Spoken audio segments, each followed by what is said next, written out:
All right, how's everybody doing? Tonight, we are going to be doing a chorfs SFT. Looking forward to that. Just got off work. Doing this kind of as like a last minute thing. Let's just take a second to get all our gear dialed in. Set up the stuff. Let's see, there we go. Got the camera on. Grande Tim. Maybe we'll put that in a little more reasonable sizing. There we go. Put it in the upper corner. Now we got to get text thingy good. Where's the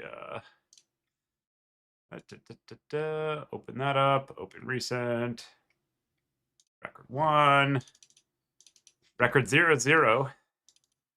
We can tell what will happen tonight. I'm excited about the chorfs. I haven't been playing them an awful lot lately. And I think they finally got to the point where they're pretty good. Like, they've got all the pieces they need. We'll check out as we're getting ready, like what the most recent buffs were. Now I'll grab the stream link real quick. Put that where people can see it. Also, we should. Where's that record? Gotta grab that thing. Put it in the right place. There we go. Get that down there. Post the stream.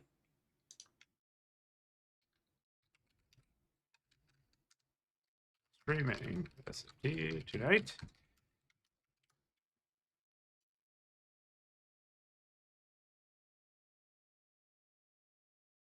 Post that.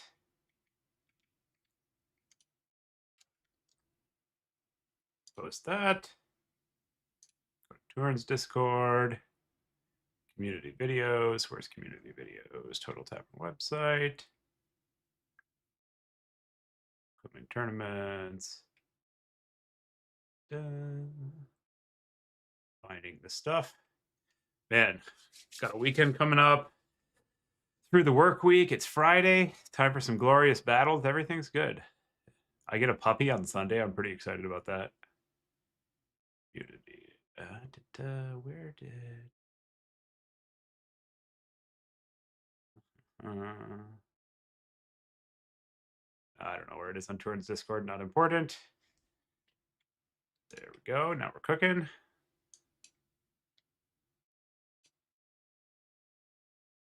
Chawi time. Okay, I think I got a pairing for round 1. Let's see what folks have for me. Aha! Potatoes Devil. And our maps are Altar, Crystal Lake, Carcass. And it looks like I'm first. Let's go find Mr. Potatoes Devil. Message request. Hello, sir.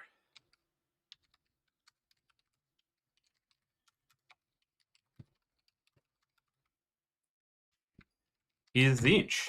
I think this is a pretty good matchup for the Chawi, actually. Okay, so we can do Altar of the Champion, Crystal Lake, or Putrefying Carcass. I think the Chawi don't like huge maps. So let's ban Crystal Lake. Yeah. Yeah, that seems like a plan. Hey, Hattie, how you doing? Good to see you here. Just closing the door so we don't spam my wife. I can hear her scolding my brother-in-law's dog, who's a bad dog. He's a very bad dog. He barks. He pees on things. He's pretty cute. Oh, it's chorfing time. We're going to be chorfing some people. All right. We're up against Zinch on Putrefying Carcass. Cool. I don't know if the Hobgoblin Bolt Throwers are good. I guess we'll find out. It's one of those, like, sometimes you just got to take the unit and find out. So, Flame Resist is good against Zinch. If I recall correctly, this is actually kind of a tough matchup for them because they, chorfs.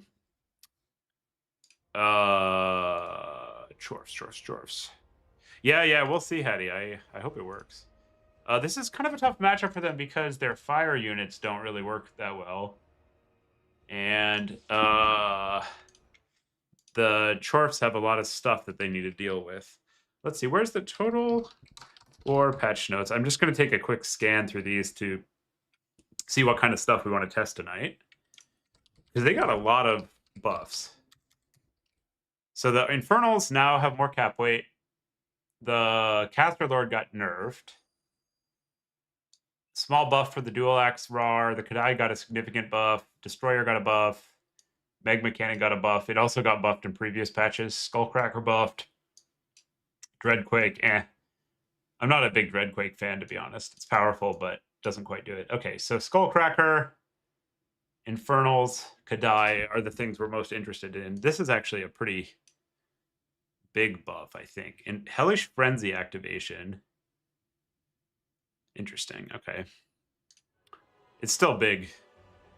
And I'm interested in some spell spam here. How good is this ability? So you get 6 ticks of 50 damage, does 300 damage. That's probably worth it, actually. It's not particularly strong, but it's fine. And then we'll go... we'll just spam out our cheapest abilities. So we're going to go for Burning Wrath and Fire Cloak. And then... I think Tzeentch is probably going to have a little bit of trouble killing these big idiots. So we'll take a bunch of those. We'll max out the Laborers because they're just generally good. I'd like to try some Arty here. I think the hardest... We're on... I think we're on Putrefying Carcass. Want to set the map. Opponent didn't have the map set. One sec, getting our stuff set up. Tour and Twitch kit. Announcements. Total Tavern website.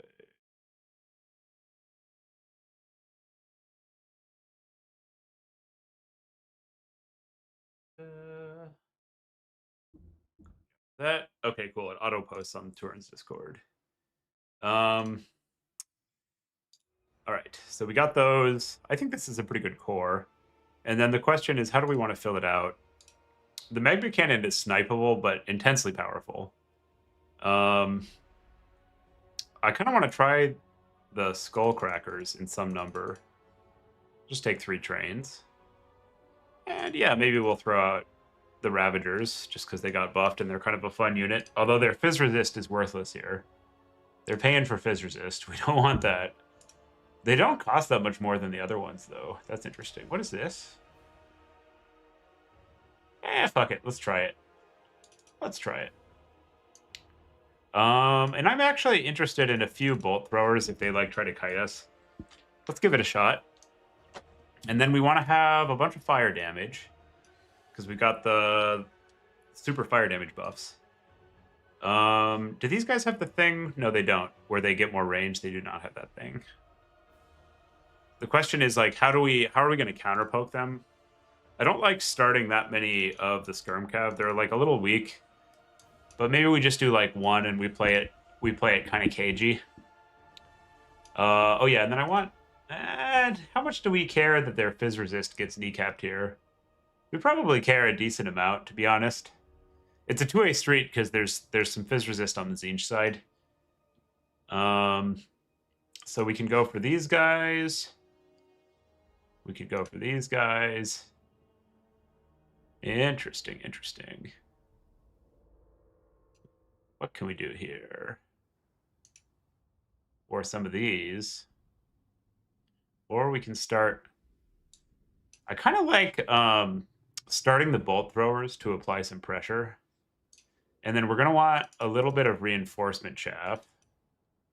I seem to recall Cutthroats actually do pretty well into most of the Tzeentch units. And we do want to make sure we have enough fire damage to really abuse the Astro. I don't think Astro makes a lot of sense if we're not rocking sufficient amounts. So maybe we try to get one Infernal Guard in here. It's pretty catchable. Like I'm not sure I'm in love with just like having the one. So that's like an interesting challenge. Like how hard in the paint do we want to go on that?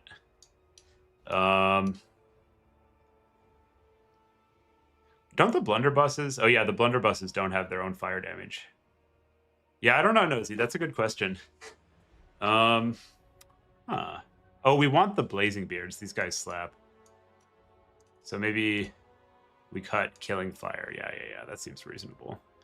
And that way we get the blazing beards.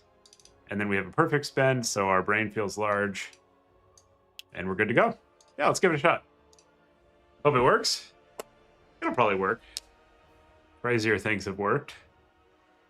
The question is, how much damage is our Lord going to get? I've seen Astro really kicking ass. His ability to buff your whole army and then also be like a very sticky, fast, hard to kill thing himself is pretty nice, honestly. We'll see. Oh, this is fun. I haven't played chorfs a lot since they got nerfed into Oblivion. So I like playing these SFTs and just getting like to try out the units. I know a lot of my teammates have been having success with them, and I kind of know what the good units are, but there's still like so much room to experiment now that they've kind of flattened out what units are terrible. The thing that's given me a lot of trouble playing against chorfs is when they have like a little bit of long range poke, nominal amount of cover for it, and if he wants to like come in and fight our tanky arty, that's acceptable. And then I'm gonna play our elite infantry to the closed ground and do like a slow push.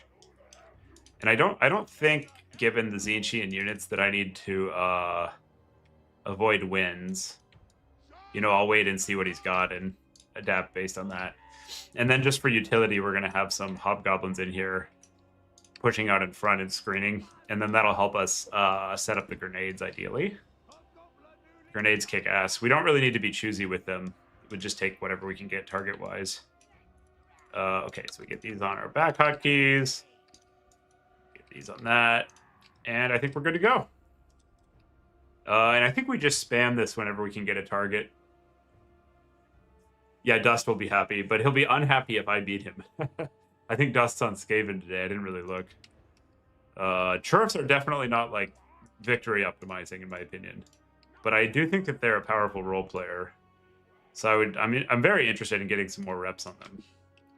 Okay, let's give it a shot. Make sure our opponent's ready, so we're not rushing them. Jeff. Oh, interesting. So they've gone pretty tall. I don't imagine that's going to work out for them. Maybe they Changebringer spam. What do we got? Flyer, one Changebringer, Sarth. Okay, so we're gonna redo our plans based on the Changebringers. And we're gonna summon lots of these little fuckers. And try not to overextend our grenades, because the Changebringers will just eat those for breakfast. I feel like Burning Wrath actually will hit them pretty well. I'm not sure about that. I guess we'll find out. What's he got on Sarth? Final Trans and Bombardment. All right. We do want to put him on a clock.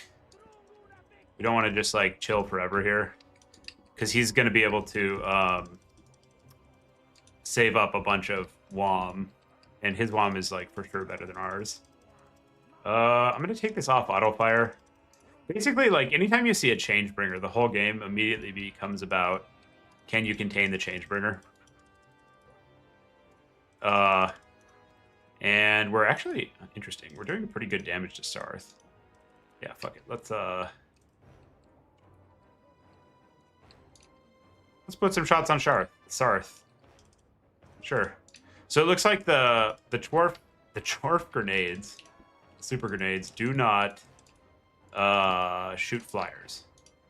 So that's something that's good to be cognizant of. And he's gonna keep that in reserve. Oh god, oh god, oh god, get these back, get these back. He's gonna keep that Changebringer in reserve as long as he can, it looks like. I'm just gonna run these little fuckers over there and apply some pressure. Why not? You guys shoot those, and I'm actually gonna summon the I'm gonna summon the RAR next. Because I just want anything that shoots Changebringers.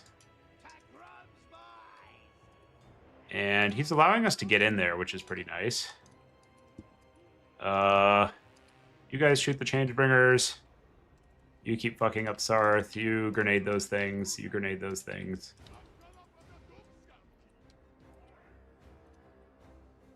You guys do your thing. Go grenade that. Ow. Oh, we're getting final trans, I see. Yeah, that's fine. Maybe it's not fine. Well, that's a problem. Oh no, if you just killed our lord and we lose, it'll be pretty funny. Oh, is Astro routing? Oh god. That's a problem. That's a big problem. I guess the RAR can probably do pretty well there.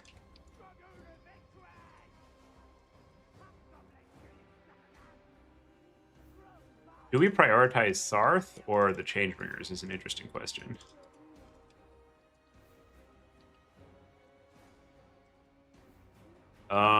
Here... him taking those out, I don't think we can stop it. Like, we're just out of position, and it is what it is, so that's fine. I wonder if this is a good... I probably should have spell tested this a little bit more to make sure that I know what it is good against, but I have no idea. So, we'll find out. Tune in next time for the exciting conclusion. Okay, so I can just go hide with Astro. Somehow we're ahead on value, which is, oh god, oh god. If Astro dies, I'm just gonna resummon him. I think we're early enough in the game that I don't have the ability to just, like, sacrifice a lord and still win. He's pretty tough, though. 434. Alright, well, that's a problem. I'm gonna go hide. Good thing he has a lot of leadership. It actually is weirdly optimal to have a lord, like, take a lot of damage but not quite die. So he's gonna just go, like, way into the background and hide in the trees where it'll be hard for Tzeentch to bombard me. And that's what we call acceptable where I'm from. Looks like he's got a bunch of Zangors coming out over here. And he should just spam this to get the global buffs when we can. You guys shoot those. You waddle out. You try to put some pressure on the Changebringers. And now we want trains. Can I friendly fire with this? No.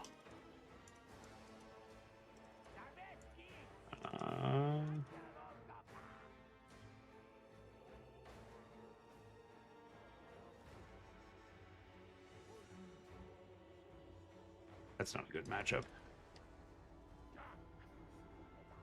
And I'm keeping one bolt thrower on Sarth and one on the Changebringers to prevent the shields from coming up.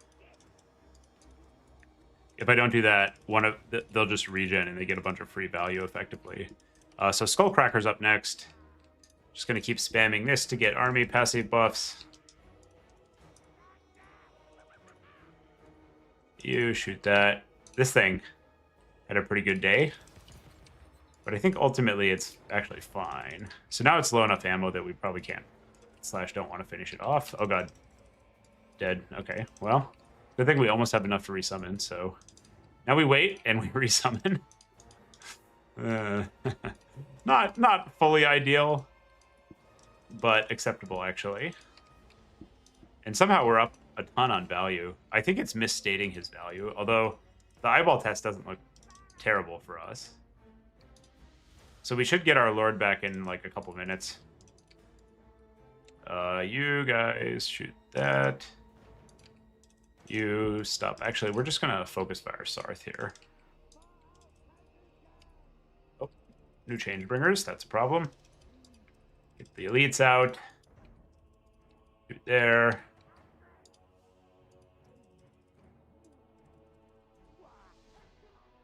I wonder if the Lord just takes like a really long time to come back. I don't actually know. I need to learn that mechanic, like what governs respawn times. I actually like legit don't know, and I really should. I feel that it's going to be long enough that we can get a Iron Demon out, so I'm going to do that. Just like eyeballing the chart as it stands. Okay, so we would like to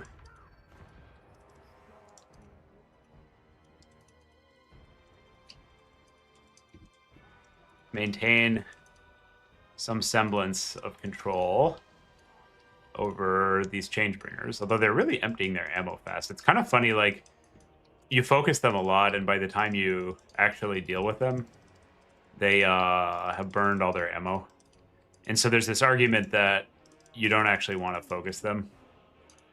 Kind of interesting. I don't think you can just let the Changebringers do the Changebringer thing, though. I think they're going to bring about some changes. Some corporate consultancy management style changes will be made. They are bringing them. Okay, so we killed that. That means we can unsummon the skirms. Get a few grenades off. Astro comes back. Just immediately spam the passive because we want that. I'm going to unsummon this. Sometimes you get arty rallies, and it can be like tempting to try to get them back in, but in the situation where like you don't have any control over the battlefield, it's better to just get like the little bit of gold that you can. And he's getting pretty good value on Changebringer cycling. So that's something that we need to be a little bit wary of, I think. But it's okay. I have no idea if this is a good character sniping spell, but I'm going to do it on Overcast because his Lord is so low. I think it doesn't track. I think it like hits a the ground area at the time of the cast. So it's probably like not a very good Lord sniping. I don't know if you know, chat. Like, how does that spell fare into SEs? But the sense I'm getting is not good. I guess Astro can go fight this. Basically, if they move at all, I don't think it really does anything. And now we're at the stage of the game where I think chorfs kind of struggle against Siege, where like the initial units are all dead and you're just sending in like wave after wave of trains. Because they just don't like have the best units for dealing with trains as far as I'm aware. That's certainly, like, as a Zinch player, the thing that I am the most scared of by a comfortable margin. The trains kind of slap, honestly. Like, look at what they do to this. Look at this Forsaken. Here he comes. Dum dum dum dum dum dum dum dum dum dum dum dum dum dum. He hasn't even like got into melee yet. Dum dum dum dum dum dum dum dum dum dum dum dum. Whoop whoop whoop. There he goes. One shot route. It's pretty sweet. And like, while the screamers sort of do okay into trains, they also sort of don't, because with any support, the trains. I need to be really careful of like a fat final trans here. Actually, that's how we can lose.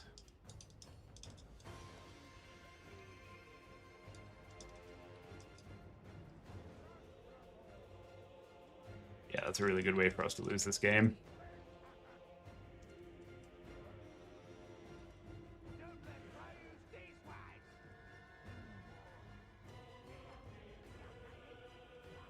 You guys get in there. You go fight that. Train, do train things.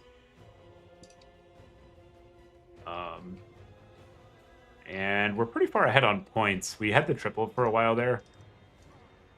So if he doesn't recap pretty soon, he's very, very hosed. We'll bring out like a very large number of chaff to help log down this point. And because our Lord died and then we had to resummon, we have a really significant amount of Lord health left. We'll just run the train on through. You guys finish off the Lord. You block for yourself and spam for the army. And this looks pretty good for us, chat. I think he's in trouble. We're picking off his Lord. There's absolutely nothing to contest Thomas the Tank Engine over here. Need to get like the Thomas meme as my blocker for this stream or something. I like me some Chawi. Chawi are fun. Chawi are a lot of fun. Wonder how Skullcracker does into the elite halberds. Probably not like the best. But I bet it actually hits. Let's have a look. Flump. Not impressive. It didn't really connect much, and it took a bunch of damage. So I'm not happy with that. You guys get in there, you go over there. You guys press in and cap this point, and then he's going to be dead on capture weight, probably. Yeah, there we go. Round 1. CD, TZ. Cool. Yeah, looks pretty good. Shall we victory? The Astro was not actually that great. I guess against final transfactions, you don't really want an 1800 Lord with like not that much health. The bolt throwers were decent. They got good value, and he committed to killing them. I don't know how the hell these guys did so much damage. I guess the army abilities were buffing them, and they were putting shots on his Lord. Ooh, and on Changebringers. But I'm interested in running some more of these. That was impressive. And the Chaff did fine. The Raver just actually did pretty well despite dying. That's interesting. I think if he didn't have the Knights of Immolation, we might have had a harder time there. Interesting. If they're going to take those builds, our other Artie is really good. Like, Kairos and stuff presents a problem. But maybe what we want to do is reinforce the Artie and then just bring it out if they don't have Kairos to pick it off. That seems like a reasonable plan for next time. All right, record is 1-0. Put that out. Very good, very good. Export. Good stuff. How's everybody doing? Happy Friday. What's going on with all of you? Double Castellan for Counterkite. Okay. Is that unit good? My sense is not that often, but particularly against Tzeentch, it's no good because their entire roster has magic attacks. I guess the Perfect Vigor is kind of gas. Maybe it's good. Actually, Perfect Vigor for 150 is probably always worth it unless they have magic attacks. I didn't realize it gave... When did they make Hellbound have Perfect Vigor? That's pretty sick. You want Thomas to be, like, fully enraged. Raid Boss Thomas. Okay, Castellans. So this is for, like, Changebringers, Gep?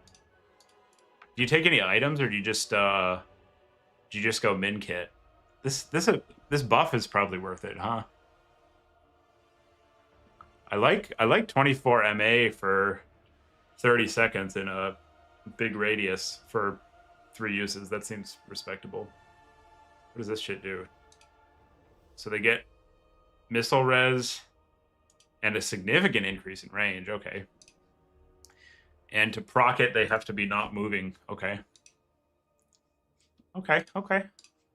Let's try these guys out against some skirmish elements. See if they hit. I can see that being respectable. Is the Bull Centaur buffed enough that it's a unit? Actually seems like it has kind of okay stats. Negates magic. A so-so hex. Guardian. Okay. Gordas? Is Gordas okay? Yeah, they are pretty cheap. They do not cost an awful lot. Gordas seems like he's still overpriced. Wait, so if we don't... I like the fire spam there, but I did not like how expensive and fragile our Lord was. So what happens if we go for Sork Prophet? This is kind of pricey for what it does. How do these... Does Great Taurus have terror? Yeah, it does. Okay. And Lammasu does not? Interesting. Oh, no, it also does. Okay. Does it get MR? Oh, it gets MR on the Lamasu. Okay. That's pretty relevant. We might want like this kit. I don't know if Veil Taurus is really doing it. And this ability is not that good after the nerfs, but maybe we want a kit like this or something. Or maybe just Burning Head. On foot, I find that to be like a pretty disappointing price point. What about just the regular other caster? This is like respectable. We also get Reforge. Reforge seems worth it if we're just training up. How much is this guy on a Lamasu? So he's base price 550. And if we go for the Lord instead, what do we get? We get why does it, that's glitched. 3750. So we get a bit more health and some better melee stats in exchange for paying. Oh god. That's a lot. I think the footcaster is better. Hey Buffo, how you doing, man? There's Korean dubs now. I didn't realize the Google Translator is like actually pretty good. I was seeing that it has like your voice in like French, Spanish, pretty much everything. And I was like, man, that's a trip. Okay, so I don't think we even want is Drazoeth? Oh, he is a caster, okay. Yeah, like holy shit, look at the stat difference between the caster lord and Drazoeth. Just on foot. So these cost, what the fuck? These cost the same, I think. 900. 900. This has 1400 more health and just like an absolute metric fuck ton more stats. That's crazy. So you definitely, I wonder if we can make, like is Hellhammer good? What all of these even work? Curse of Hashut. Damage to combat. So this is like a Spirit Leech? It doesn't hit that hard though. It's 10 WOM for 550 damage, which is not efficient at all. Interesting. Because I think a Spirit Leech is like 8 for 750. So we don't like that. Maybe Hellhammer or Flames. How's this? 24 MD. What's the Overcast do? Just makes it longer. Ash Storm. Ash Storm actually is kind of respectable. Because the base is Flames is good if you catch a blob. Interesting. It's got a pretty long windup, doesn't it? Ooh. Well, that's spicy. If we can get kills on this guy. Is Cinder Breath reasonably priced? No, not really. It's okay. No healing is pretty awkward. Ash Storm only. That's commitment, Drake. That's Iris. Oh shit! Did I report the match? I easily get distracted. You have to help me, chat. Oh no! Oh no! Oh god! It's us. We didn't report. We ruined the tournament. Chaos Dwarves. Siege. Here we are, staring at our units. Living in space.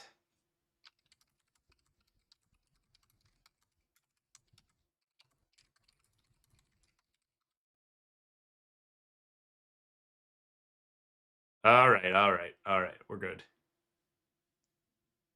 Flames is a big windup. Does Hellhammer have the same windup? This actually seems like an okay. It goes. Let's try that. We'll just run him into some of these guys and see if we get an okay hit. Oh, Gap was saying that. I need like a pager. I missed your comment. We're submitted now, though. Yeah, the Castellans look pretty solid, actually. That's not that much for what they do. The question to me is, does their missile actually hit? Because if the missile gets okay damage, they're pretty respectable. It's crazy how much better Drazoeth is than the Stock Lord, and people are like taking the Stock Lord all the time. I guess maybe it's just like a a kit itemization. Yeah, so you would have to take the buff spam maybe. I'm gonna try that next because I'm pretty curious. I just want to see if it works. If the Changebringers beat the Castellans, that'll be pretty funny. I guess they can get the thing that... Oh, so they have oh, shit. They have 252 range when they dig in. That's a lot of range. Okay, so Drazoith on 15 Wom cast didn't do that much damage. Don't really like that spell. We can try it again, but I think it's too pricey. Yeah, I'm not interested in that. So the fire weakness is interesting because that's into AoE. Also, what's like the right target for Burning Wrath? Is this like, are there good applications of this? Burning Wrath. Okay, so we could just go only Burning Wrath. That's an interesting prospect. This is pretty cheap for what he's got. I mean, he's a beefy boy. 5,500, 20 BVI. There's nothing to sneeze at. We could also do like maybe this kit. This is actually -8 leadership. You could, if you like time that with artillery, is pretty respectable. Normal cast is bad. So what does the overcast get us? Oh, it increases the explosive damage and goes up to 3 projectiles. Okay. They have to be like nearby so they can't dodge, right? Burning Wrath? Doesn't it have it has hella range, right? What makes it better on a flyer? Because it's got 300 range, so we shouldn't have an issue with target priority. I was thinking just take him with oh, this is also pretty good. Does he self-buff with this? An 8 MA aura is definitely no joke.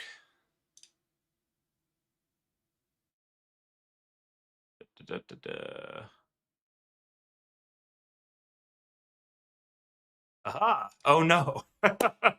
We're playing boss toss on the Skavens. We can do Norskin Rise, Rapturous Expanse, or Dunes of Cain. Let's ban.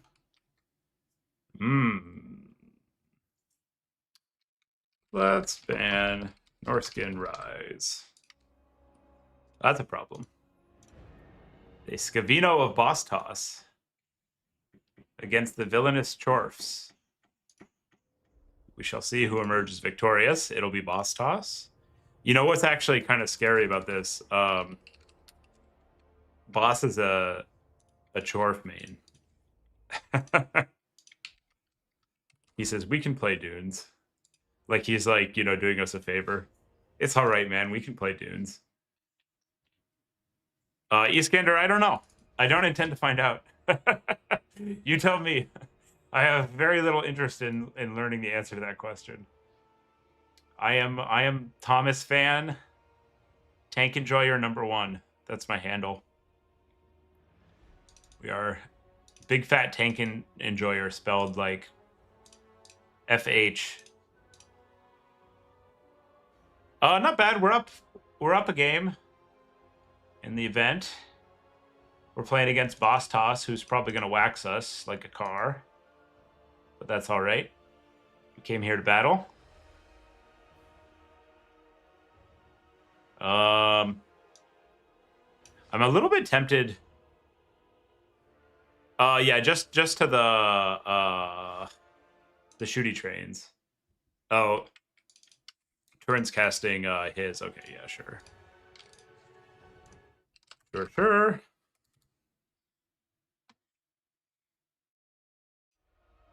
Chawi. So at one point in time, bolt throwers beat Giselle's. That's maybe interesting. We're on Dunes of Cain. We can also do a reserve Hell Cannon. I'm gonna take some Artie in the opener because I think that the default is he just completely waxes us. And then we can go. Let's try Drazoith, sure. Give him Burning Wrath. Don't want that really. Don't want that. Yeah, we'll just do like min kit Burning Wrath. And then the question is, what do we do against chorfs? We can go multiple of these. It's a little bit of an issue because I know boss likes like his SE goon squads. And I don't feel like we have the best options for dealing with those, to be honest. We could also play it a little risky. I think the Magma Cannon has okay fire angles here. It's a much more powerful arty piece, so I want to try that. Let's take this. We'll go for the buff. Anybody have any idea what's good here? I don't like legit don't. We can do fire spam. What's our most effective just if we want like a tanky lord? Is it Drazoeth or Zaton? Obsidian Axe. What does this do? Sadistic Snare is powerful, but maybe not what we want here. Yeah, it's a tough matchup. It's a tough matchup for sure. We can do a Foot Overseer and a Caster. We can do Drazoeth for 150 more. Drazoeth has pretty good stat line. Yeah, let's just try Drazoeth. I want to give this guy a shot. So we do that. And then we need to round out our build somehow. I guess I'm just going to take a bunch of Chawi warriors and hope he doesn't go globes. This is, you know, it's a good strategy when you're like, I sure hope they don't do the thing that their faction is like primarily known for. Yeah, sure, we'll do this. And then we go some of these guys. Once his shooting is down, I think these will be a menace. And hopefully the bolt thrower spam outshoots him. We're just like arty for days over here. A bunch of those, and then we need something to deal with his ogres. So is that Kadai? Or is it Bull Center Renders? I kind of like trying the Kadai because I haven't had a chance to run this unit, and I'm addicted to the concept of perfect spend. So let's give it a shot. Yeah, seems fine. I see no issues here. Build is flawless. And we're ready to rock. Yeah, we have a caster. I was like, do we have a caster? Did we forget our caster? So the other kid is like 1350. The Chawi. Is it the enslaving of goblins? It's not very cool of them to do that. Lorefully, they're like really not chill. The Chawi have no chill whatsoever. Oh, whoops. I will fix. If you're on the stream, P2, somebody was asking about the RTK Discord. I must have put in the wrong link. Yeah, the Kadai seem good. Trains are very unga bunga, yeah. Blessed by perfect spend. Does the missile thingy, the spell, kill arty? Does anybody know? I guess we're going to find out. I'm just going to waddle up there and overcast it on his arty and hope it works. They're exciting to me because I haven't played them a lot, and I think they have pretty interesting units. They definitely have captured my imagination today. So we're gonna just hope that this slaps on the arty, and if it doesn't, that'll be a problem. He went pretty wide. That's interesting. Okay. Okay. I'm going to deploy these to one side so they can mutually support each other. Put those on those hotkeys, those on 2 and 3. I'm just going to do one out to this side. And then the others are going to, in a loreful fashion, try to body block Giselle's. So we have silver shields and we have goblin laborer shields. I'm not sure which shield is better, but we're running both.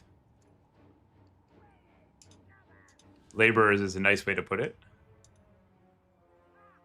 All right. Here we go.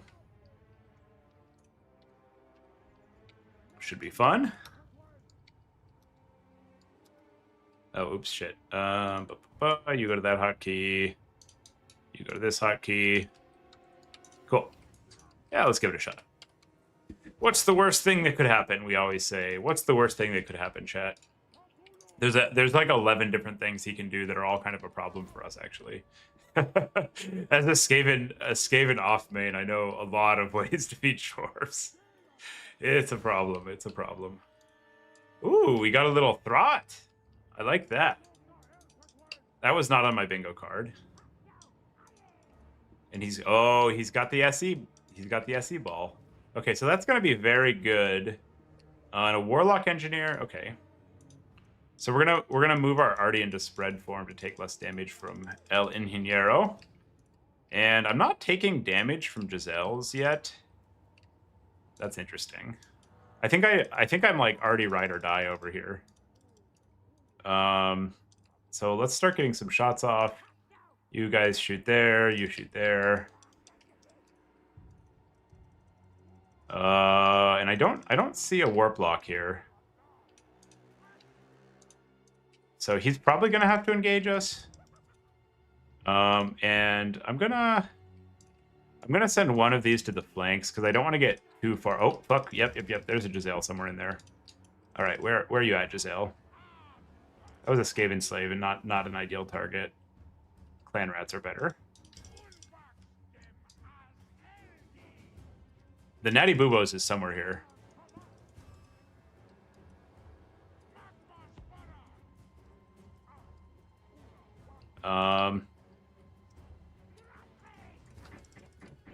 That's a problem.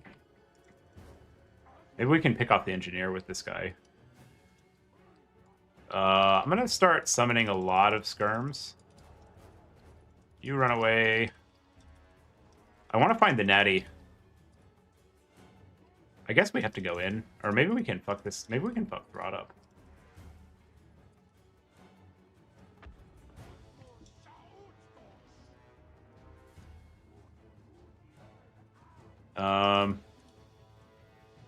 Maybe we can't fuck Throt up. Oh, I see. That's a summon. Can't fight there. We can do... Oh, fuck, oh, fuck. We can do this, though. Try to get some terror routes in there. It's awkward that the Skaven are so much faster. The chorfs are real dirtles. That's annoying.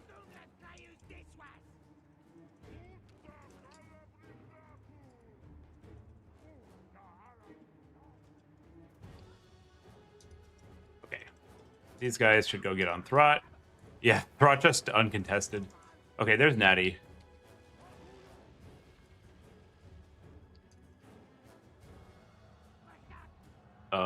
Shoot Natty. Overcast.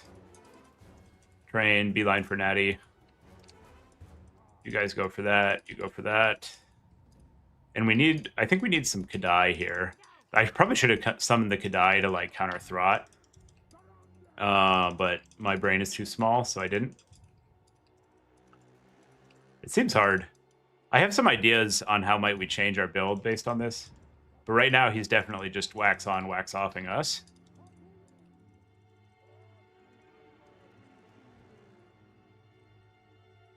The Hobgoblins did not work. Although some of that is that he was like, his build wasn't really soft to what we were up to. Oh, damn. What the hell was that? Was that a friendly fire? That must have been, yeah. Oh, that sucks. So we gotta... I don't think any of their abilities do that. I think we just accidentally got a big friendly fire down the line. Oops.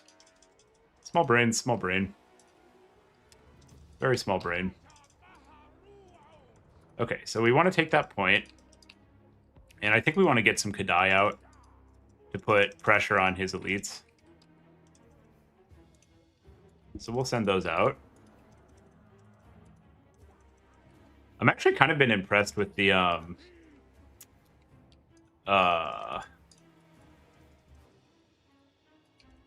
Skirm Cap, to be honest. We don't have enough battlefield control, so we'll desummon this if we can. You guys get out of there. He's gonna kill our lord. Shit. Don't know if we can do anything about that. Because he just gives up. Oh, whoa. Dodged a bullet. Thank goodness. He's very ready for our trains. Our trains are not doing shit here.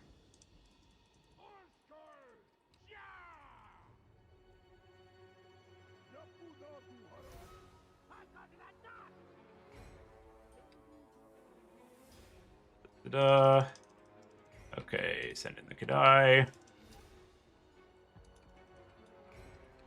Maybe the Kadai will just hard carry. Right? Right? It's like the Natalie Portman meme. Yeah, we're so cooked right now. We are getting ranched by the Scavino. This is acceptable. I think the flame cannon's doing pretty well, actually. So that's at least interesting. The chore party did not do a good job. I don't think they did much damage. Then they kind of just died.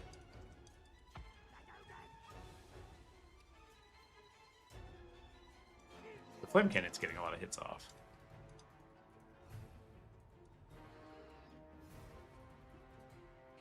I guess we needed, like, maybe a flying SE to fight back against... his build kind of hard counters ours, because his expensive stuff is not targets. So some of that is build roulette. But I think that's also a function of, like, Skaven has a lot of options in the matchup. So, like, of course you're going to get build rouletted sometimes when they can do a lot of things and, like, they're able to correctly predict what you're doing most of the time. The, man, the chore party was a real stinker, though, I'll say. The Kadai seem to be doing some work here. I think the only way we're actually getting out of this in one piece is probably a Lord Snipe. So let's just see if the Kadai can somehow, like, pull some crazy bullshit. I highly doubt that they can. Doesn't seem like they have what it takes.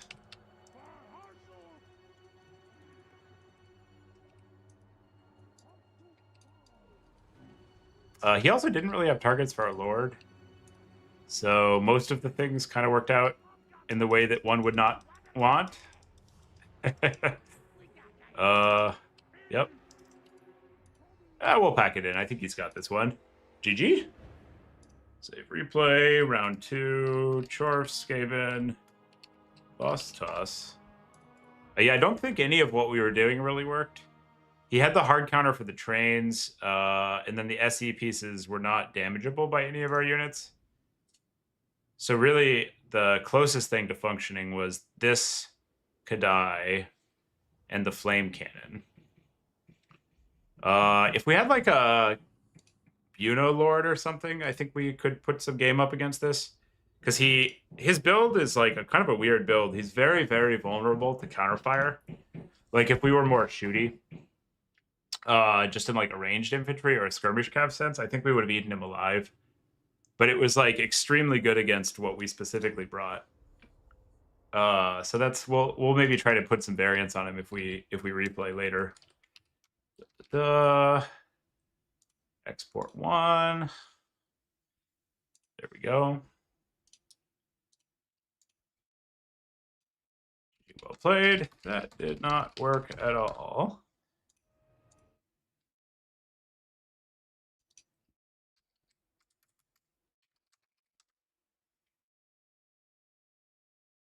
Yeah, we'll have to workshop that a bit. Okay, so the bolt throw idea didn't work, and I think the starter trains also don't work. They're too susceptible. And I didn't like Drazoeth very much. So we could maybe do like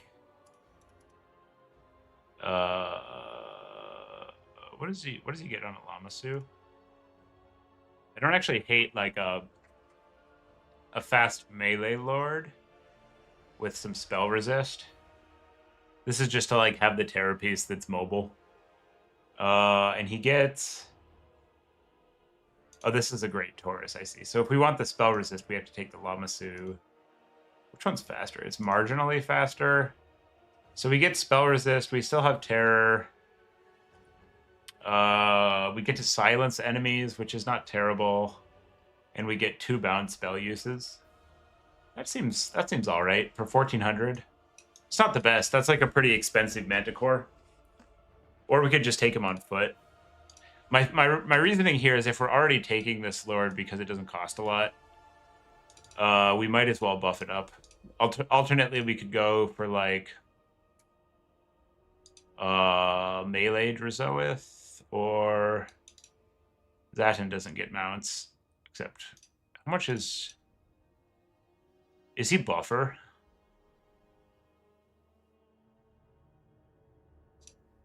Could do like this or this.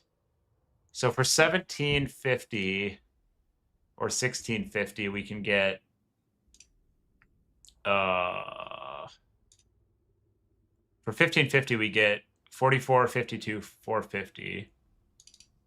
And for 46, 28, 450. So he is buffer. 1450. He's got 6, 6, 7, 6. Oh no, he has the same stats. Okay. Interesting. So for it's like 150 more. But you get a net if you buy the net. And the net is probably pretty solid here on, like, if we can fly in and net one of the SE Lords. It's a 33-second net, so that's not nothing. So we could do that, and then they're not able to catch us with their ground lords, so we get some utility over on them. And then we go like, I wonder if the Castellans can counterfire Giselles, actually. That's kind of interesting. Because these probably are pretty good against those lords if they catch them in melee. And then we can go for like a Damon Smith. Man, the Damon Smith costs so much less than the melee lords for the same stat line. This unit seems good if you're going to be on this roster.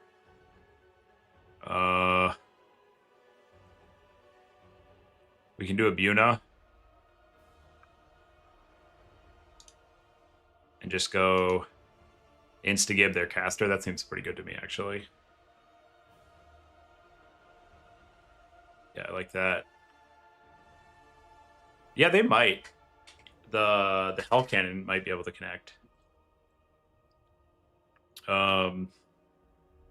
It's probably got better fire lines than the other things. People have been playing a lot of... Yeah, I'm sure it also is pretty good against the Rar Giselles. So that's like definitely a respectable choice. So the other thing we could do is fire spam. So we could go like, or metal even. We could go like Burning Head, Kindle Flame, just take it on foot. And go for like, I think this is what I'll probably do if we play again. Just try to buff up like a giant ass fire-based army.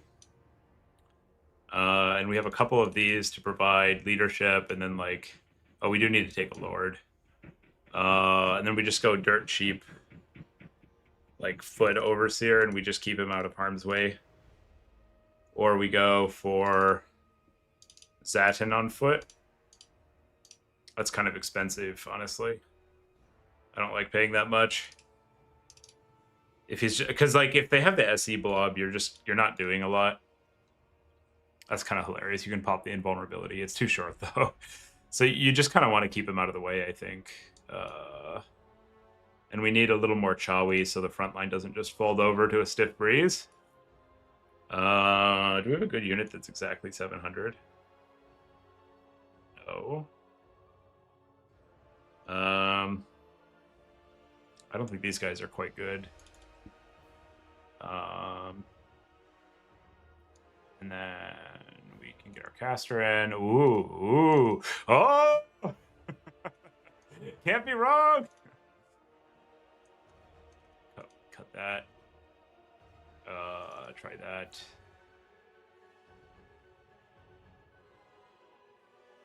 Something like this. It's respectable to me. And we want to be a little lighter on those guys because they kind of whack us. And we're on fire build, so we want lots of fire damage. So the one RD piece probably suffices here. And probably one terror piece, not two. And then maybe one of these. Yeah, I like this concept a lot more. I like the rockets idea. CD. Let's get Dom. Yeah, we'll try that if we get another crack at him.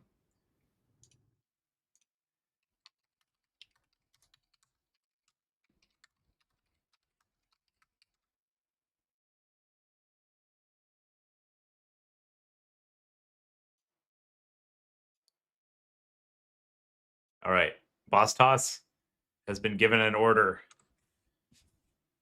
straight from the RTK High Council Command. I need you to win so my record is good. Boss Toss, where our tournament life is now in the hands of Boss Toss to continue the glory of the Skaven Under Empire. Will he win enough for us not to have turd tiebreaks, chat? That's what we need right now. The Canadian Skaven Savant. Also, we need to win all our matches, but of course we'll do that. What, you know, how could we possibly lose? What could go wrong? All right, who else is in this event? What does this look like? Well, what do we got here? It's a pretty good turnout, honestly, for like a last-minute Friday tournament. 1, 2, 3, 4, 5, 6, 7, 8, 9, 10. People have been playing a lot since the last balance patch. Don't forget to report when done. We're passing the favor on now. You can start here, I'll get this over there. Oh, we can't start Spire because then it'll close out this game. So what if I'm kind of curious for those that sees which all of our tools are effective at damage dealing into them. So like if he takes a hot dog throt, does it just outrun the rockets? Or do we like connect here? And similarly for Gorich, which of our things can actually connect?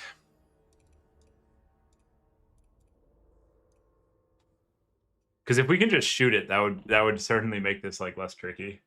Gorich is pretty jacked since they buffed him. He was like very cheap for what you get stat wise. I like that unit.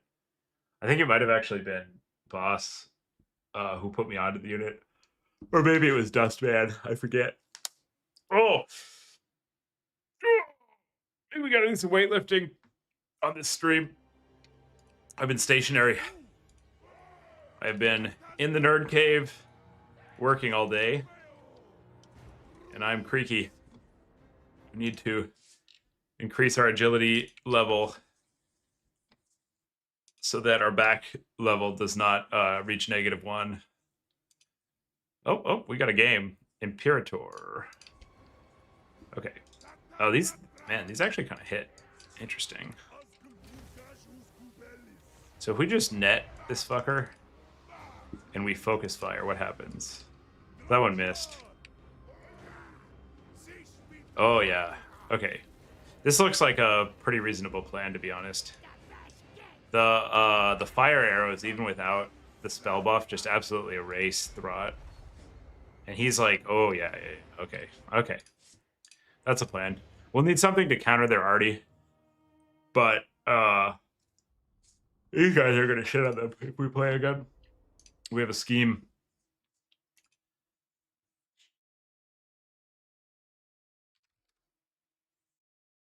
Nice. Imperator. Imperator.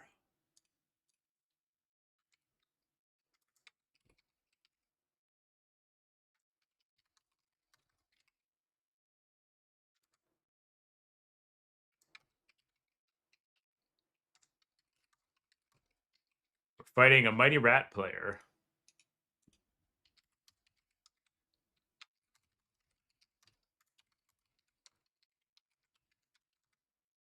On. Looks like I am top bracket. And we're on Blazing Ramparts, Brave Valley, or Bordalo. He's on dock. I don't mind playing against dock.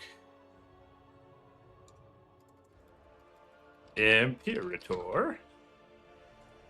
The fire resistance is kind of money here, to be honest. Like, you like to see that.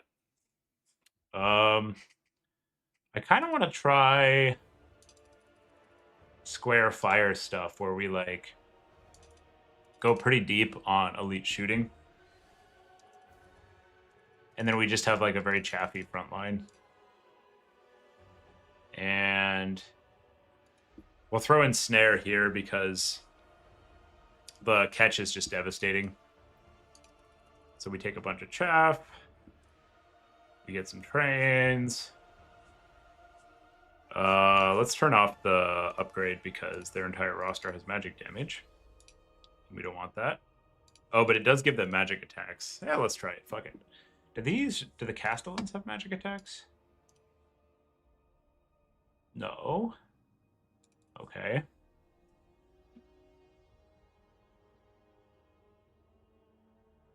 If he keeps the same build, yeah, which he might not do. Yeah, foot Zatin. We're playing the slow game.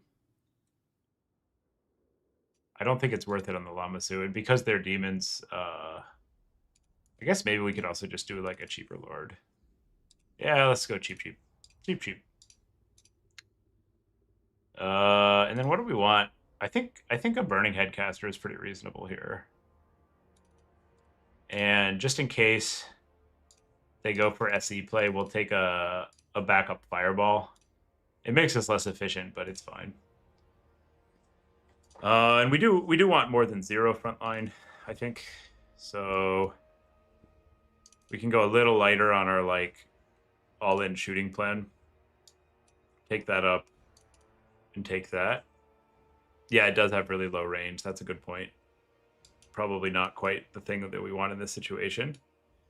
We'll put that in. Reserve these guys. Although actually, I kind of like the cheap bows. Even though these things die to a stiff breeze, I think they're going to be more useful here. And then maybe we can do an Infernal Guard so we hold a little better. Yeah, this seems fine. And then maybe one Hell Cannon to provide some counterpoke. The Kadai. Oh yeah, I remember the Kadai actually being a huge fucking issue for me as chorfs. I forgot about that. Even though that, yeah, this is another one of those like demons hit demons things, where like, yeah, sure, you negate their fizz resist, but also they have magic damage. So maybe we want to figure out how to start some. I actually don't hate these like tanky guys against demons. It's just a little awkward if we don't have any. Oh, we should also do map bans. I will ban Brave Valley. Yeah. I think this is like a phenomenal. Yeah, it's a very bad shooting map.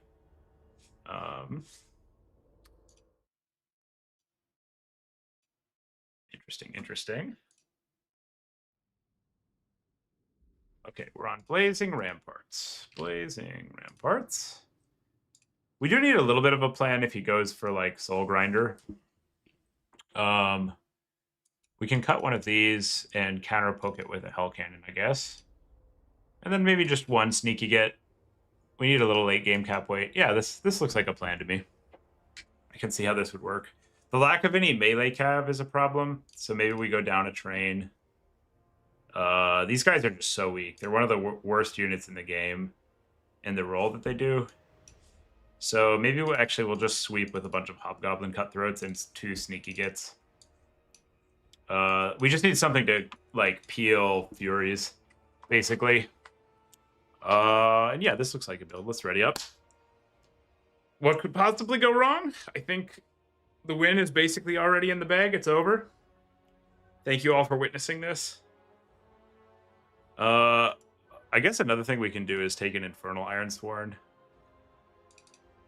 These guys are just such a pain in the ass. They're like really, really hard to kill. And yeah, maybe we go a little less balls deep on the elite shooting because that gives them a thing that they can actually kill. That costs a lot. Instead we go like, oh yes, brilliant, good, everything is good. All is right. All is right and holy. Oh no. It's not right. No good. No good. We'll go.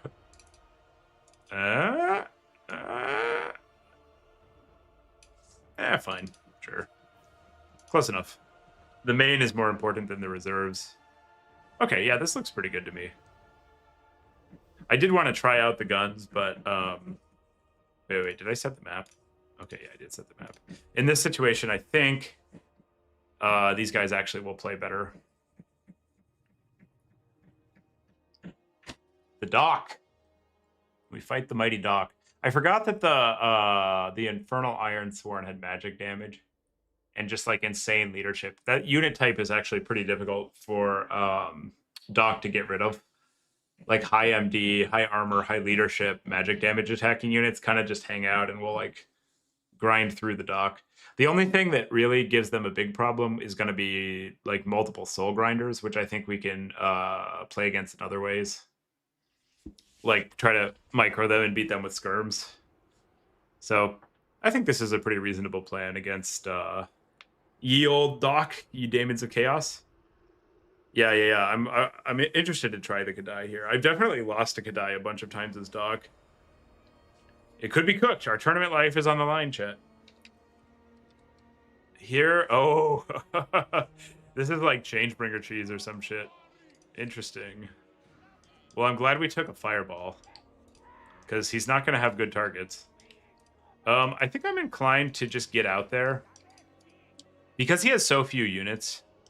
I don't really want to give him time. Are these expendable? No, they are not. Good shit. I don't really want to give him any kind of time, really. I want to just, like, get on the points with our slow stuff. So we're going to assign 1 infantry per point. And we're going to play a cap game here. No cap. Is that what the Gen Zs say?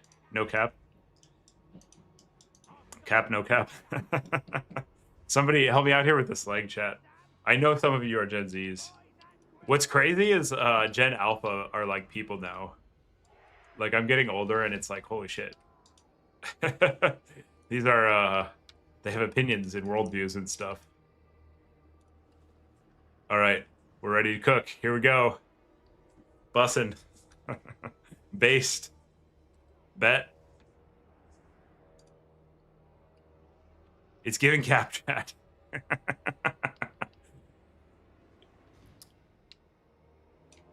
All right, what do we got? We got, oh shit, bunch of SEs. Some pinks. What's he doing over there? Zarevic. All right. All right. He's just hanging. He's good. He's chilling. Got a Zinch grinder. Is this some build-up stuff? Is he AFK? What's going on? I'm gonna message him. Bruh! You there? We can remake if you AFK. All right, he says he's there. He's building up. Ratio. What does ratio mean? I would like to understand ratio. Okay, here he comes. Yeah, I would really like to understand ratio. That doesn't like based in bussin' kind of makes sense to me. Like intuitively. Ratio does not. Also, what a like at some point the zoomers are going to be not cool. Like they're going to be old and Gen Alpha is going to be like, you fucking zoomers. We don't say that in 2042. You old boring fucks. And I want to know what the Gen Alpha folks are saying that the zoomers aren't saying. Because I feel like the zoomers actually kind of like are a little feral. You know, they got hit with the pandemic and then a bad job market, and they're like all hopped up on, you know, whatever extra addies. And I feel like it's just not going to translate well. They're going to be like a not cool generation, kind of like how Gen X is not cool. So I want to know. I want to know what Gen Alpha has to say. That's what's on my mind. Okay, I guess we should play the game. Let's get our caster out. I was deferring the caster summon to hide information, but I think now we're at the point where the deferring is over, and we want to deal with these pinks because he doesn't have a lot to fight our poke after that. So I'm interested in walking up and giving the old frontal assault to the pinks. And we'll play the Kadai kind of cagey. Okay, you guys get out of there. And I think because of where the other units are, I actually can engage on the pinks right now. Like with my archers. Usually I wouldn't. And I'm gonna do one cast to buff our fire. Because I think the buff is actually worth more than the spell itself. I think the buff is like very good. And you guys back up. You go get in there, start fighting. If you die, you die. Sacrifice for the cause. So we just annihilate most of his front line right now. Yeah, sure, we'll do that. That's just an undercast. These need to run. And we'll keep summoning Kadai, I think. He's going to have to deal with all the Kadai, which is going to be tricky for him. What was that? What the fuck? Oh, okay, he's got a stealth, that's right. The Bloodletters are doing pretty good work. You guys get in there.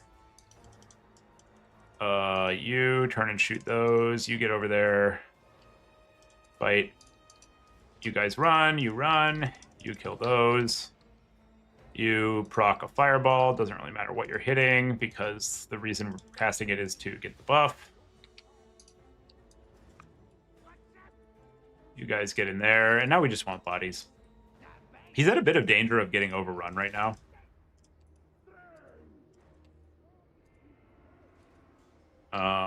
These need to shoot those. Furies are getting murked. You guys run back. You get in there. Oh, murked. That's a millennialism. Murked. They're getting murked, bruh. They're getting murked. We're murking them.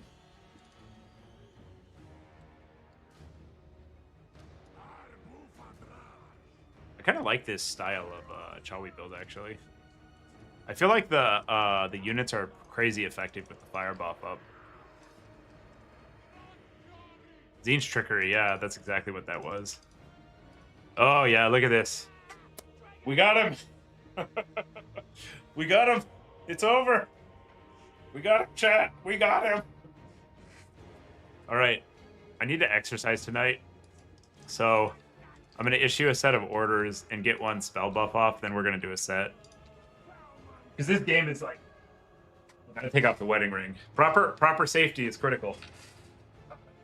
We're gonna do overhead presses first, and then some other stuff. Wait. Trying to do 20. Oh. This is like the broiest thing ever. We're like total war and weightlifting.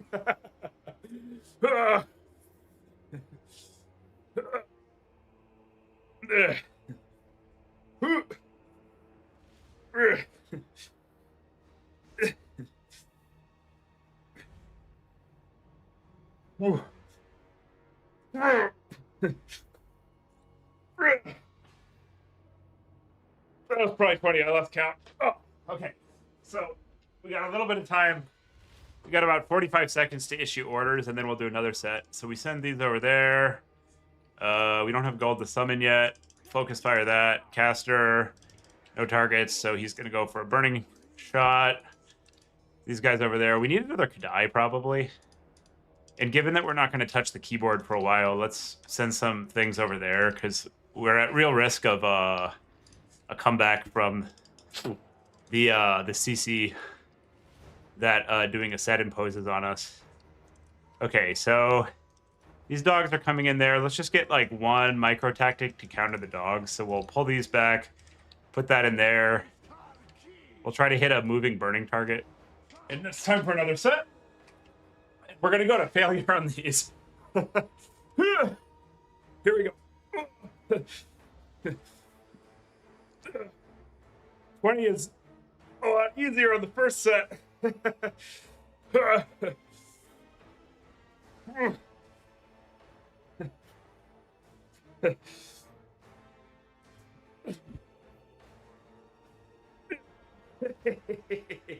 Okay, failure. That was only 14. And we gotta issue some commands, send those in. I think that micro tactic worked. We'll get that with that. Send the Lord in over there. You guys get over there. Go get on that. The man, the Infernals are just killing. The Infernals are absolutely destroying him. I guess we summon this because we need some time for it to get value. And we'll lock it onto the Lord. This guy gets a buff, and we can stretch a little because we failed on that middle set, so we need a little bit of time. Oh. Got to talk to the wife about dinner, also. I'm like real hungry. Man. Oh. Woo. Okay, he's coming in for the kill. We're going to do advanced maneuvers, and we're going to click on the unit that's weak against fire. And then we're going to proc our abilities. And we're going to go back to stretching. Ah! Oh, I'm kind of sore from that. So here's the problem, Drake. I did stop. The concession is in the hands of your opponent. So I've done what I can here. You know, my hands are tied. All right, we'll probably go fail out on like 10.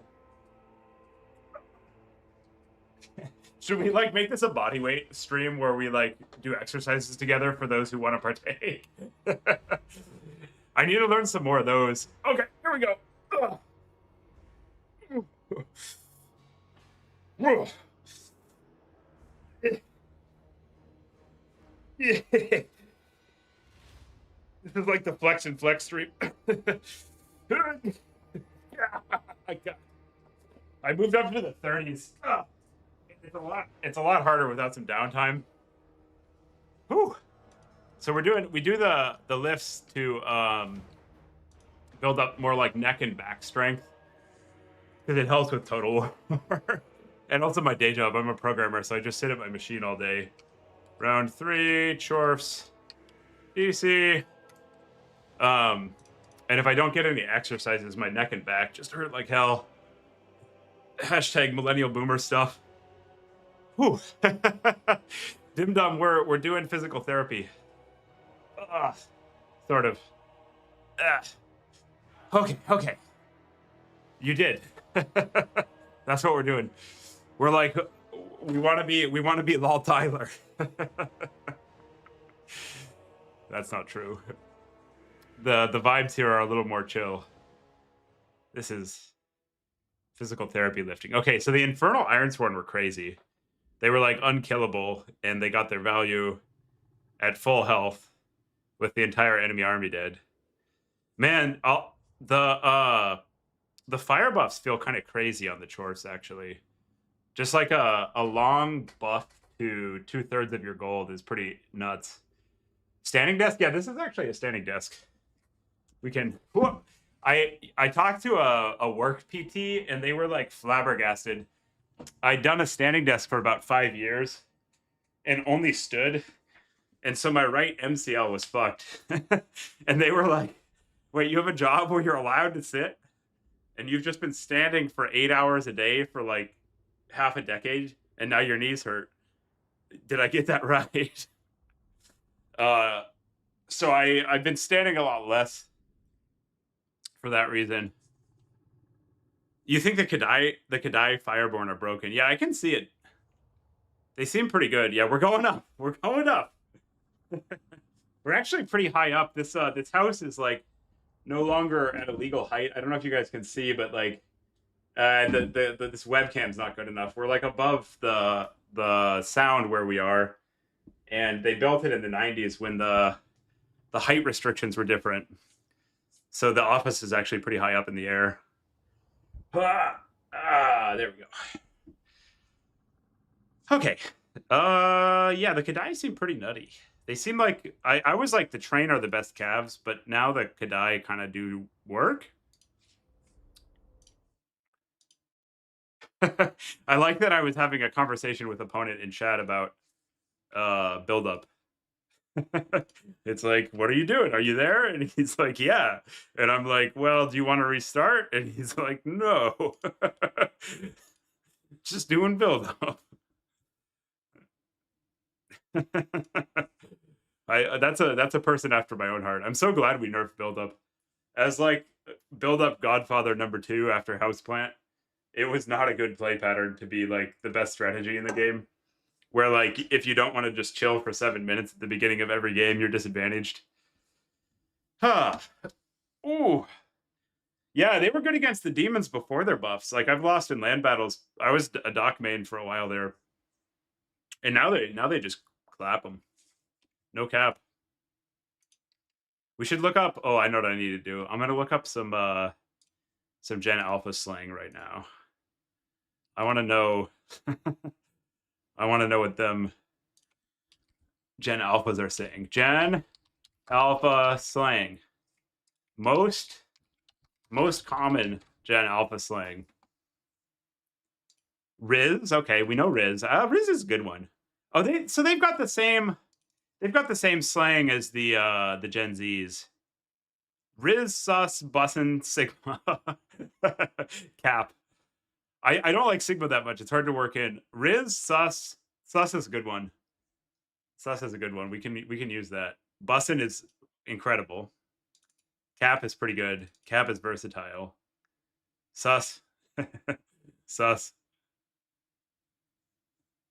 Oh, there's a lot. What else we got? Bet. Yeah, it's just the. I don't know if I trust the AI. I don't want skibbity toilet. We're not going there. Phantom tax. Who's Phantom?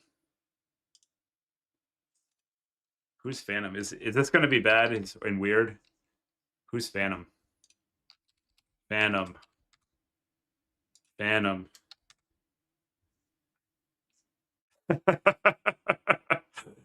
What does he play? What is Phantom's deal? Content creator? Associated amp? The Phantom tax. That's his like thing. Okay. Any of you guys watch Phantom? I don't. What is the overlap between the Phantom fan base and the Total War hardcore competitive fan base? You never know. You never know. People have diverse interests. What is he into? Bang Energy, Pumas. Okay, okay. All right. Chugi. Oh, Chugi is good. My wife knows Chugi. When like when the clothes don't have the drip, it's Chugi. It's like overplayed. Oh, I like that one. I kind of feel like Bothtoss's build was pretty Chugi. You know? Some Chugi shit. Yeah. I want to get the GoPro and do the I cook meat a lot between rounds. I want to get like the GoPro and go show the chicken and steak and stuff. I recently started making chimichurri after watching some Google videos. That shit is so good on everything. Oh my god! If you guys aren't, it's the easiest thing ever. You got to make chimichurri. Just look up like a good chimichurri recipe and get a blender or a food processor with some slang. Yeah, let's update the title. Yeah, that's good. The Gat. I like Gat actually. That's a good one. Are we crashing out? No, we're not. Bussin' Riz. We got. How do we edit this thing? Edit. I don't know how to use the buttons. Edit. Late night. Bussin' Riz. Chawi SFT. There we go. That's better. We did that one for you, Drake. Chugi's good. Chugi Chawi. Late night bussin' Riz Chugi Chawi. Well, we gotta stack the words that go together. So it's like you gotta pick between like we're crashing out with Chugi Chawi, or it's a late night bussin' Riz Chawi. And I'm feeling bussin' Riz a little more right now. I gotta go phantom text my wife though. 1 second, y'alls. Oh, I'm gonna have fun with this. I've got some Gen Alpha and Z cousins. And my favorite thing also like how are the oldest Gen A's are like entering the workforce. How old are the oldest Gen A's right now? And just the best thing in a meeting. Oh no, they're 14. Okay, it'll be a while. The best thing in a meeting is this is like the Gen Zs is to use their slang during a serious point in time. Like I'm in a role where I like approve big proposals and stuff. And so sometimes folks will come to a meeting having prepared to like put it out there for like a long time, like 3-4 weeks, and they're really nervous and you want to just be quiet. Like they say it and they're waiting for your response and you're like bussin'. That's a consistent 4 out of 10 corporate joke. So that's what we're doing here. We're equipping ourselves. We're trying not to be cringe. We're the right kind of chuzz. Ooh, chuzz is a good one. What is chuzz? Not why. Okay, so this chuzz. Riz, Gat, sus are common. So this is like the AI hallucinating. Chopped huzz. Oh, this is demeaning to women. I'm not into that. It is unattractive. I don't like that. Ohio. Chugi's pretty good. I like Chugi. That's a good one. Sus. I haven't been working in enough. Sus is like a grade A. All right. Let's check the event real quick. Then I got to go figure out dinner. My phantom tax. I got to get my phantom tax. I need to watch those videos and make sure that's not racist. It's like when you use something out of context in the wrong way and you're like, oh. When I was a kid, my parents read to me Brer Rabbit. And I didn't know that there was like some pretty not okay things, and so I use some of the terms from those book until like pretty recently, and somebody was like, "Dude, you can't say that shit," and I was like, "Oh, what? It's a kid's book." And it's like, ah. So I think Brer Rabbit is canceled. Where do we go? Okay, we got time. BRB. Figure out how we're gonna beat the Skaven. We got to beat the Skaven. I feel like Dust is gonna clap us.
What do we got? You guys figure it out? Ohio Skaven, Chugi Chawi. Chat, you were supposed to figure out my builds. What is this Ohio Skaven? How am I going to win with this heavy anchor on my legs? Chat just wants to make jokes. Now we have to fight VC. Look, chat, look what you did. Look what you did. We got to fight the best VC player in the game. The best VC player in the game with Chugi Chawi. Old haggard Chugi Chawi fighting for the top 4. Let's make it happen. I have some ideas here, actually. Chugi Chawi.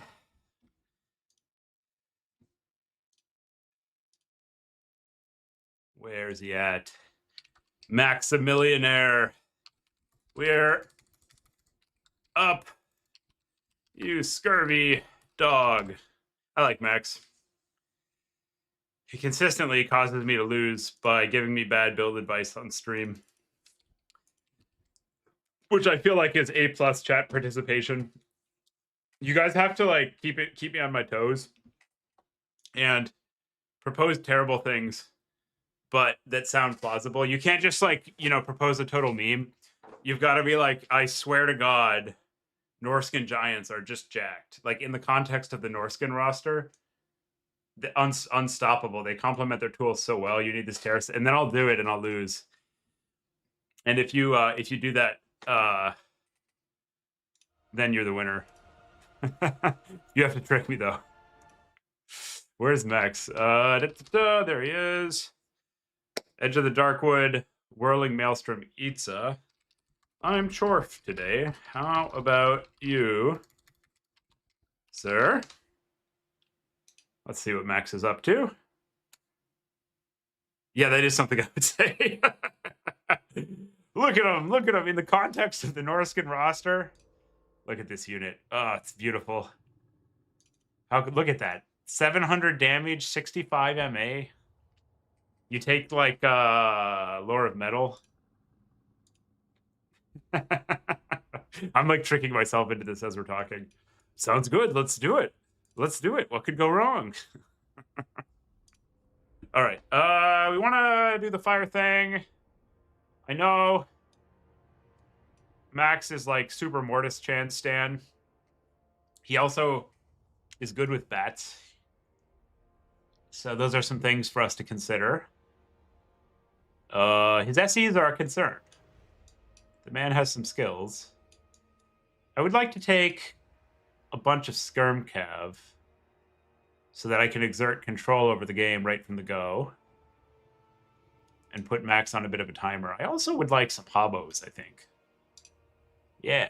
Although, I think last time I saw him take this, he took Wind of Death, which is, like, kind of scary.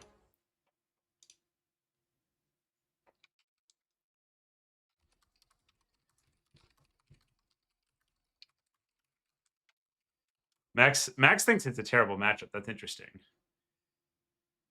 Interesting. I'm not so sure about that. Chugi Chawi against Vape and Vamps. That's like how Ent does his titles. I have to learn from Sensei Ent. Whirling Maelstrom, Edge of the Darkwood. Oh, Edge is big ass map. Do we want a big map? I don't think we do, actually. I think their mobility might be better than ours here. Whirling Mael. We do want to shoot, though. Itza's probably pretty good for us. Whirling Maelstrom. Which one is Whirling Maelstrom? That seems like a band. Whirling Maelstrom. Yeah, we don't want that one. Oh, we're doing 5 rounds. I see. Okay, so who's the banner? Max is the banner. Oh, he bans Maelstrom. Okay. So I can have Edge of the Darkwood, or I can have Itza. Huh. I kind of like Itza. Let's play on Itza. Because I think defensive play is pretty good on it's a good Vamps map, but I think defensive play is pretty strong on Itza. So we gotta be ready to clap his Mortis. That's probably the most important thing here. And we can go like a melee ball if we want, or we can go like a little more combined arms. I guess as opposed to fire spam, another option here is just we yeet a final trans at him. That's appealing to me. That usually gets a crazy amount of damage into the Vamps. But the buffs, he's gonna have like ghouls and stuff. This will be fine. I feel like the buffs to our army are also pretty bussin'. Pretty bussin'. We could also take a fireball to help finish off like Mortis and such and to proc our abilities. Okay, well we'll throw this in. We won't belabor the point too much. Let's get a build out there. We want some of these little fuckers, but they do route to a stiff breeze. So maybe what we do actually, I see. I have looked into the eternities and seen what we must do. Start more infantry. Time is going to be important, actually. I don't want to start so damn slow. I want to like get out there and exert cap weight pressure right away. So we'll only take 2 infernals. We'll cut that. Because once our initial infantry is out there, like I don't think there's a lot of ability to commit to resummoning a lot more. Like we kind of got to go.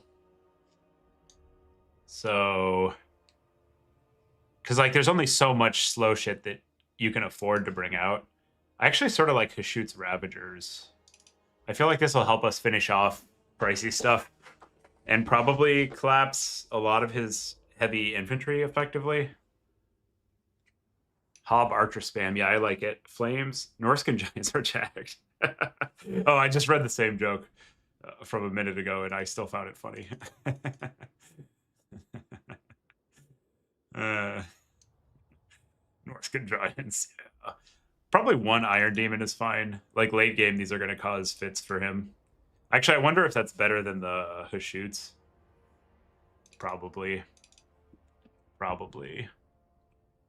I do want some peel, but I'm not 100% on what that ought to be. Immortals?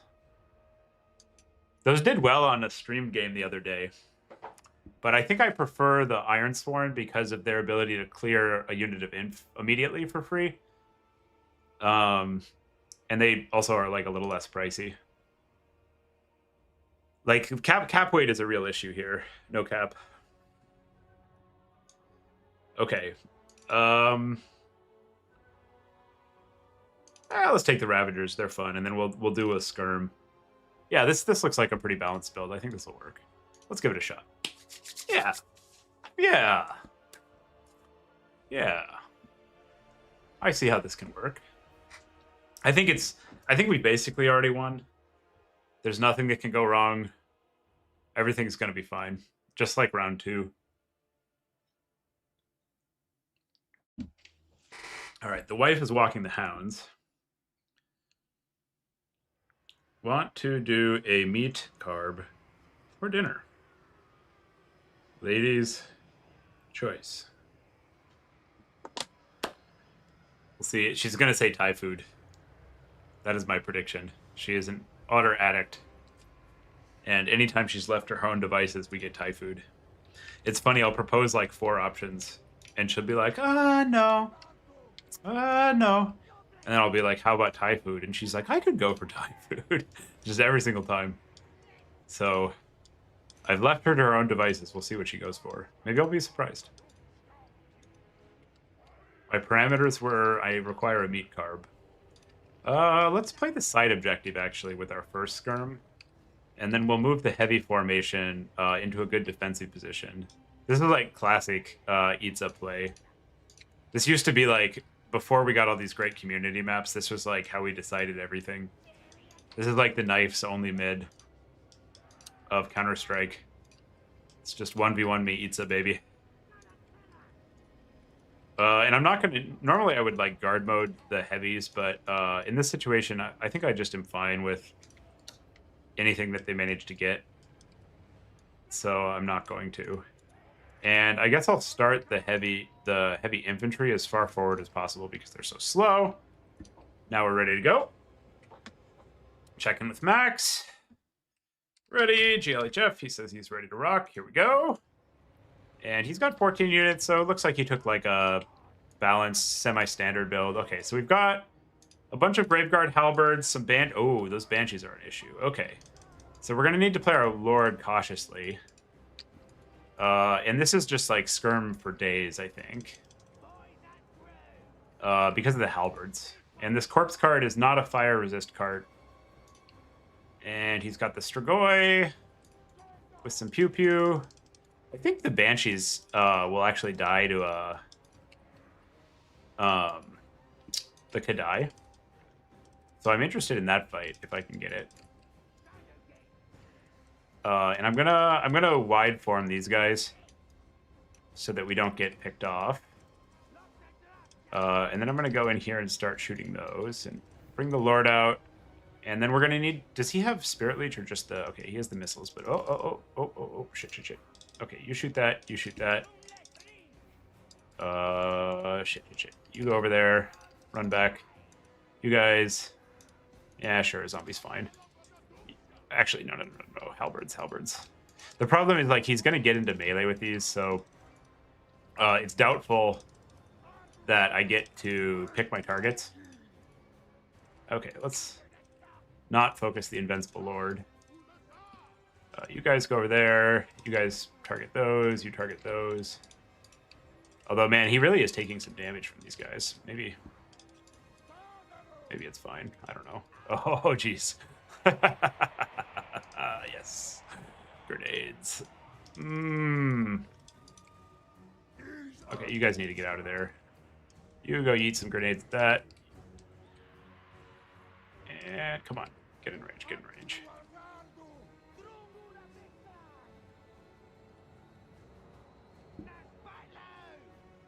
I'm not able to get a target. You guys go over there. You try to peel. You run away.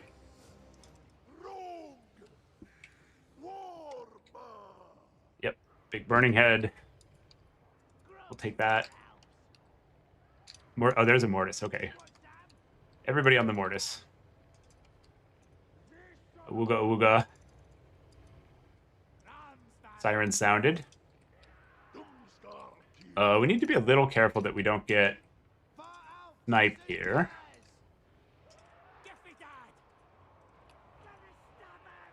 Let's get these in closer so that they can do more damage.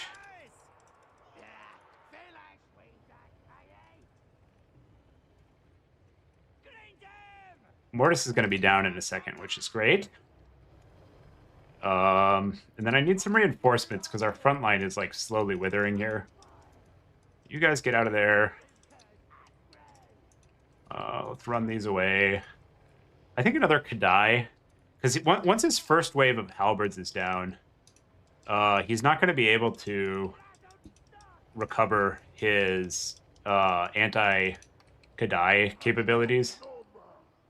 Let's get a big burning head off. Yeah, that's close enough, sure. Oh, that's a summon. Okay. So the corpse carts are down. Or the Mortis is down, rather. Man, these fire damage are clapping. And I don't want him to get cap pressure off, so I'm going to summon that. You guys get out of there. You get in there. This looks really good. He's got the big healing blob, so like you always got to be a little careful that the VC can't come back. Let's get a charge off here. And I'm just going to ignore the Lord for a while. And we can get our Lord back in. Let's focus fire down this corpse cart. If their carts go, they can't really sustain the late game fight. So even though like the damage per goal, the shooting carts is not the most effective thing you can do, the strategic value of it is very high. It's a little awkward because he's got both his carts here in like a pretty close proximity, but I don't think I particularly care. So these will get in there, apply some pain.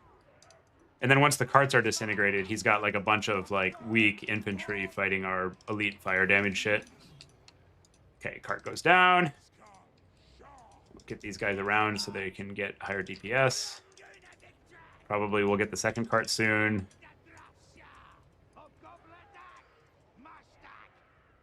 Let's get a... yeah, we'll just finish these. We're just trying to get... it's not going to be very good value, but we get the fire damage proc this way. Which is desirable. And I'm interested in... No. I was going to try to take out the Lord, but the Lord is always a bait. The problem is just that the VC Lord, that particular Lord is just like so damn tanky that you like spend a bunch of time and resources trying to shoot him, and then he just like, it tickles him.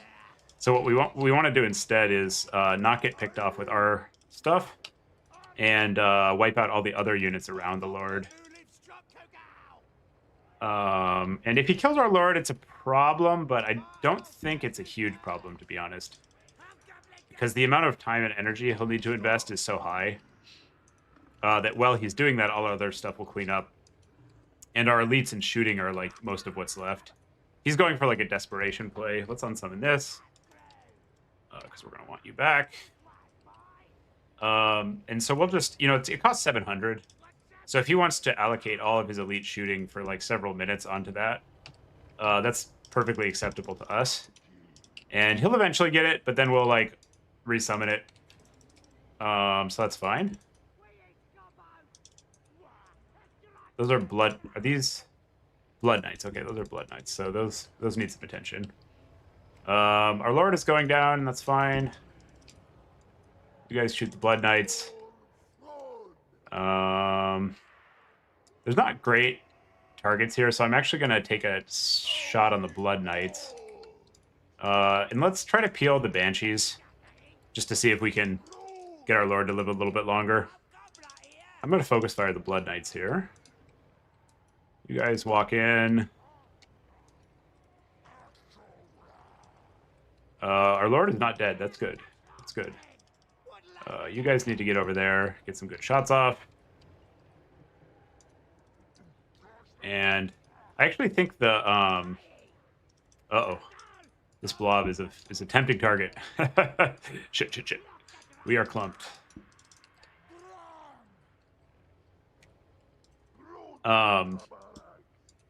Spread. And what do we want to summon? Probably resummon these. You get away from the Blood Knights, you come back in, and our Lord is still healthy, so we're just gonna waddle him away so he doesn't get the Lord kill. That's a corpse cart, not a mortis. So not of paramount scariness, but still scary. And the Ravagers are too slow to get away, so they're gonna have to take this fight. And they'll lose it, but probably not by so much that it's a problem. Because the rest of our stuff is just pounding him. So that's fine. Sometimes you get a bad catch. And I think the reserves are probably going to hit hard enough that it's fine. I'm just casting this for the damage proc while we're fighting the Blood Knights. It gets a little bit of incidental value, but it's... This is the problem with Banshees as a kill unit. They just don't have a lot of mass. Look at that. Look at that. 90 mass. Not going anywhere. Now we can snipe his Lord. It's pretty good. Unsummon you. You out of ammo, unsummon you. Focus fire the Lord now that the other stuff is getting kind of winnowed down. Unsummon you. You'll all be back. This is pretty funny. That Banshee is not going to do its mission. It's sent to assassinate, but it is not killing anything. You guys shoot that. You get in there. You go harass that. You run in a direction such that we can peel with summons for you if the Banshee somehow gets over here, but it's not going to. He's got a crypt goal over there on the left, but it's fine. Man, these Infernals are just holding. They're holding. Huddle, huddle. All right. Lord is over here. Oh, he took the right point. That's funny. I didn't notice that. Oh, well. This seems like a pretty bad matchup, honestly. You guys shoot that. This is decaying. That's good. You guys go recap that. And now we just need to summon a bunch of skirms and we're cooking. And these things actually are pretty fragile, so I'm going to dive them. I'm going to counter dive them. And the crypt goals are why we brought that unit, so we can send it in and get its job there. We just, we go in and we get like a nice charge on this, and then we pop out. I'd like to unsummon these, but okay, there we go. Round 4, CD, VC, max. Pretty decisive. Go Chawi. All right, so I think it's going to be a 5-rounder, which means we're going to be playing for top 4 next, potentially a tournament dub. Let's update the record. We are 3-1. Very good.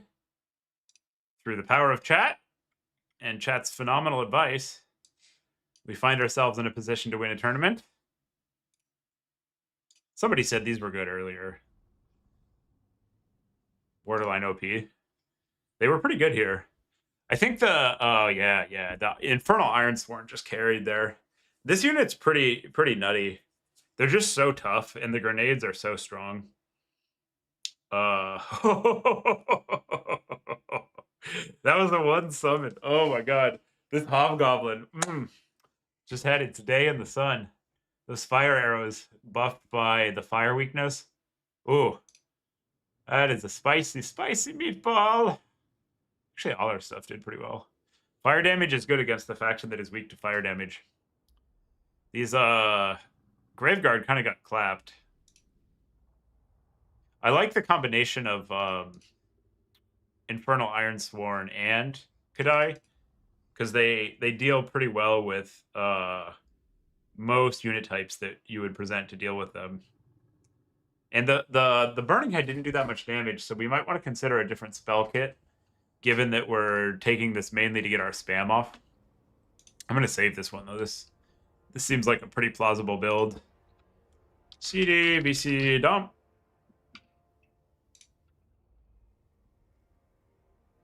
Yeah. The full int max. Would you like to play that back? The real MVP here was Max's Bloodlust. Oh, I will say you feel dumber playing against better opponents because they tax your decision-making more. Because like almost all games are decided by a punt. And at some point, somebody's going to punt. And it looks like if you're a player who usually easily wins, your opponents look stupid most of the time because when they do good things, you see them and avoid them. And when you do good things, they work. So, like, I don't think you made a huge mistake for quite a while. Like, you had a pretty good early game here. You push up. And then the fight breaks out and there's a lot going on and you int the Mortis. But, like, something always goes wrong. Man, those grenades were really good here. So it wasn't even grenades that chopped the first Graveguard. It was just missiles. Yeah, and so the Mortis has to go in. Like, what are you going to do? Not fight with it? I think you just want to pick something a little less center. Like here, you're in the fire arc of literally everything. You're like this is the focal point of it's like one of those like James Bond style like sun magnet mirror rays where we're like and the mortis is sitting right in the middle of that. So you probably want to, like, you know, summon a cav first to go sweep and screen, and then bring out the mortis on the flank, Max, and then I can at least only hit it with half my stuff, and you're pressuring. So that might have been a little bit better there. Yeah, this, oh my god, this mortis got like fucking obliterated. We'll have to, I'm trying to figure out how to do shorts, because I only have so much time to produce stuff, and the short form content is a way to get new viewers in, and also is easy when I'm tired. We saved the show for the SFT, and then we got to bring you guys in. Yeah. The bows. Well, so what's going on with these guys? They've got 120 models, which is crazy, because like they have like a profile kind of like high elf archers, and then they've got backstabbers, and then I pop the fire casts, which give fire weakness. So this is like a high elf archer, and then some, in terms of like the damage output they can inflict. It's like a high elf archer and a half with the fire proc up. So they yeah, I like the Black Knight Cav a lot. They solve a lot of problems. The lances. I shouldn't be telling you this. We'll probably play again, but we practice together. It's a small community. I'm here for the funsies. I actually I would almost prefer that we didn't have championships. I love like the high level competition and like preparing for those, but the fun level of a mid-season event where you're just kind of dicking around is like so much higher. I get stressed. It's like a different kind of fun, type 2 fun for champs, but I just legitimately enjoy these weeklies. It's always a good time. Oh, yeah, stretch. Yeah, that mortis it's gone. It has been sent to the Shadow Realm. Oh, I got a report. Let's not hold up the event. We got to be conscientious. Over here, Maximilianer is 0. Own goal 1. Yes. Winner. That's what it's all about. VC. Counts. Chawi. The Chawi have felt kind of respectable so far, to be honest. Like, I've had moments where the power level felt really difficult to beat.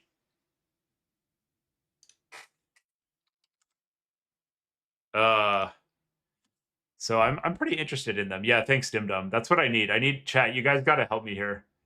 I'm like the least attentive. I have like a 20-second attention span. So if I've lost track of something I need to do to keep the tournament running, definitely help me out. I will fly to victory on your strong shoulders. Together. Prevailing. Yeah, geez, what's up with the Hobgoblin Wolf Riders? I keep seeing this unit randomly. Like, I didn't think it was that good on a stat card basis, but they keep popping off in all these games. I sort of feel like we might be supposed to... I like the anchor point that the elites provide, but I almost wonder if we want to, like, really max out the DACA here, and we just go, like an all fire arrow opener and a little bit of mass to protect our lines. I guess no infantry is a problem. Like, maybe these guys, because they don't cost very much. They're kind of jacked, actually. Jesus. They're like a good percentage of the infernals, and they cost considerably less. Yeah, halberds suck. Very limp. They're sus, and they're chuggy. That's what I have to say about halberds. Highly sus and chuggy. Okay, so we concentrate the firepower. Oh, look at that. Okay, we got to take this. Oh! It's all spent. Just pure efficiency. All right. This is coming out at some point. It's too clean. I don't know where we're gonna use it. We're just gonna. This is Chaos Dwarf's Dom. This is the Dom build. Yes, good. Stats. We have a Terror Source. We've got mobility. We have an okay reinforcing piece of infantry that's fast. This has it all. I would kind of like a little melee cav, but that's, rosters have to have a weakness. Because this is not a unit. Like, it looks like it's on the roster, but it's actually not. It doesn't do anything. It's a trick. Maybe we take one or two of these. Yeah, you just outshoot Empire. We are Chaos Elves. Pew, pew, pew. I'm Serica. Das ist gut. Das ist gut, Chorf. All right, how are we doing? I think it's going to be round 5 time in a second. Our boy Stingers, RTK Stingers, holding up the whole damn. Oh, Subutai! Yeah, VC! Oh, yeah, get in here, nerd! Give me your lunch money! Give me your lunch money! Subutai is jacked. The dude lifts some weights. You see him online and you think he's like your archetypal skinny RTS nerd. That dude is pumping some iron.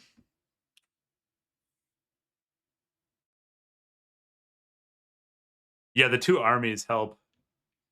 Well, there's just more flexibility with what you run in Dom because of the reserves. So like you don't need to worry about these all-in polarized builds. Oh, he did. He sent. I was trying to get him to join my. I am the bitch. I was trying to get him to join my lobby, and he said he sent his first, which he did. All right, chat. Subutai has established dominance over us. Oh, is he also Chorfs? Oh, wait. Are you Chorf? Thank God he's not Chorfs. What play? Oh, thank God. I didn't want to play the mirror. What is monkey? He says monkey. I don't know what monkey. Monkey what? Oh, he Norska. Oh no, chat. He's gonna use the bug chariots. He's gonna use the bug chariots. No! Ah! Fucking Norska, man. The chariots are like fully bugged right now, so you like sort of can't hit them with missiles. And also, man. All right. He bans Jade Tomb. Ban Chateau. Okay, so we're on Imperial Ambush. All right. Let's we can do this. We can do this. What are we doing here? I kind of want. What am I interested in? I kind of want to net the chariots so we can clap them. Let's go for Speedy's Attend. Susatai, yeah. The most sus. He's a good guy. Subutai is my homie. Do we want AP? When do we want which of these? So this guy, he costs 100 more. You get MD and MR. They both have. Oh no, you also get. Okay. So you get this area silence, and it also negates magical weapons, which is kind of nice if you have Kadai. Although they don't have much by way of magical weapons. Okay. This is a crazy ability. I don't think we want any of these though.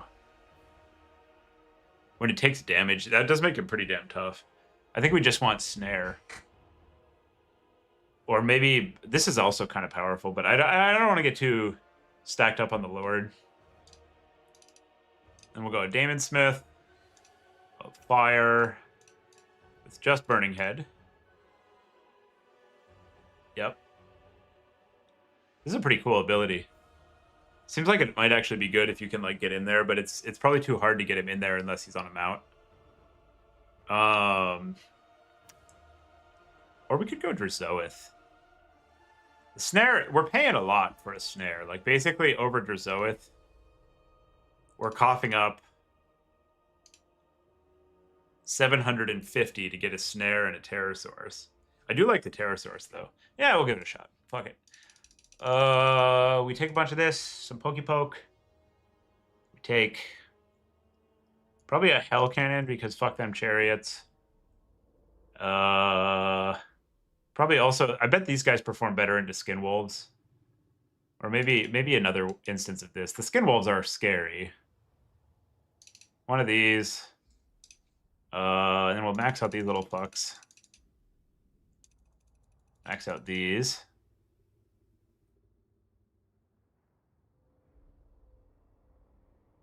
I guess the question is how mobile am I playing this shit? Because this is pretty static. And we're going to be priced into like taking the fights. And we could play it pretty mobile, like just poke. I guess I can just play safe and make him come in. This is like the best possible setup for him to just bowl through us with chariots though.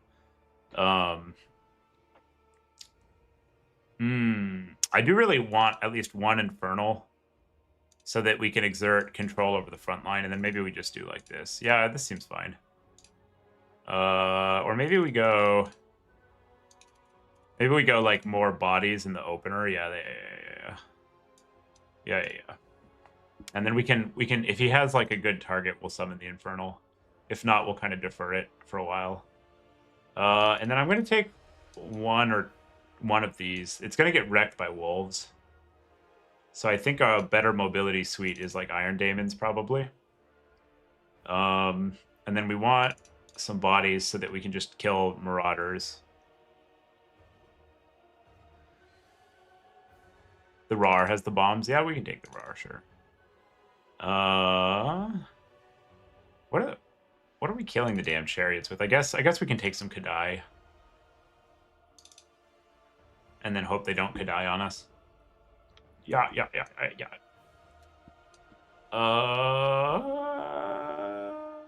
Yeah, okay. And we'll go one less. We can go Hellbound on the train. Oh yeah, this works. Oh yeah. Oh yeah. Oh yeah. CD in our Dom. Hope it works. All right.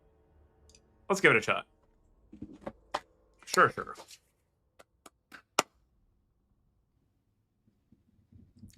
Is it gonna work, chat? If we win, we top 4. If we lose, we're out, and we'll probably cast the side of the event that Turin doesn't cast. Yeah, we'll cast it. I like that. Yeah, I think the Infernals are not quite hacking it in a world where the chariots are busted.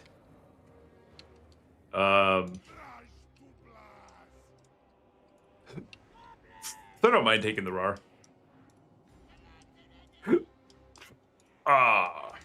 Total War. Love this game. Here we go. This is the best game. Okay, so we're gonna deploy these in ball form.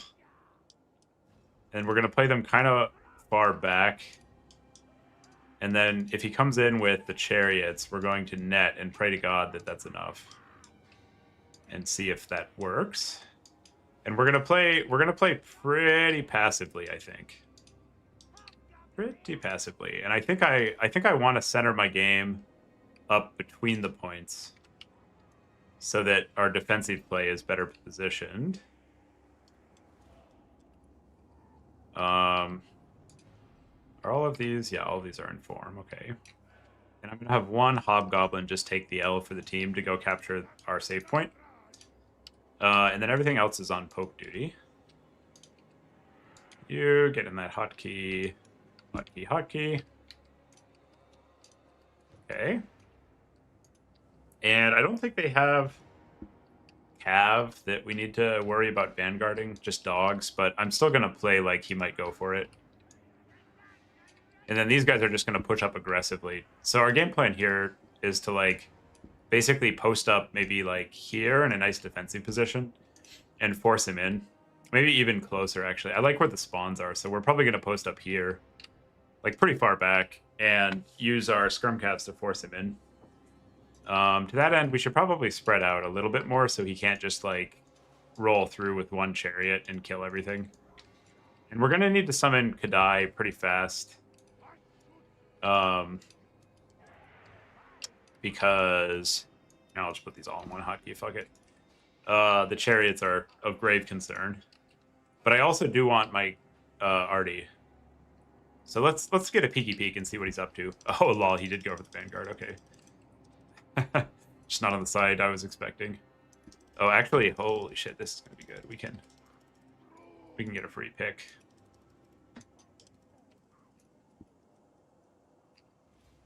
Okay, he's got Wolfric. These guys should be getting some hits off here. And more Vanguard units.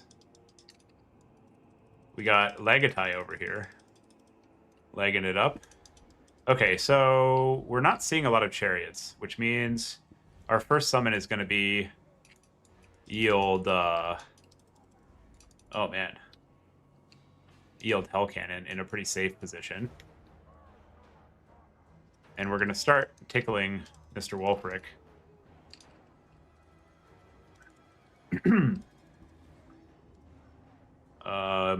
That's the pit caster. Okay, so these guys are going to spread to minimize the value a pit can get.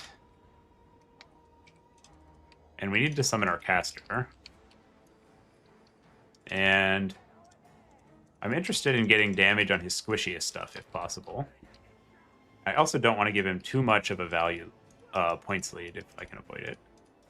So he's bringing wolves around to dive our Artie, which is scary. You run away, you dive Wolfric. But we also, the Artie is sitting on top of a summon. So it should be pretty easy for us to defend.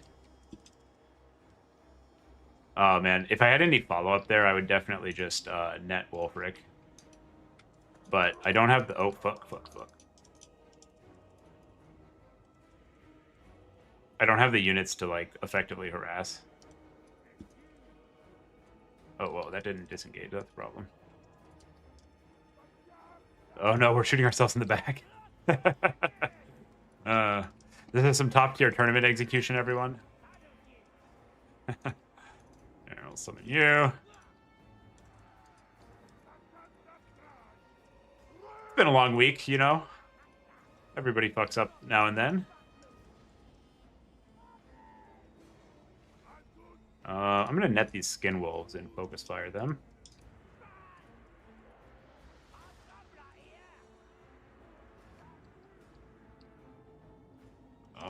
This is in a bad position. We might even unsummon it, to be honest. You get out of there. And I'm looking for high-value hits, if I can get them.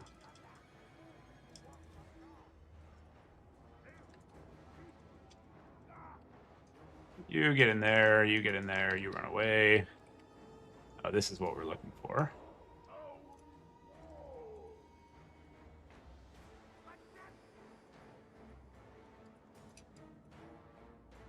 You shoot that. Oh god, that pit's gonna fuck our shit up. Gonna fuck our shit up. But we do get a big chain route. Let's see if we can get this out of here. So we can unsummon it or something. You guys go get in there. Hit those. You shoot that. You shoot that. You shoot that.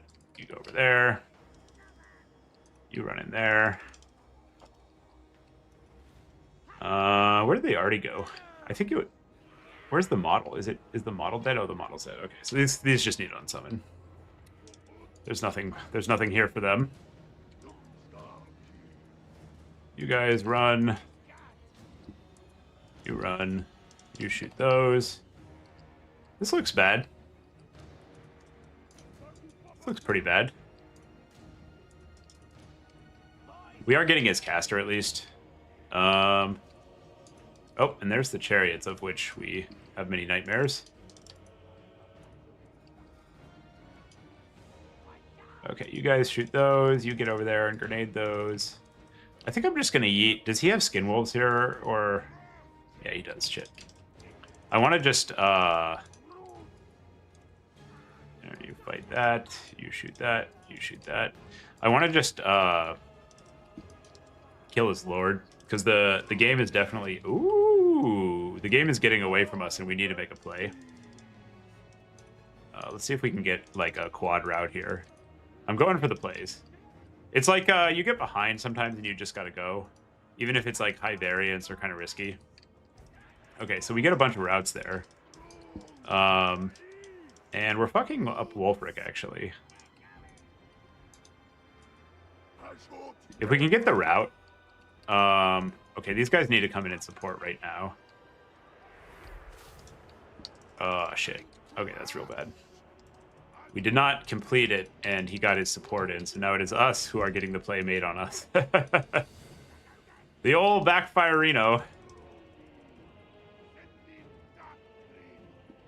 I think that was still correct, though. We were definitely, like, pretty behind. So you got to make the variance play to try to win. Like, don't play to lose and just play safe when you're behind. However, now we're gonna lose. That's okay. Maybe that was a mistake, actually. Like, we're doing kind of well on the rest of the battlefield. Okay, well, let's play heads up and try to pull it out. So he hasn't actually killed our lord yet. He probably is going to. We're gonna have to resummon for sure if that happens. So I want to start pooling because he's not going to be dead for a while awkwardly. Okay, he took off. He took off. So we don't want to let him get escorted off the battlefield. And if he comes back, we're just gonna like yeet him into the safest possible like safe position we can find. These need to run. This is interesting. I think he's gonna get the route. Maybe we can get like protected flanks bonus here. And there's no more infantry for us to clap with that, which is awkward. Oh yeah, he knows. Subutai knows. Fuck. The edge is pretty far away. Yeah, we're gonna have to get a resummon on this lord, I'm pretty sure. At some point here. I wonder who wins between Skinwolves and Kadai. They like mutually have good bonuses against each other.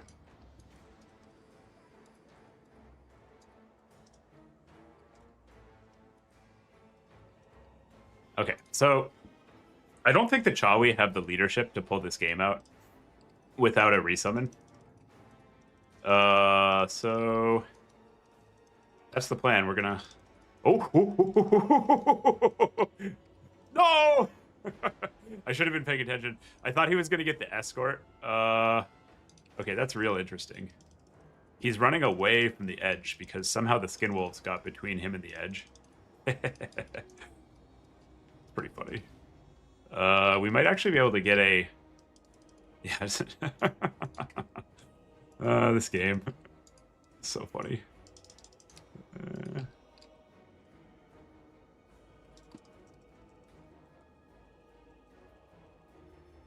So these guys are going to run up. Oh my god, he's alive. Okay. Okay, we're going to just assume that he doesn't die. Because there's no script in which we win where he dies. I wonder if Subutai doesn't see it. I'm going to land him. Because he'll go like cloak mode on the ground.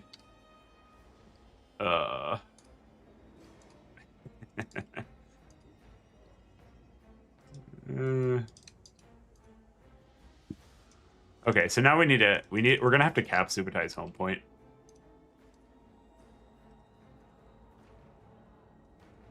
So I'm gonna walk these over, and then I'm gonna send these to reinforce.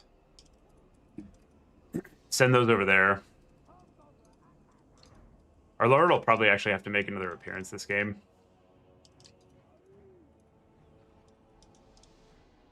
And in Monstrous Imp fights, you want to target their Monstrous Imp when you can. This is pretty awkward, fuck. Yeah, I think we're cooked. I think we took too much shooting. So he was able to get, like, a good defensive position on us. Maybe we can...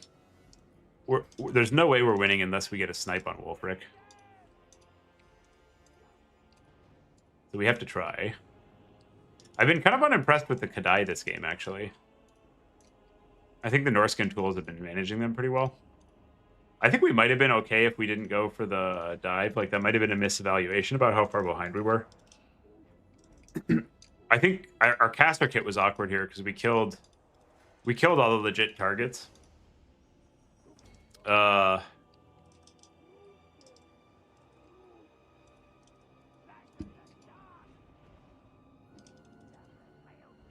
And so now we just have, like, all this WOM and nothing to shoot.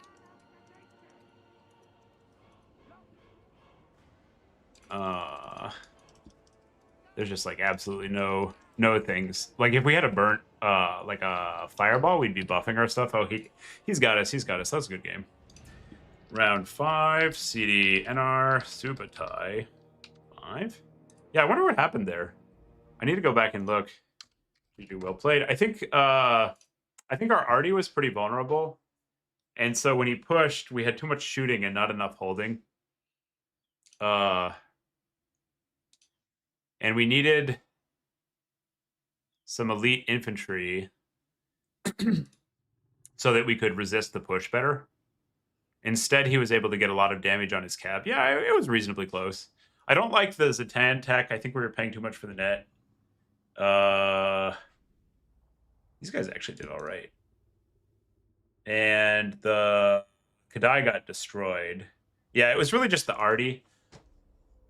So I think we needed...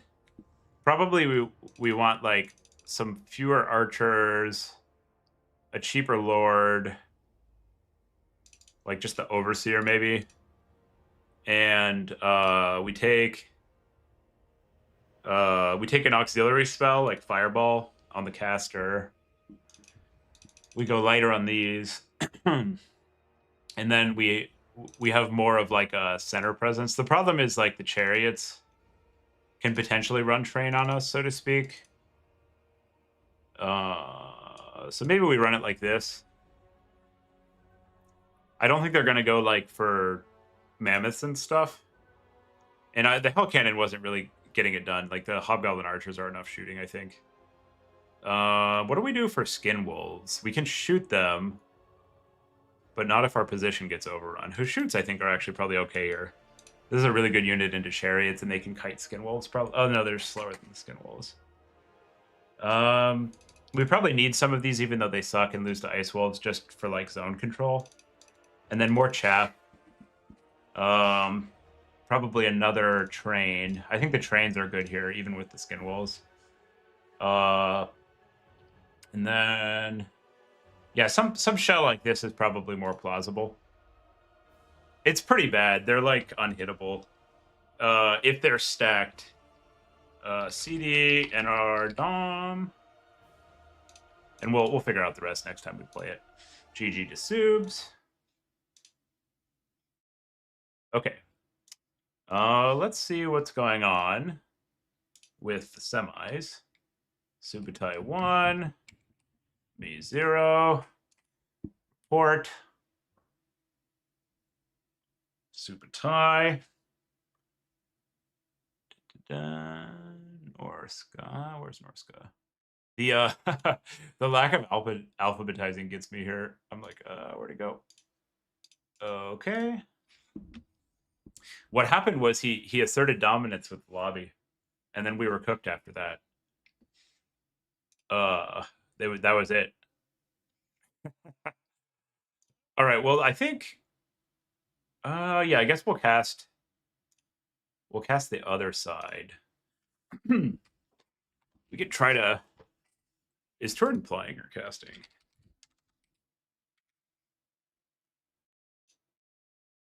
All right, where's boss?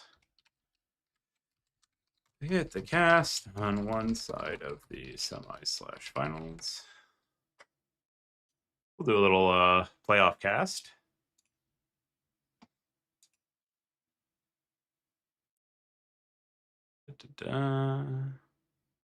Where did the event go? Player, old player, new player. Oh, I see. So people have hosted a bunch of other events since. I see it's right here. And we got Mr. Boss, the host, doing the self alley-oop. Oh, this is real close to an RTK shutout. we got 3 RTK, the Villainous Hive, and 1 Maximillionaire. I like to see that. And who's still playing? Just Darren Dimwits and Potatoes. And I don't think any of them are in the tier to move up. So that should be the top 4. Nice. Planting a nice fat flag there. You like to see it? Yeah, we'll cast one of these. See which one Papa T doesn't want. Take the scraps. Ooh. Oh, it's hurt my back crack. Ah. Friday. I'm excited to see. It's actually, this is kind of funny. This is like the RTK premium squad from a while ago plus Boss Toss. Like seeing both Stingers and Subutai playing and doing well is pretty cool. Yeah, Drake, you wanna here, I'll show you the bug. This bug is fucking crazy. We've got time, I think, before the finals. We'll just do a quick. So I'm gonna load in with Norska, and I'm gonna bring 4 chariots. I'll put it on Glacial Lake. And then I'm gonna bring greenskins with their hard counter, basically. So we'll do like 2 Savage Boars and 2 Big Uns. And then just some caster that won't spoil the scenario. So we brought a bunch of AP cav and like probably the best AP anti-large cav in the game on like a pound for pound basis. And we're gonna run the chariots into them and see what happens. 1-on-1 they lose. It's something happens when they stack up where they're like not hittable. And they become effectively invincible from that. Oh, I should update the record. Casting. Cast. Semis. So the Chawi were pretty decent today. I'm very green on them. I'm sure that Norska setup you can really give them the business somehow, but I don't know exactly how. So I'll probably go think about that a bit. I liked how they played. The Fireborn weren't as like utterly insane as I was hoping, but the skirms and the archers did better than I wanted, and so did a lot of the infantry. So the problem is like you stack them up like this, and something about like their hitboxes makes other units not connect evenly with them. So like they should be getting like just totally murked here. But you see, so that was like the legendary difficulty AI got a 4-direction cav surround with AP cav on my armored chariots, and a minute of time has passed. They've popped wah. My hands are off the keyboard, and these chariots are still alive, and they're actually going like about even, which is no good. It's no good. So that's about how bad it is. And you know, obviously, like in an actual game, the greenskins are not getting the 4 hard counter units get a full surround on the chariots. They're gonna have like infantry and stuff clearing for them, and they do like heinously better in that situation. I don't actually know what it is. It's something about like the hitboxes. Like they're swinging, but they're like not connecting. Like maybe the wolves are not hittable. I don't think it is.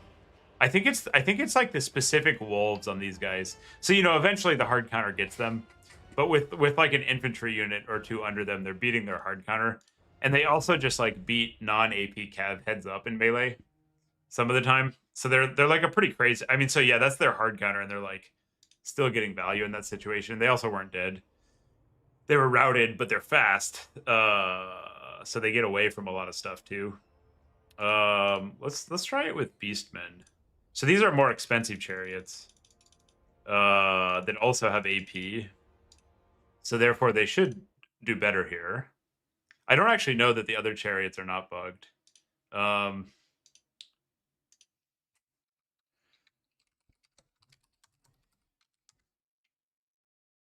Looks like top 4 is up.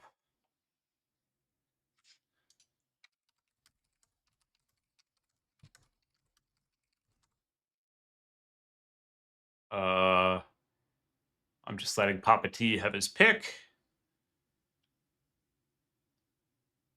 Defer to the daddy. I don't think he advanced it. So I don't see... Oh, there we go. So we got... we got a Norska VC with Subutai, who's like one of the classic VC mains of the game. Yeah, that was 5 minutes of a false round. with the hard counter. And they were like, yeah, they're fine, you know. So at any point, if you cast like any spell there, like a final trans or something. The other issue is what Danikin was doing against me was casting bombardments, which is dirty because you have to surround them to stop them from just like running over your army. And then they like here you see like a random bombardment spell is gonna like clean house against this blob of AP Cav. So it looks like other chariots might actually do the same bullshit. Some of this is the AI. Like for whatever reasons they're not surrounding the piggies. The piggy chariots are pretty crazy too. I think chariots are like fine and in a balanced, interesting spot right now outside of the blobbing, but I lost to like a high elf chariot blob the other day. It might just be all chariots are fucked. Of course, this pile of chariots costs more by a good amount than those cav. 3 would probably be a better apples. All right. I'll take Stingers, boss toss. And I can spell. Also. All right. So we're going to get Stingy Boy. We got an RTK mirror here, everybody. Stinger's boss toss. It's very cool to see Stinger's... Oh, crap. I have to host his...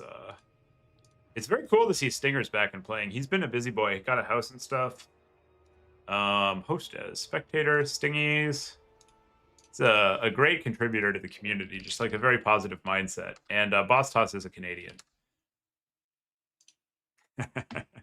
Just throwing some shade. You got to keep those syrup suckers in their place. You know?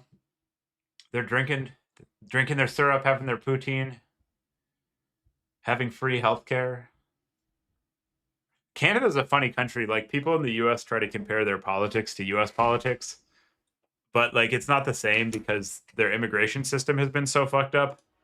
So you have, like, a lot of elements of both political parties on both sides of the aisle in Canada from the US. Also, I shouldn't talk politics. I'm in like a split family where like half of us are conservative and half of us are liberal. So it's like, we just love one another, you know, be cool. There's more to life than who people want to vote for. We kind of have like a don't talk politics at family gatherings set up. All right. Stingies v Boss Toss. What map? Oh, I got to put up the blocker. Actually, we don't need the blocker. This is an RTK mirror. Nobody's gonna stream snipe. Nobody's gonna. So let's have a look. Let's have a looky look. We got Throt, nothing else. That's a good start. Ooh, some Skaven High Elves. This is a classic. Yeah. Well, hey, there's a Cascadia, free Cascadia movement in the PNW.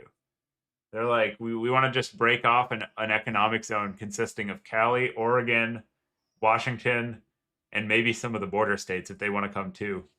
That would be a terrible idea. Also, we would get the flap down. Big time. Give Trump his Honest Abe moment. Oh, yeah. RTK chat. What's going on in RTK land? We got Road to Talabheim, some Skaven High Elves. I think I like Stingers here. I think Boss Toss is a better player but less experienced.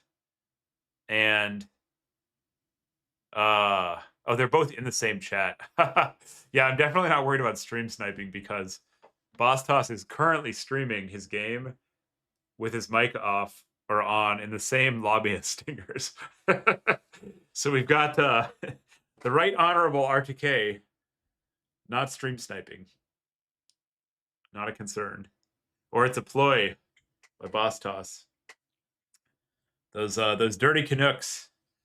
Always out to get you. Always looking for an advantage. Never playing by the rules or apologizing for their behavior. Skivity Throt. Oh god. I think Throt's kind of chuggy. Look at that. Look at all these items on him. This is the chuggiest shit I've ever seen. 1900 gold Throt. You could have the Riz with minimum cost stretch, 70 MD, and instead you go for Chuggy Throt. Let's have a look at Bussin' High Elves. Oh yeah, this is Bussin'. Look at all this shooting. Oh, well, actually, what he needs to truly be Bussin' here is like 10 High Elf archers. Unironically, Skaven massively struggles against like 10 foot archers because they just can't like look at this. Look at what he brought. This build is going to get destroyed by 10 foot archers because the avalanche mortars just can't kill enough of them, especially if you can dodge, and he doesn't have other shooting. So you just like walk up with all 10 and you have some cav to protect them and you just start firing and there's nothing they can do. The other thing is their infantry is pretty weak and the high elf archers are like unironically kind of good in melee. Like look at this shit. They get the racial bonus and then they have 18 MD, but then they go up to 30.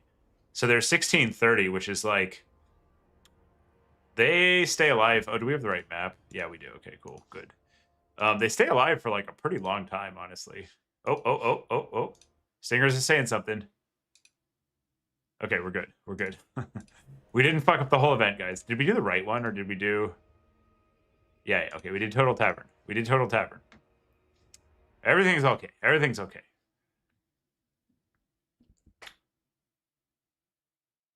Yep. The Flyers are not the best. They kind of lose to like the regular shit these days. So we'll see. We'll see.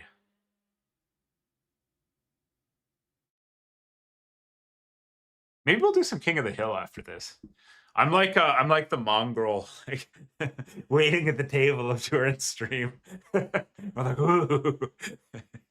I badly need like 200 more subs or whatever, so that I can get coffee money for streams. And I think I'm exhausted.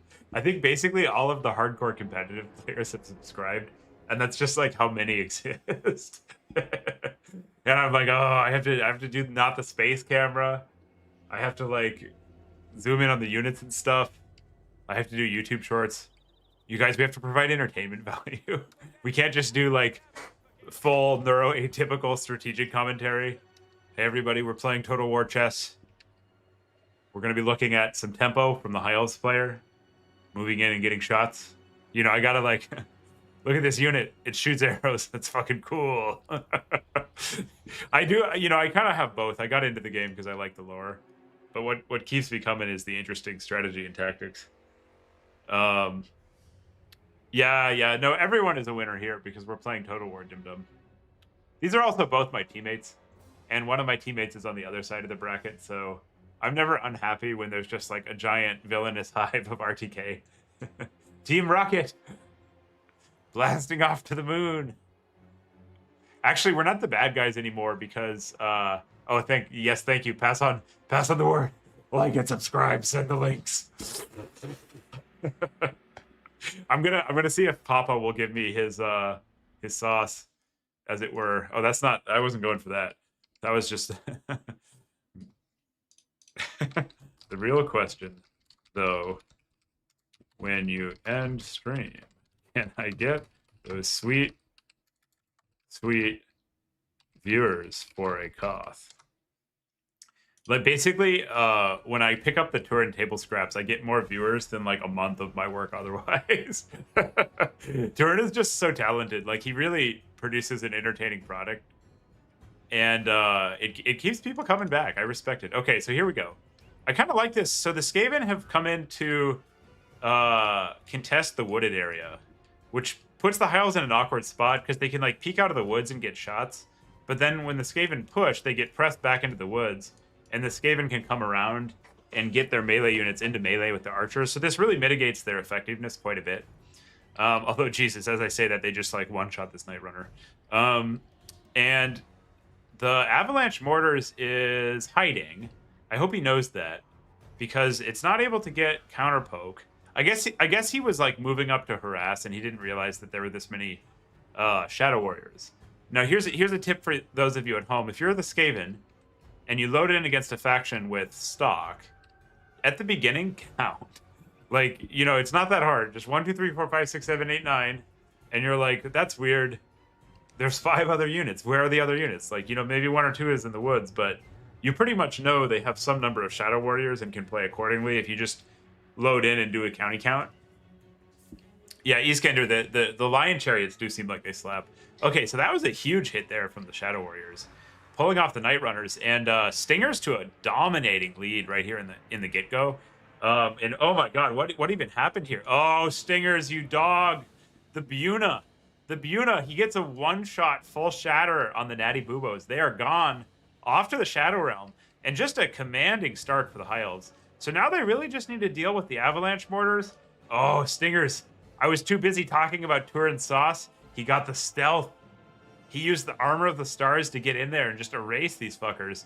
Oh my goodness, this is a really dominant performance. So the thing about Stingers is like he's a little stale, like he hasn't been playing, but he's legitimately one of the most experienced high elf players in Dom right now. Like Charix is the most, but then Stingers has been playing this faction like pretty much since they released in IE, and he really knows what to do. And so like anytime he's up in something, like he might be like trying to figure out the most recent meta, but I guarantee you he's played high elves against that faction like 10 or 20 or 30 times, even for things that see less play. And so you see some pretty cool stuff like that. I'd like to see a little more micro from our Gen Z friend here. Like there's like an opportunity here to just like, you know, immediately take out the Avalanche Mortars from the flying position. We're pulling a Papa Turin move. And I just think they're going to kill a lot of elves, and he needs to land and harass them. He's probably microing over here in the blob fight. We got some Silver Helms. We got Throt. The Skaven are actually catching up pretty well. Throt is a very threatening presence. Like, you know, he heals. He provides terror. He's good in melee.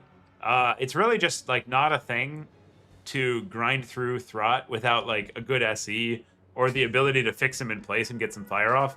And at the same time, the Shadow Warriors here are kind of hanging out in the trees, just chilling. The mage is behind. Okay, so now he sees it and goes for it. And this is going to be huge value on this mage this game. Like, Jesus Christ. So he already has, like, one-shot the Natty Boobas with them. And if he'd come in a little bit earlier on the Avalanche Mortars, I think that he'd be able to rout them off. But now there's these Night Runners here. And the Eagles are not very resistant to poke. So he's got to make a decision here. Like, does he stay in? His armor's been stripped off. Oh, man, we might get a turnaround Lord Snipe here. There's 24 more seconds on this flensing. The Lord is still landed. It's taking shots from the Night Runners, which are very good at connecting. And it's just getting erased. This leadership is going to plummet. It's really close to routing. Oh, and then it gets netted. Oh, man, the Warp Gale flensing combo is brutal. So I think that just put the Skaven solidly back in the game and probably in the lead. A lot of this is going to come down to, like, which way does this unit run? And do the last couple shots finish it off? That should be enough to get a shatter. It's shattered. Okay, so now we see across the High Elf roster, they should... Oh, the shatter penalty actually only applies when they get off the... That's stupid. I learned something today. The shatter penalty only applies when the units actually get off the map. So he's got a good amount of time for the Lord to run. Oh, man. God. And it's gonna be out for like 2 minutes, and then the leadership penalty is gonna go away. But the snooty high elves have just massive leadership. So now we're in a position where like it's kind of anybody's game. The Skaven are a little haggard here. If you look at like the eyeball test, Stingers has just completely forgotten a unit of Valyrian Reavers like a champ. So that's helpful. But at some point, the Zoomer is probably going to realize that he's got some cav over there and send them back in. And he's pretty far ahead on like the actual in-game play. We've got a Plague Claw coming out here though, which with the Lord leadership penalty soon applying, there it is, there it goes. That Plague Claw is going to apply the Contaminated and the Hit by Artie debuffs. Yeah, the Doom players are kind of going crazy. Since they've been nerfed, the Silverhelms should be able to deal with them, even though they have a good stat line for it. Like you can see, they get a pretty good charge in there. Although I wonder if something in the last patch. So in the patch before, chariots weren't like crazy like this, like with their disjointed hitboxes. Okay, no. They're getting trucked by the Silverhelms. They're doing their job. But you can see here, like, this is a unit with a good amount of health. It's got Contaminated -10, Lord fled recently, and damaged by Artie. And so you've got like an elite unit with just like a little tickle from this Plague Claw almost running off. But I actually think that, like, right now I give this to the High Elves by a hair. We're pretty, like, the points are not going to decide it on victory tickets. So it's going to come down to who can reinforce and play better. He's got to be really cagey around this Plague Claw, though. One of these effects, like, this is like a Screaming Skull on steroids. One of these can just absolutely take over the game in a heartbeat. But what's going to happen after, like, 2 minutes or so is the Lord is going to pop back into the summon queue. And this Lord fled recently debuff is going to expire. The High Elves have enough leadership. They're like one of the better factions to tolerate a Lord loss. Okay, so he's got to dive here. The High Elves like tolerate it pretty well and can kind of hold on. A lot of this game is going to come down to, is he able to get this Plague Claw crew off right now? There's like a triple sandwich on the Silverhelms, and they've got a lot of leadership debuffs already, but they're doing heavy damage to the soft crew of the Plague Claw. And it looks like the crew is going to hold, which is a huge deal. Like, if the crew had run right there, then he's got all this time. Stingers has all this time to take over with his superior cavalry. Like I think Silverhelms just beat a Rat Ogre heads up, for example, and he's still got these Shadow Warriors intact. But instead, the Plague Claw is largely intact, and so now it's going to be able to like pick a target, route a target, pick a target, route a target. What he should be doing is pointing at where Throt is, because the Terror buff and the Fear buffs and the faster, stronger enemy nearby buff will stack up with the Plague Claw debuffs. And so he can kind of just like hit scan any of these units and just instantly banish them to the Shadow Realm from a huge leadership spike. But instead he's picking other targets, I think because he prioritizes the Shadow Warriors as one of the remaining threats. The Skaven are in a little bit of awkward position here, though, where like a lot of their value is tied up in Throt and this backward Plague Claw. And so the High Elves are threatening being able to capture multiple points and put them under like serious time pressure. So there's a little bit of counterplay from both sides here. I think the leadership debuff should be off now. Yeah, it's off. So if he just doesn't summon his Lord, they'll continue to not have the debuff. But that's something I think CA should really fix. It's kind of dumb that you can get the Lord kill and then without paying the price of resummoning the Lord. Like, resummoning probably shouldn't exist at all. And then on top of that, in the case where your Lord routes and Dom, you like lose the debuff even if you don't do anything. I just find that kind of silly. I think you should get rewarded for getting the Lord pick. But whatever, you know. They've listened to so much player feedback and improved so many things in the last couple patches that I don't really care. Like, the game's great right now, and maybe they'll make that change in one of the coming ones. Okay, so the High Elves have a 3 cap, which means that there's not that much time left for the Skaven. Like, when they get to like 1100, maybe 1200, the Skaven are going to have to reverse 3 cap to win the game, and they're going to be there pretty fast. Like, the only point the Skaven are even really exerting pressure on is this one. And I really think that Boss Toss needs to be using these combined arms from the Plague Claw and Throt together. Basically, he's like picking different targets, and so he doesn't really benefit from the true OP-ness. And his Lord is kind of just running around finding haggard units, but not contributing to the reverse cap. So this is a bit of a misplay from Boss Toss.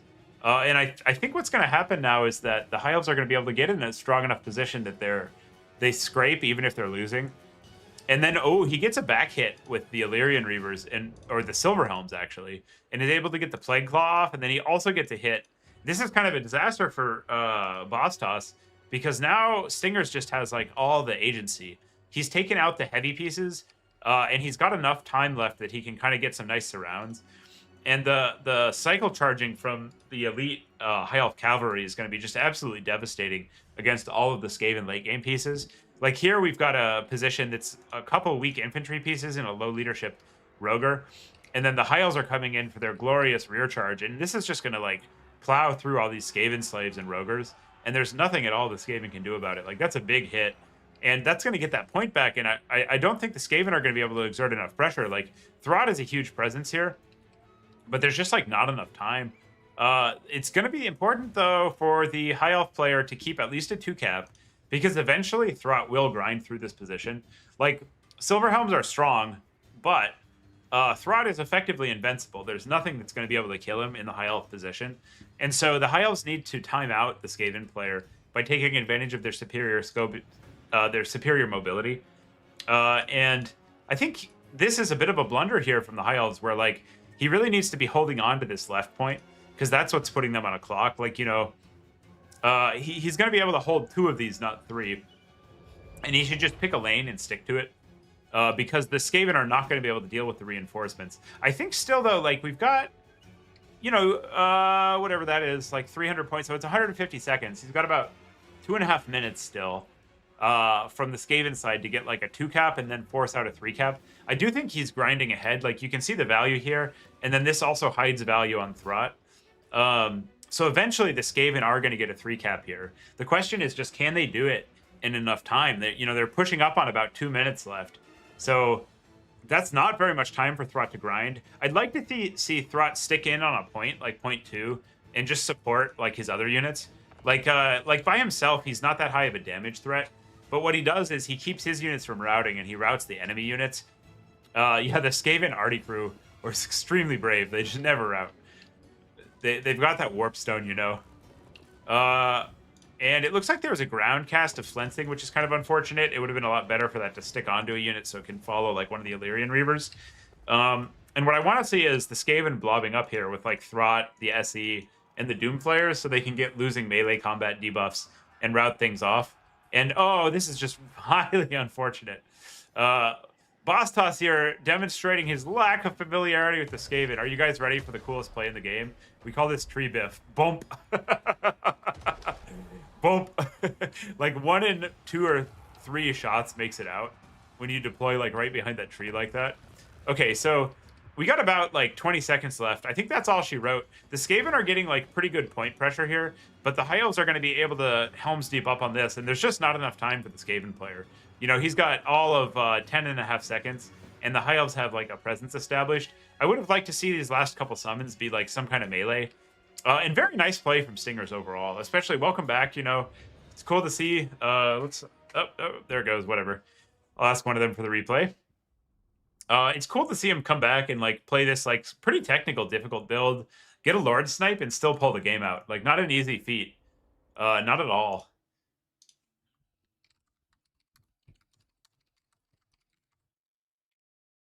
Okay, so we've got a final.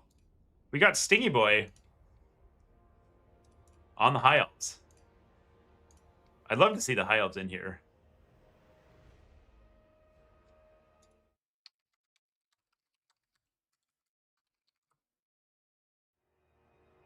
How do I do this?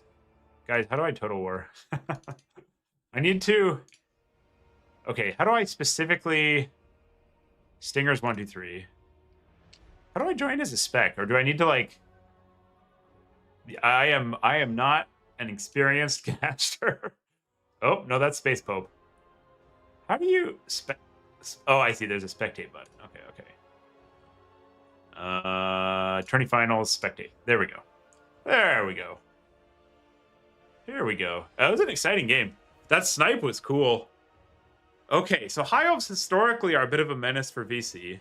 Oh, and I can tell Stingy Boys what to do.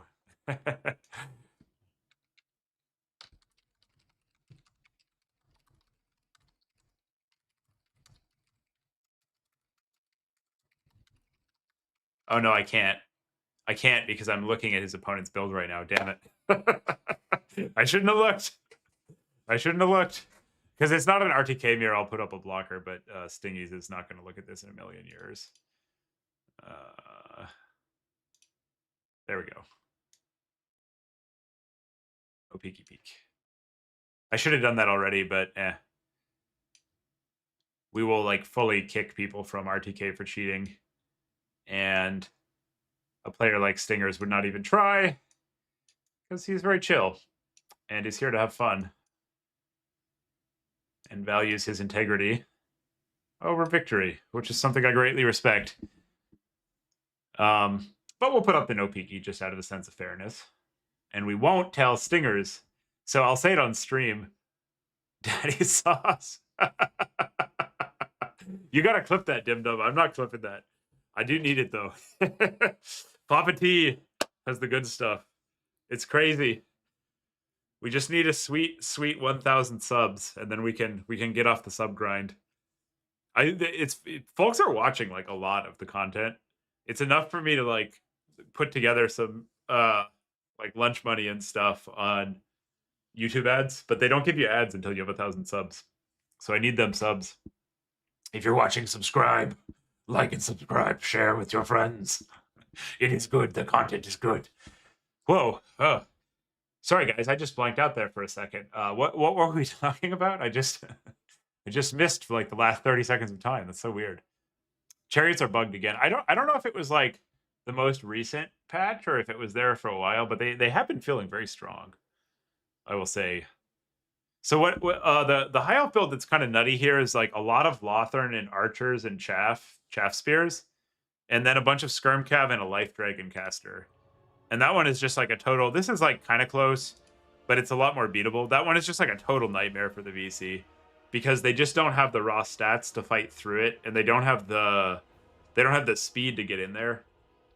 And so you can kind of just shoot them in infantry kite, and your range DPS is just like off the charts as high elves. That's like the single thing that they're best at is probably stacking a bunch of archer chaff. I think the high elf archers are the best chaff archer in the game, just like in general terms. They're fast, especially the light. This unit is like maybe the best unit in the game. It's such a crazy unit. 180 range. They have 40 armor, high leadership. They have a whole bunch of melee defense for 475. It's just like crazy. Like this unit often gets north of 1,000 value.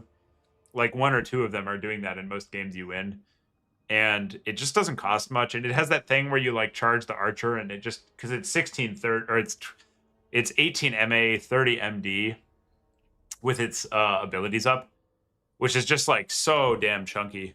So the crazy build for them is just like 5 of these, a bunch of Lothern, a bunch of spears, some Silver and Guard, a bunch of Skirmcav, and a Life Dragon caster. And I've never seen a VC player beat that. I beat Berserk in a World Champ Finals with it pretty handily. So that's a pretty good one to pull out when you can. I can't share links in this chat. Interesting. Do I need to like turn that on, Dimdum? I can YouTube that. We can make that happen. I don't know how to edit. I assume there's some way for me to edit title. I'll figure it out later. It's the button pressing is too hard. Okay, I will be back in 5 seconds for our exciting conclusion to this event. Going to use the restroom and get a quick snack. Make a prediction. Who's going to win? And I want to know. This is the Phoenix Guard have been buffed. I want to know how much damage this Phoenix Guard is going to get. I think it's going to get 1,700 damage. And Max is still going to win. That's my prediction. What did you order about?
We called it. We called it. The wife was left to her own devices. She got Thai food. She actually said, it's my choice. I got Thai food. I got some nice fried rice. Oh, I got my liquid IV. I love this shit. I got onto this recently. It's just like a little sugary electrolyte blend, and you put it in your whatever. And I can't do peasant water anymore. I'm hooked. Love this shit. Mm.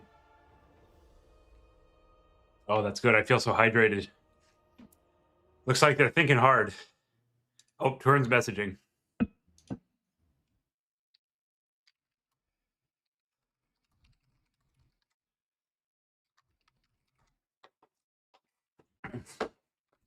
Also, okay, so after the stream, Turin's gonna give us the sauce, and then we're gonna do some Koth. So somebody get Koth ready. I'm gonna open a lobby, and I will. Oh, interesting.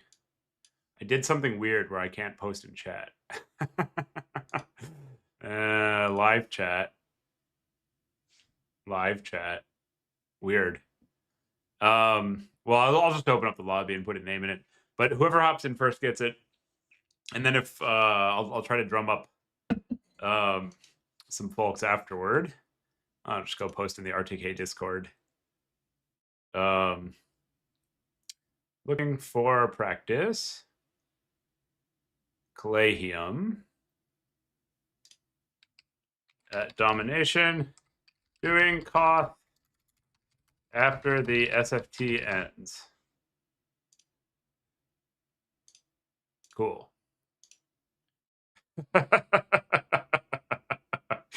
Oh, that's pretty funny. I got the daddy sauce clip. That's good. They're thinking hard. They're thinking Stingies and Max are thinking real hard about these builds. Although I think Stingers is locked in. It's not waiting on me, is it? No, they haven't.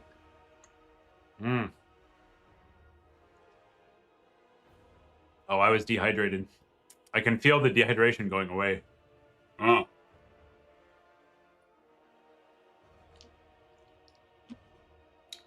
Fantastic.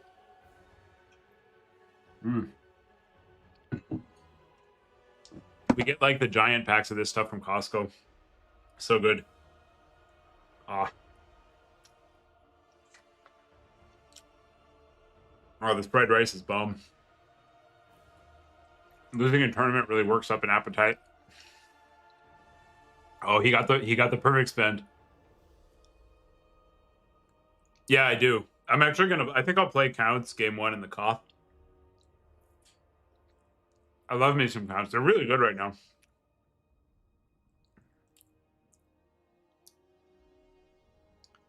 I believe that. Like, you got to take care of the horses.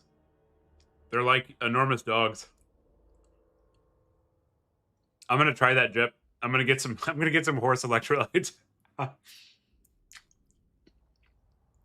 I feel like that's the kind of thing you want to talk to like a chemist buddy and a farmer buddy about.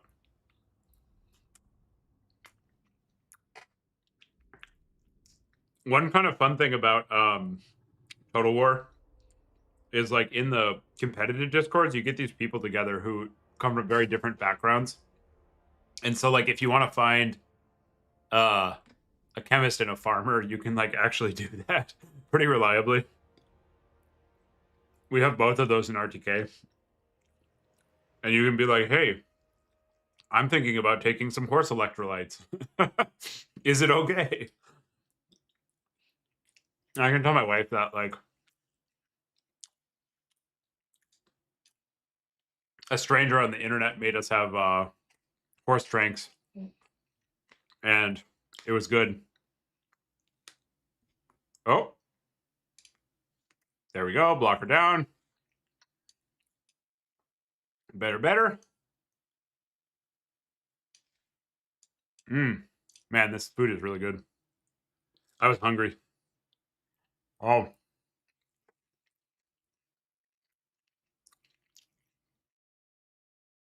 Oh, gorilla feed? Is it like sprouts or like what do they feed the gorillas? I bet it's cheap, right?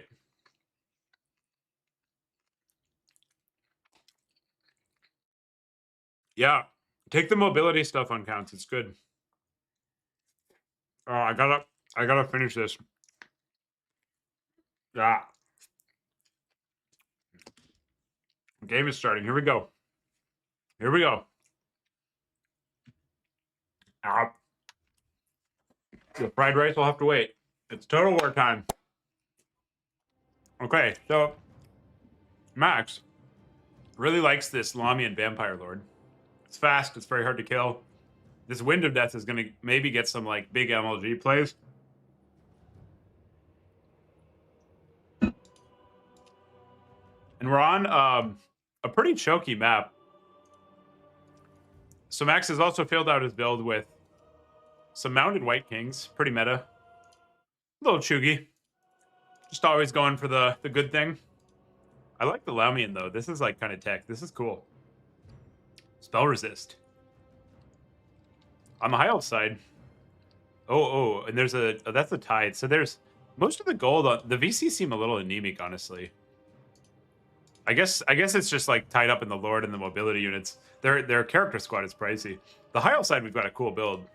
We got Larry rocking Tempest, which the resist on the Lamian is going to be good against. We've got this big Chad elite infantry Phoenix Guard, Fizz resist with martial mastery, just a crazy amount of stats. 20 BVL. They're going to be a menace, but the Wind of Death might do work on them. And then some Shadow Walkers, which Stingers has been a big fan of, and I think have been helping him have a lot of success lately. So both builds like a little bit off meta, kind of cool. One dynamic here is that despite the Tempest, Larry kind of gets beat on by that Lamian. So he's going to have to be a little bit careful about where he deploys Larry. Yeah, the no AP is very sad. I agree. Oh, man. All right, we're off. And we've got the Arcane. The Arcane will absolutely cleave this Lamian.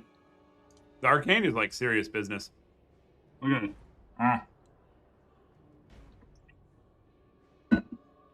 Uh-oh. He's playing the Lamian aggressively because he's got his spell resist, but I don't know, like an Overcast Tempest to slow it and an early engage can like absolutely do work on this Lord. He's got to be a little careful on the Stinger side, but like the thing about the VC army is besides these Cryptors, there's really nothing that can actually catch the High Elves SEs and do significant damage to them. Unless Stingers has tiny brains and takes the bad engage and stays in, which he might do. He's known to have the small brains from time to time. Generally, he's got like medium to large sized brains, but under pressure, like me, he often chokes. So that was like a micro choke, we'll call right there. Just like a chokelet. He took a significant amount of damage, but it's damage he can just heal off. You know, like the damage on the High Elf SEs is essentially fake. Like the Phoenix can self-heal. It's got the Larry heals. At some point, you know, he's got the Earthblood, so he was going to be casting Earthblood anyways, no matter what. You might as well take some damage and have a target. They're doing like pretty significant damage to these White Kings. On the horses, they're actually like quite a bit weaker because they're to SEs because they can be hit. Oh, all right. We got the Phoenix activating its vortex, catching a nice fat pile of zombies and skeleton in it. And now the SEs are going in on the Lamian. And Stingers has to be careful, like, if Max does, like, a tactical landing... Oh, no! Max! Ah! He gets the double vortex right out the spawn. Max is being all sneaky and bringing out the Vargeists. Very expensive, $2,000. Stingers gets a solid hit on the middle of them, gets a significant amount of damage on Larry, and gets out untouched, which is just like no good for the VC. Max is going to have to get some meaningful healing from his units to get back in this. I think one thing we need to watch out for here is that the Phoenix Guard are just going to win by themselves. Like, there's nothing on the VC roster to kill them except Wind of Death. So if you're Max, pretty much this whole game, you're looking for like, oh, where am I going to get the big wind of death? That looks like that was the White Kings just got a double Scab Scrape cast. Oh, but Max going for summons. This is a little questionable, to be honest. Like I think that he really needs to get a wind off on the Phoenix Guard, or they're going to clap him. And instead I guess I can kind of see it. Like he maybe doesn't have the WOM and he needs to deploy now. Max is also like really good on VC engages. Oh, there's a wind. Oh, damn. Oh no, he walks out of it and it doesn't get the Phoenix Guard. That's not going to cut it. I mean, it wipes the spear, but like, so what? This is where that needed to go. Like he needed to pick an angle like right through and maybe clip his own units if he has to. But like just pick off a Phoenix, like most of the Phoenix Guard's health and a spear. But now we've got this like healthy Phoenix Guard. It is a bit surrounded, I'll say. Like the VC are wearing it down. This is the unit that we predicted is going to get 1700 value, so we'll see. Max is doing a pretty good job, though, screening out the high elves and has somehow pulled ahead on the damage value. Now, this is a little bit of a lie because of the healing. And oh, another big Tempest. And Stingers is opting to go for the more vulnerable Vargeist first, which makes sense. Like, you can really get a lot of damage into them. And then he'll probably come in on the Lord second. Prioritizing, like, damage output relative to health makes sense. And I don't like Max taking this fight. Like, this is where the game gets decided. And the Arcane Phoenix is, like, no joke. It's a very serious unit. Like, the fire damage, the stats, the speed, all of these things contribute to being really tough and difficult to kill. And now the Vampire Lord is zoned out, and the High Elves have pulled back about even. We've got a Mortis engine here, and the SEs are just going to land on it and clap it. Like, look at this go. The Phoenix really needs to get in there, though. Like, what is... Stingers looks like he's having a little bit of a micro-lapse, managing his backline against the White Kings. Because this Mortis will kill the Phoenix Guard really effectively. It's already gotten, like, a nice chunk of value. And he needs to... I see, he's going for a Vortex, and then he's going in. But he really needs to be on that Mortis, forcing it out of the combat blob with his Phoenix. Man, this is anybody's game. Stinger's pulling ahead again now, and the Fireborn are able to catch the White Kings out, where they should make pretty short work of them. The Mortis gets out of combat, and we've got Larry stuck. Larry's stuck. She's not taking off. He needs to get her in guard mode and get her out of there. Oh, no. And Max makes a heads-up play. He turns the Vargeist around, uses their mass to seal her in, and now Larry is totally stuck. The High Elves need to get Larry out, or they're going to lose the game on this pick play. The Lamian is healthy, just kind of going on her own direction. He pops his heal, which is one of the most powerful healing abilities in the game. This thing will basically full heal by itself. And then he's forced to use one of his Vortex spells. Larry can't really take that fight, but she's also fast. And the Vortex is peeling off. So that was pretty nice from Stingers, actually. This kind of damage on Larry can be really effective because effectively, like, they spend a bunch of time and gold doing damage, and it looks like they're getting value, but ultimately it just gets healed back up. But then again, if Larry... oh, this is going to be so close. So Stinger's appraising that Larry wins that fight. That's interesting. I don't actually think she was going to win that. She does have pretty good MD. And taking the fight against the Lamian, I suppose he's probably got some Earthbloods in the tank. And Stinger's holding the points. We're not at a point yet where the points value is really going to prove decisive. And we've got another duel of the Lords here. The Lamian Vampire getting the charge bonus, which can be essential in these situations. It misses on its first hit, and then it gets a solid connection against Larry. And the Archer's supporting from the ground. Now Stingers realizes this isn't going so well for him. I'd like to see a tactical landing here, see if Max is paying attention. Yeah, there he goes. Max follows. Oh, and Max is good. Max sees it, pulls out. It's tricky. Stingers going for the kill with the Fireborn, but doesn't get it.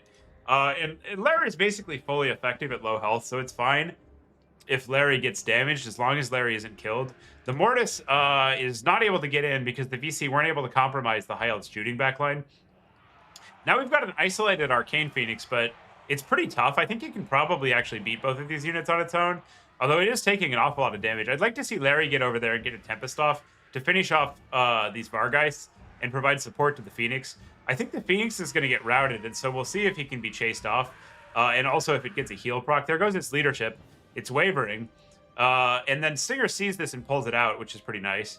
It's still got Fiery Rebirth, so, you know, we're going to have like a very high value coin toss here in a moment if it takes any more damage. But the High Elves have pulled ahead pretty significantly on total value. And I think that the heals mean that the eyeball test is pretty good for the Elves here. Like, they're up on points value, and they've been able to whittle down the forces of the VC pretty effectively. Now we've got a big Tempest here. I like to see that. Is Max responding? Yes, he is. So Max uses the MR.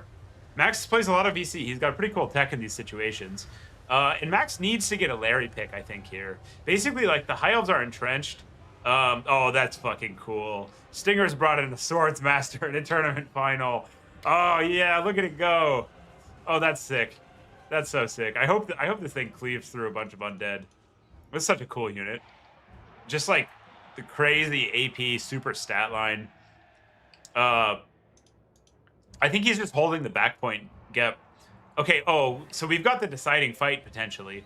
Larry really playing aggro and taking fights into the Lamian, getting really low, you know, down within one hit of dying and then pulls out. And the Arcane Phoenix is able to chase. The Arcane Phoenix is a unit where, like, even when it's low, it's a major presence because it can proc Fiery Rebirth when it gets below 10% health and just heal back up. So we'll see. And it's also got fire damage, so it can reduce enemy healing. We're going to get in the range where the ability procs, and we flip a very important coin momentarily. If he wins the flip, he probably wins the game. If he loses, you know, it's anybody's game.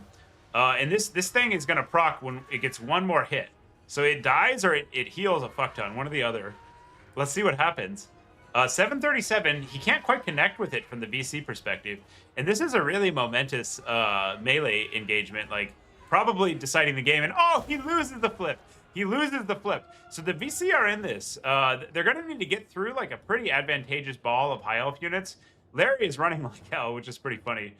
Stingers has decided he doesn't want that smoke. Like, he's like, I'm ahead on the point. I've got Wom in the tank. I am not going to fight. And Larry runs to the back corner, displaying excellent tactical cowardice.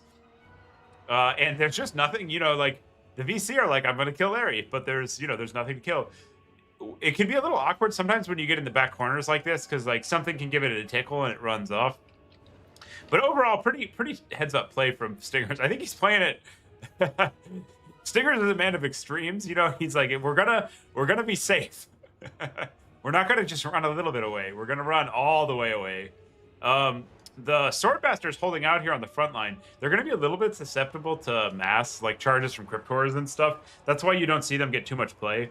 And I suspect the VC actually have some Wom in the tank, and we might see like a big Wind of Death here at some point, especially with the High Elves clumped like this.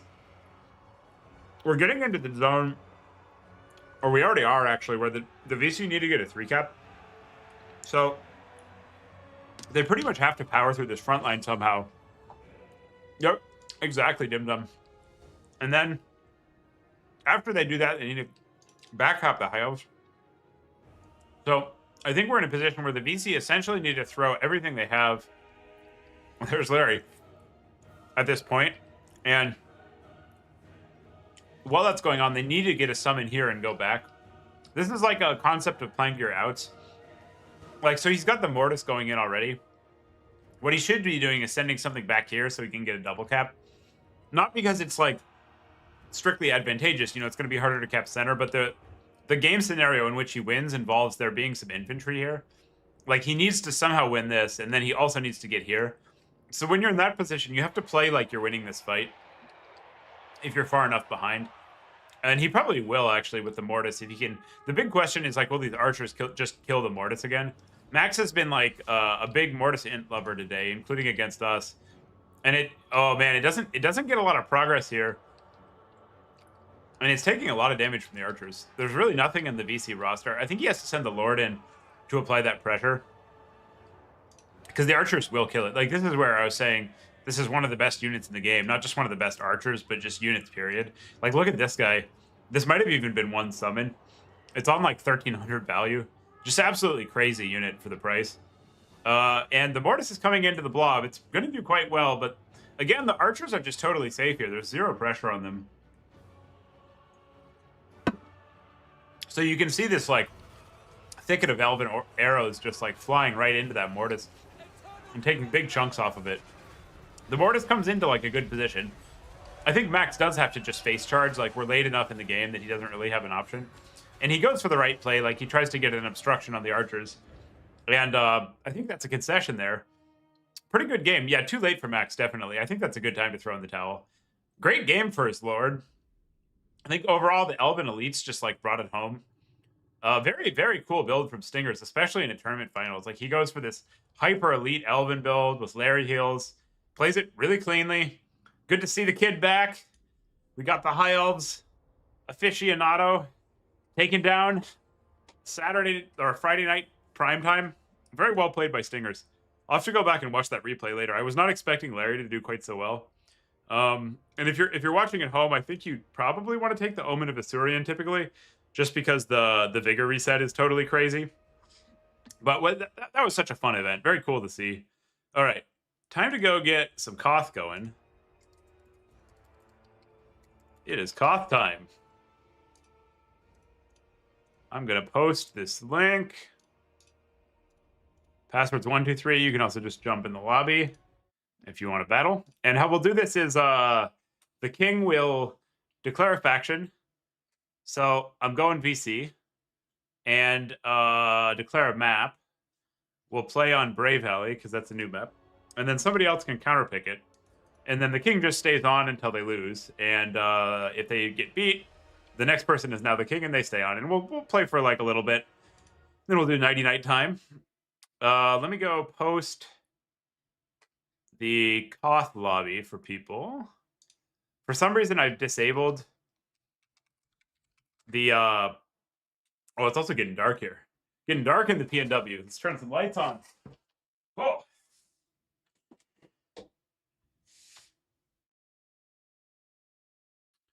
I need to get a better like long distance camera lens so you guys can see the sunsets out here. They're just totally crazy.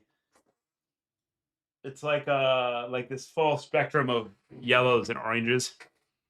And it wouldn't show up if I pointed the webcam at it at all. All right. Torsen is in the house. Moose, there's other tactics they can play. I think a pincer would have been good there. I think the aggressive play from the SCs from the High Elves put Max on the back foot, so he couldn't do his like normal deliberate melee rush, which was nice play from Stinger. Like he was aggressing out the gate.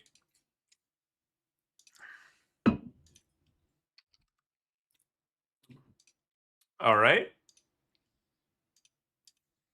So we got Mr. Torsen on the High. Oh, we're gonna run it back, huh? Yeah. Anybody can join Rogue. It's first come, first serve. I'll usually drum up some interest if we're gonna run it back. Historically, a cursed matchup. Okay. I have a different idea about how to approach this.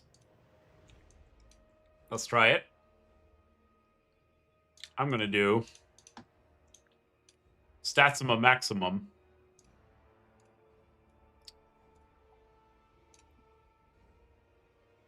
I cannot tell you, Tom, because I will be stopped, but in the Pacific Northwest.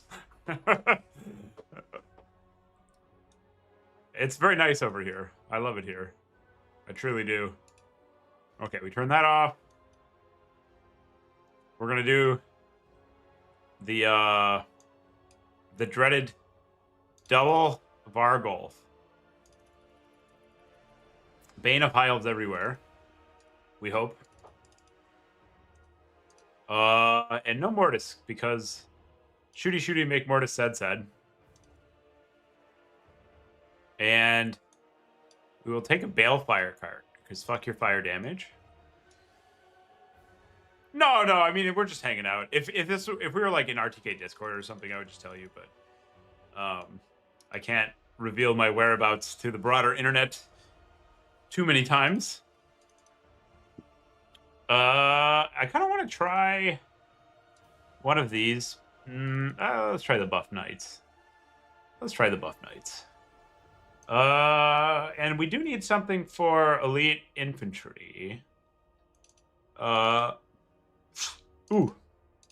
Man, that Thai food was real good.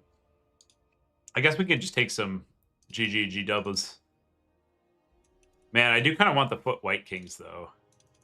Yeah. There's too many good targets on the elves to pass up on these bad boys. I guess we're going to have to downgrade our carts to the cheapo carts. And then we can do like one of these. And yeah, this looks pretty good. Maybe I'll try this. I've wanted to try this for a little bit. We'd go there. We do need we have 2 pterosaurus actually, so we're good on the pterosaurus front. And then, do Phoenix Guard have magic attacks? I think they do. Yeah, they do. Okay. Oh, but not the regulars. Okay, so we'll bring one of these for Phoenix Guard clapping purposes, and then cut down on that and bring a few bats.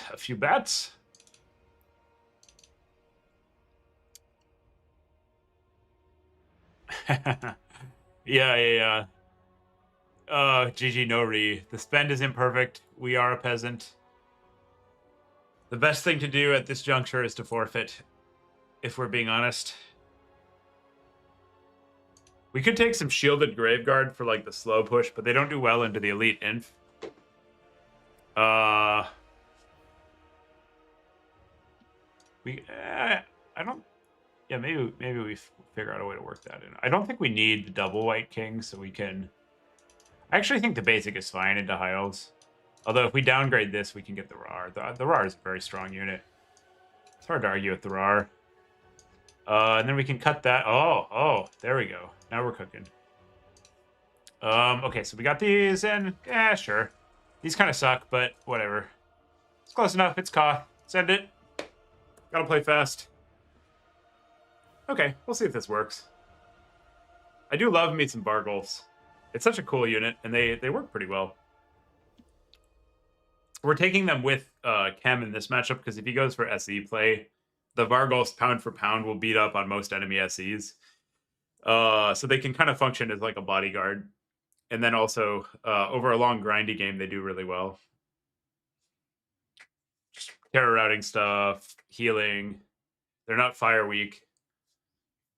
And they're, like, the way to think about Vargolfs is they're like a slightly less statty giant that has, like, cavalry move speed. Which is a pretty potent unit, to be perfectly honest. Like, all up, I think they're very, very strong. Here we go. Who will win? This is actually a pretty good map for the High Elves, so we'll see. And he's got 11 units, which doesn't tell us too much. That's kind of up the middle. And I'm going to send the corpse cart to the center. And then we'll do, we're gonna do like a chess thing. We take the center of the map and then we try to find and engage where we can catch them, and use our center pieces to get a good engage, basically. So like we get some optionality by sitting in the center that we otherwise wouldn't have. And we're just gonna have a big dumb wall of VC, except for our flank pieces, and we'll try to get a good engage. Let's see how it goes. I don't like this matchup. I like the High Elf side quite a bit. But that's Koth, like you... Oh, I was supposed to do Brave Valley. That's pretty funny. Is this Brave Valley? This is Brave Valley. I took the wrong map, guys. I thought this was something else. Oh well. Small brain. I like what Torreson is doing, where he just runs back precisely the build. Or is this Gep? Who am I playing against? We're playing against Torreson. Torreson can run like 100 miles. Torreson is an ultra runner. I always found that crazy. And I don't mean impressive. I mean like stupid. Like, why would you? Who does that? Seems like a bad idea, you know? Okay, so we don't want our flyers that much. We're going to just push right in. Just go up the center. And we're summoning lances first because he doesn't have Cav. If he had Cav, he might be summoning like a Fireborn, but we'll just run away from it. If he had Cav, what we would do is summon something else. I do need to capture this point. I want the Vargulf in the fight ASAP, but it's important to get the points locked down. Okay, we're gonna just charge in through and try to pick these off. And I'm gonna entice him to cast his spell when he shouldn't with a bat. Can we get a pick? Let's get in here and get some casts off. Do that. Oh man, we're getting our Vargulf murked. Oh, that's the archers. Damn, I thought I had them better contained, but my brain is small. I don't. I think it's worth a chem here, so we'll cast that. And we'll put these on there. You can fight the Phoenix. You go get in melee. You go get in melee. You go tie up the shadow so that our front line can cook. Get out of spear range. Try to route that. You guys get in there. You run away. Try to avoid getting cooked by the arcane. Oh, is he stuck in the vortex? That's interesting. Okay, you run away. You waddle over there. You guys get up there. Take the fight, take the fight, take the fight.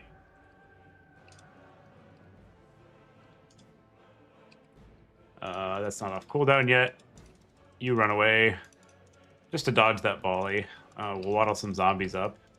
These will run away. The spears will intercept. And we're going to try to pick off this arcane. We got like a nice catch on it. Where's our other...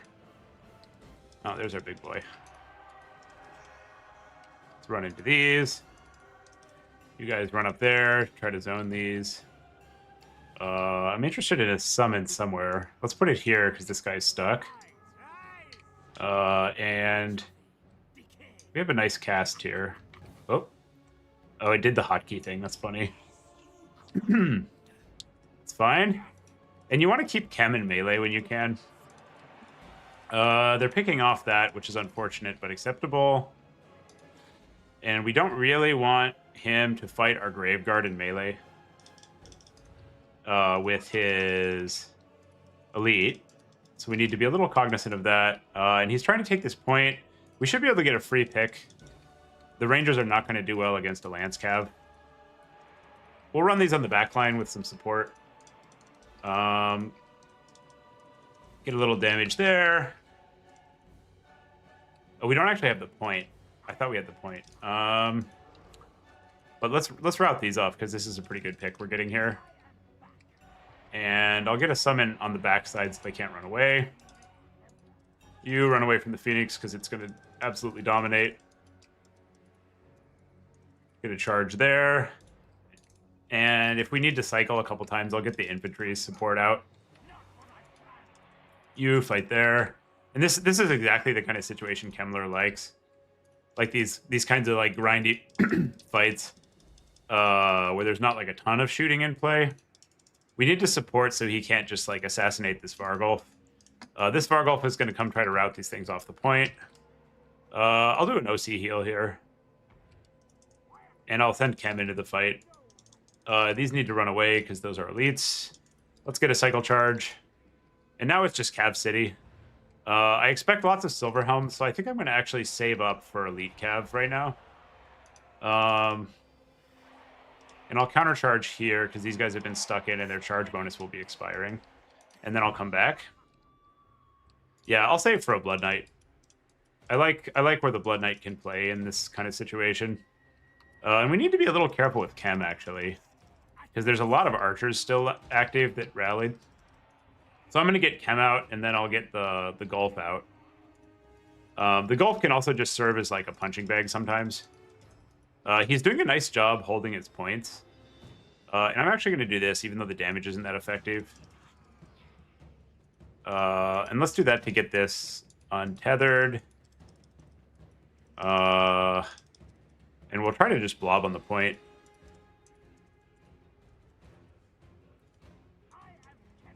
And the RAR has mostly healed. This is good for us. And now we get our elites. So these will come in and inflict some pain. We need to be careful with our Lord. Let's get these guys on Larry. You peel. A little bit of damage on him is fine. And we need to keep these archers off us because they will wreck us. I think this is a good opportunity for a bat summon, actually. There's enough healthy archers on the back line to be worried about. That we don't really want to just let them shoot us. We could think about running and not taking this fight here. Oh, those are Everqueens. Oh, shit. Oh, shit. Those are not what I thought they were. Oh, God. Oh, God.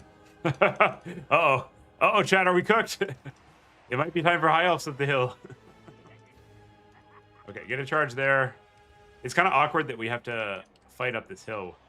We sure didn't pick a good Koth initial map for us to defend. I chalk it up to very small brains, actually. These badly need to get a upgraded summon on this, or it's going to kill our whole damn army.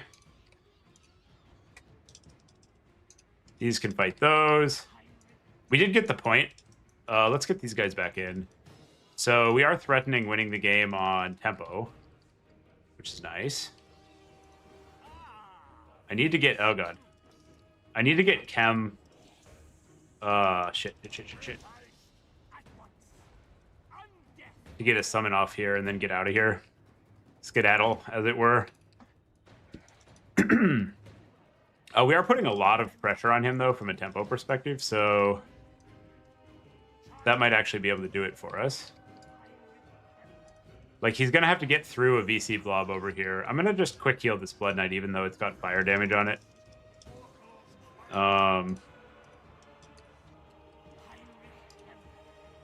And we're out of WOM. I think that's... Okay, we still got reserves.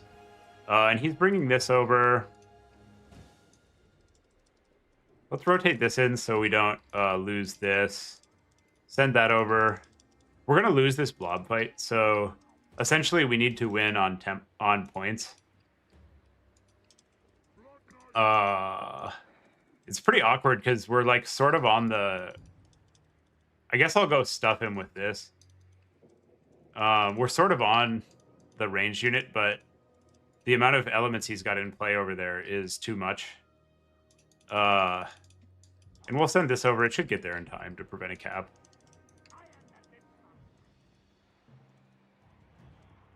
And I need to get a summon off on the RAR Handmaiden ASAP. And I also need to peel. The one nice thing, the Phoenix is pretty badass, but it's quite peelable. And I'm actually going to make a play for this back point. Because even if he wins by a bunch over here, if we have some skeletons and swords up on the point, he's not going to be able to recap. Oh, yes! I think he's going to get it, but... he has to win by so much for this not to work out. And we can't let him cap that point. We need to be attentive. Let's get that over there and try to get a route. And we have an opportunity to Blood Knight surround the Phoenix, actually, which probably should deal with it. And the reason I'm summoning... Yeah, over here... It'll take a while, but, like... He's going to have to win by a massive amount. And then he's going to have to somehow get enough stuff over to contest this point area. Which I think is pretty unlikely to happen. He's getting good damage there. I'm going to move this out and try to clear center. And we've got 2 of the points, but not center. So I think we can... Oh, he's going to get our Lord potentially, but that's fine. We're late enough in the game and we're BC that a Lord snipe doesn't matter. And also attention going to... okay, these guys can probably hold here. Attention going to our Lord is acceptable, actually. Instead of, like, other stuff. We're not going to heal that. Oh, let's just heal Chem so he can't get the Lord snipe. So I think this stuff should probably carry it home. And now we just need to Helm's Deep on the left. And we'll get a Terror Source out, sure. The Cairn rates are kind of like Cav for some definitions of Cav. I like that unit a lot. It's a sweet unit. So now we've got just like absolute dominance on this point, and there's no way in hell he's going to be able to take it back. And he can have the right. We'll just get out of shooting range, so he can't get too much value on those things. Oh, and we'll think about what's up next. Seems like I liked what he did though. We made a mistake taking Brave Valley. That was like, I thought there's some map where there's like a bunch of center cover. I thought this was that, but it's definitely not.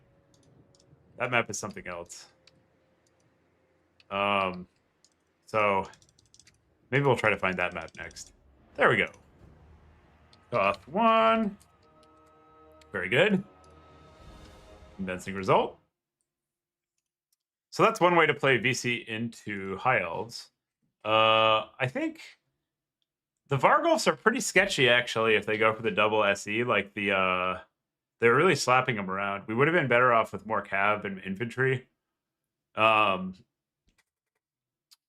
that's pretty interesting. It's good to know. The Sternsmen did pretty well. Drew some aggro, lived. We're around in the late game to contest stuff. The Blood Knights were great. And really the Lance... Ooh! Ooh! The Lance Cav were the standout. Okay. So that's one. Koth. Oh, shit. Koth, let's update record. 1 win.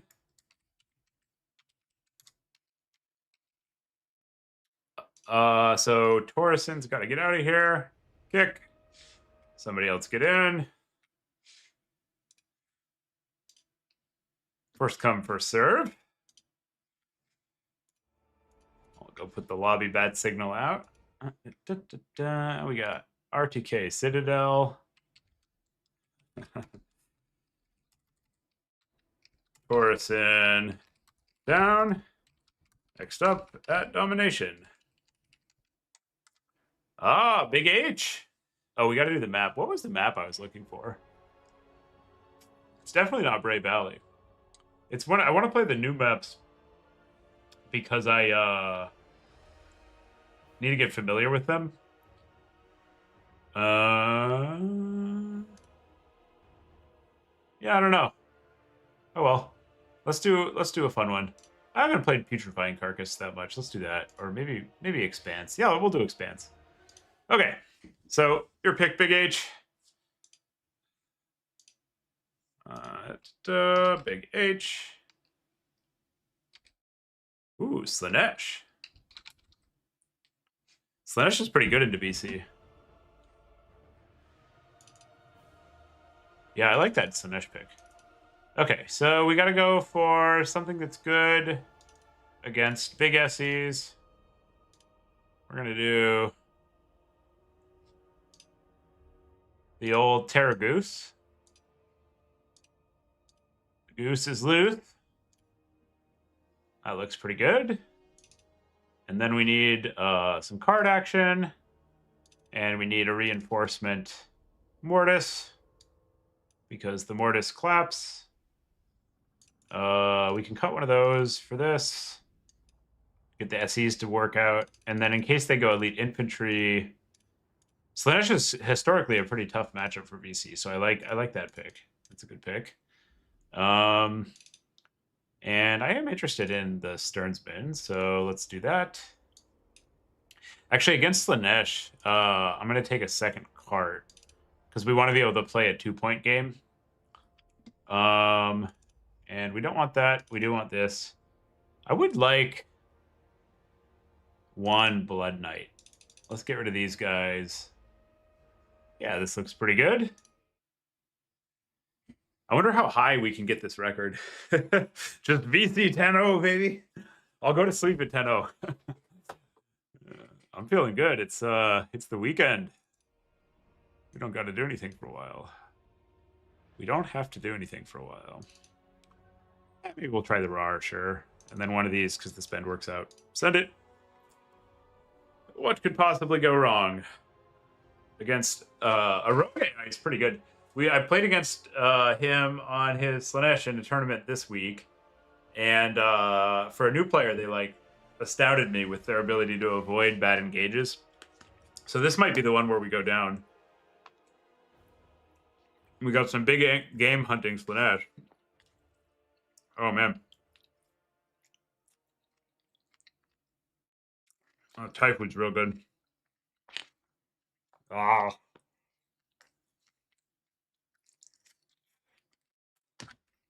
So, they can go, like, Chosen. They can go Big SEs. They can go Mortis. They can go, like, Skirmcav Kite. They can go Mass Cav. Slanesh definitely has a lot going on for us to worry about. We can go Big Dumb Hammer. We take a point, we take another point, and then we sit there staring at them. Which can definitely work. I mean, VC's very good. VC's like a top 5 faction right now, I think. So, we'll see. We'll see. Slanesh is an excellent counter pick, though. Especially on this, like, nice thematic map for it. Alright, so... yeah, we'll just put these on one hotkey because we're lazy. I think we want to play to these 2 points. So we'll deploy, like, 2 stupid zombie blobs. And we'll keep them close enough that if he decides to dive, one can reinforce the other. We want to put the cart in a slightly difficult to dive position, so he can't just, like, waddle in with an Inkari and snipe it. But we took the cheap carts, so if it does get sniped, it's not a huge issue, to be honest. This is how you do a big dumb zombie push. So we'll put the cart a little bit back. These guys get 1 hotkey. This is your 2 hotkey game plan. These guys get 1 hotkey. Yeah, we're using more, but you don't have to do that, you know. And then we got our other Gulf. Oh, just the 1 Gulf. Okay.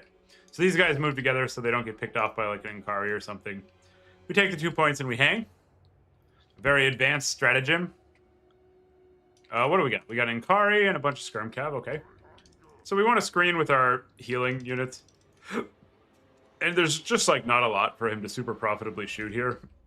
Until we bring out other things. He can get decent damage on our Lord. And if we get the opportunity, we want to get gazes off. Actually, which is more efficient? So we double for... Yeah. So double... The overcast gaze is definitely the way. Oh, cool. Chaos Knights. So we're going to want to bring out... can we get a shot?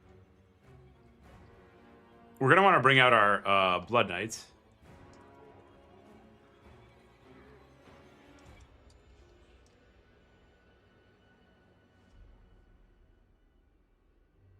And if he lets us, we'll also get a shot on Inkari, but he's positioned to line of sight us pretty well.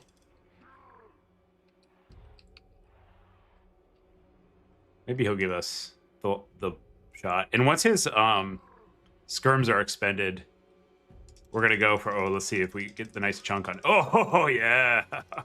Oh, yeah. That's a Kool-Aid Man hit right there. Oh, yeah. So we're bringing out the Blood Knights first because they're, like, a little bit more resilient to the skirmishing. And we're saving our skirms. I'm going to go try to get some breaths off. Our Lord later in the game tends to just be, like, in melee. So we're... oh, hello. Hello. Hello. Can I have some damage? Yep. Cool. Thanks.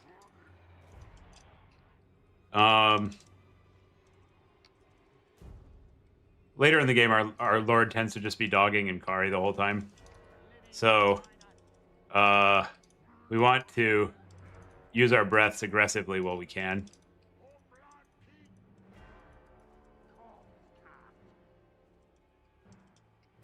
And also, we like taking damage on the Lord when we can. Like if he uses priority to make that happen, it's a good trade for us.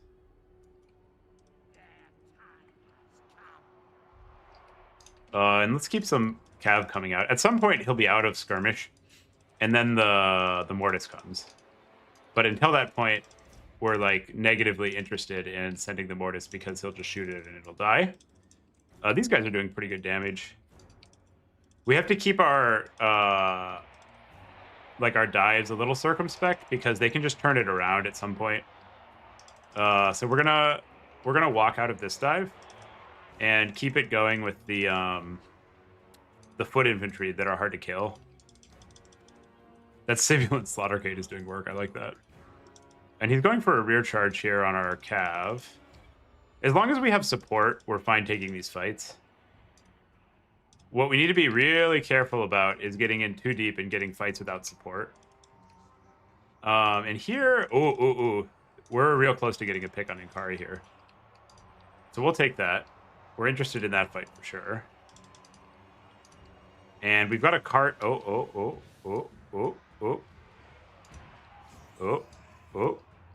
There's a cav cluster too, which we're very interested in damaging. And I think that'll do it. I think that'll do it. Oh, we got Turin raid. Hey everybody, how's it going? We're playing some Koth, so after we crush this Slanesh player, whoever wants to get some battles in can pop in. Winner stays on, loser goes home in shame, but they can requeue. Please leave a couple games for others, you know? We'll get a nice bad heal here, but really we're just clapping with the Blood Knights and the Lord on Inkari. And the sun's getting a little low on the skirmishers there. This whole game we've been waiting to get our delicious Mortis out. And what we're waiting for is like, when he runs out of skirmish play, then we can bring it in. Oh, you guys ready? You ready for like the MLG big fat damage? Here we go. Here we go. Bum bum bum bum bum bum bum bum bum bum bum bum bum bum bum bum bum bum bum bum. Oh yes, I love that spell. That's so sick. Okay, we're having fun. It's Friday. Don't need to work for a long time. Let's go kill this stuff with this Blood Knight. Oh boy. Oh boy, that was some damage. You kind of know when the Inkari's low and it's like not in your cover. It's like, oh, blood. Blood. Yeah, this map is pretty pink, I agree. Here we go. Here we go. I'll go take that point. That looks pretty good for us. Looks pretty good. Oh, we got like some lag or something. Oh, fantastic. We count this as a dub where I come from. The 5,000 gold lead is sufficient. Ah, yes. There's so many Slanesh feelings the game has chosen to lag out. Oh yeah, we got him. We got him good. How much damage did the Blood Knight do? That's pretty tasty. Oh, actually, not that much. Oh, that's a Vargolf. All right. Oh yeah, 2K and it's still healthy. Oh, that's delicious. All right, all right. Well, we'll see if this one comes back too. Game froze. GG, well played. Okay, we can do the next one. That was fun. Welcome, everybody. Great to have you all here. We just finished the SFT doing some Koth. Some glorious battles. We'll get somebody else in here momentarily. We have a glitch. I have a fix. Goodbye, game. All right, we'll reboot. Here we go. We'll get the next lobby up, get somebody in here. Oh boy, how's everybody doing? Most of you all coming in from North America evening, or anybody in the next morning? Oh man, Total War's been great lately. The last patch fixed so many issues. It's been really cool seeing people show up in like pretty good numbers for like last minute tournaments. A lot of old faces coming back. I'm really happy with where the game's at right now. Multiplayer's in a good spot. I think what happened is after like a couple patches bombed, CA became like a lot more attentive and has been honestly having a pretty good dialogue with the community. You know, like we send a bunch of patches over. Catholic Alcoholic puts it together, like big crowdsourced input of balance, and they've been taking a lot of the suggestions, which I'm a big fan of. All right, Koth, take 2, and feel free to jump in if you want to battle. I'm posting this in the some of the discords where a bunch of multiplayer folks hang out. Update the record real quick. We'll see how many wins we can get. Somebody's got to beat us. Somebody's got to shut down the VC. You can't let the counts count to 10. Unacceptable. Let's do... Oh, Gavin's back. He's ready for blood. With the walk. Let's do, like, a fun map. What's a map I haven't played in a while? Let's do Oasis. Yeah, this is a cool map. This will be good. Big map. Good one for walk to maybe pull something out. All right. Make sure I'll confirm with my opponent he's on walk real quick. Here we go. Here we go. And while you're watching this, everybody joining, if you like this kind of content, remember to subscribe. Helps out a lot with the channel. If you don't like it, don't subscribe. Because only some of it is good. But, you know, we play some multiplayer. We have a good time. Always enjoy this. So, against walk, I really like this Strigoi. It's a little awkward to try to finish off our Kaon sometimes on these forested maps. So I'm going to take Spirit Leech, because we can't always get a clean line of fire with our Gaze of Nagash. And I might actually just punt the Gaze of Nagash into the ether. So we just take like a clean, simple build. Every gold point matters. And then against walk, I expect like a bunch of Hellstriders. Sometimes they go like Mega Blob. I've been having fun with the Blood Knights, so we can try that out. And honestly, I really have liked the Vargulfs a lot. You know, it's just like a big, fast giant. It's a giant that is as fast as Cav, which is very hard to complain about. And then against walk, I don't know, maybe a Graveguard, sure. Just kind of fill it out. A lot of the time they go like very skirmishy against us. Sometimes they go like a hyper blob. And I actually kind of prefer to have another Vargulf here. Yeah. Over the White Kings, because I wanna have map presence from really early on so that we can contest. Actually, instead of a Vargulf, let's go for a bunch of Crypt Horrors. Yeah, that sounds good. Yeah, it heals. It heals. That's a big deal. Oh yeah, the sleepers are here. Well, what happened was Daddy Turin gave us his juice. So welcome, Turnites. You are loved. I've been TTW for a long time. I'm going by the handle own goal right now, but I myself am a big Turin fan. Turin is who got me into multiplayer at all in this game. Okay, what are we doing? We get some Sternsmen. That'll probably be our first summon, depending on what we see. And I don't think we want to start... I don't think we want to... Let's see how the Rar Cav does. Let's get the Chillgeists. They're not the not Chillgeists. They're the Chillgeists. These Geists are so chill. They're hanging out. They're making friends. They're having a good time. It's no Norse Geist Giant. That's right. Ungol. Welcome to Ungol Raider. Today we're going to be raiding. Gonna steal some stuff. What do the Ungor Raiders raid?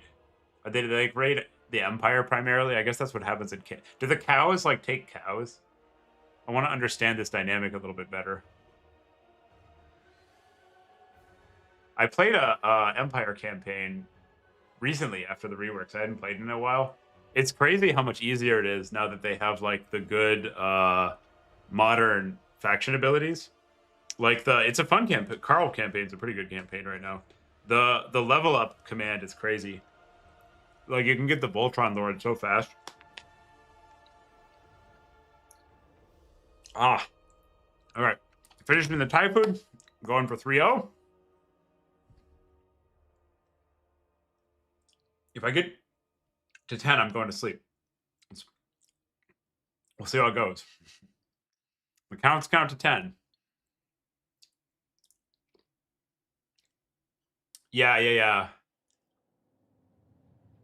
The self-heal and Nagash plus Spirit Leech. Oh, like you don't like the Nehek heals? I kind of like them on our Cav. The way our late game plays out is the Cav tend to carry. And so just undercasting it on our cab whenever we can stacks up pretty fast. So I'm a big fan of that. Okay, here we go.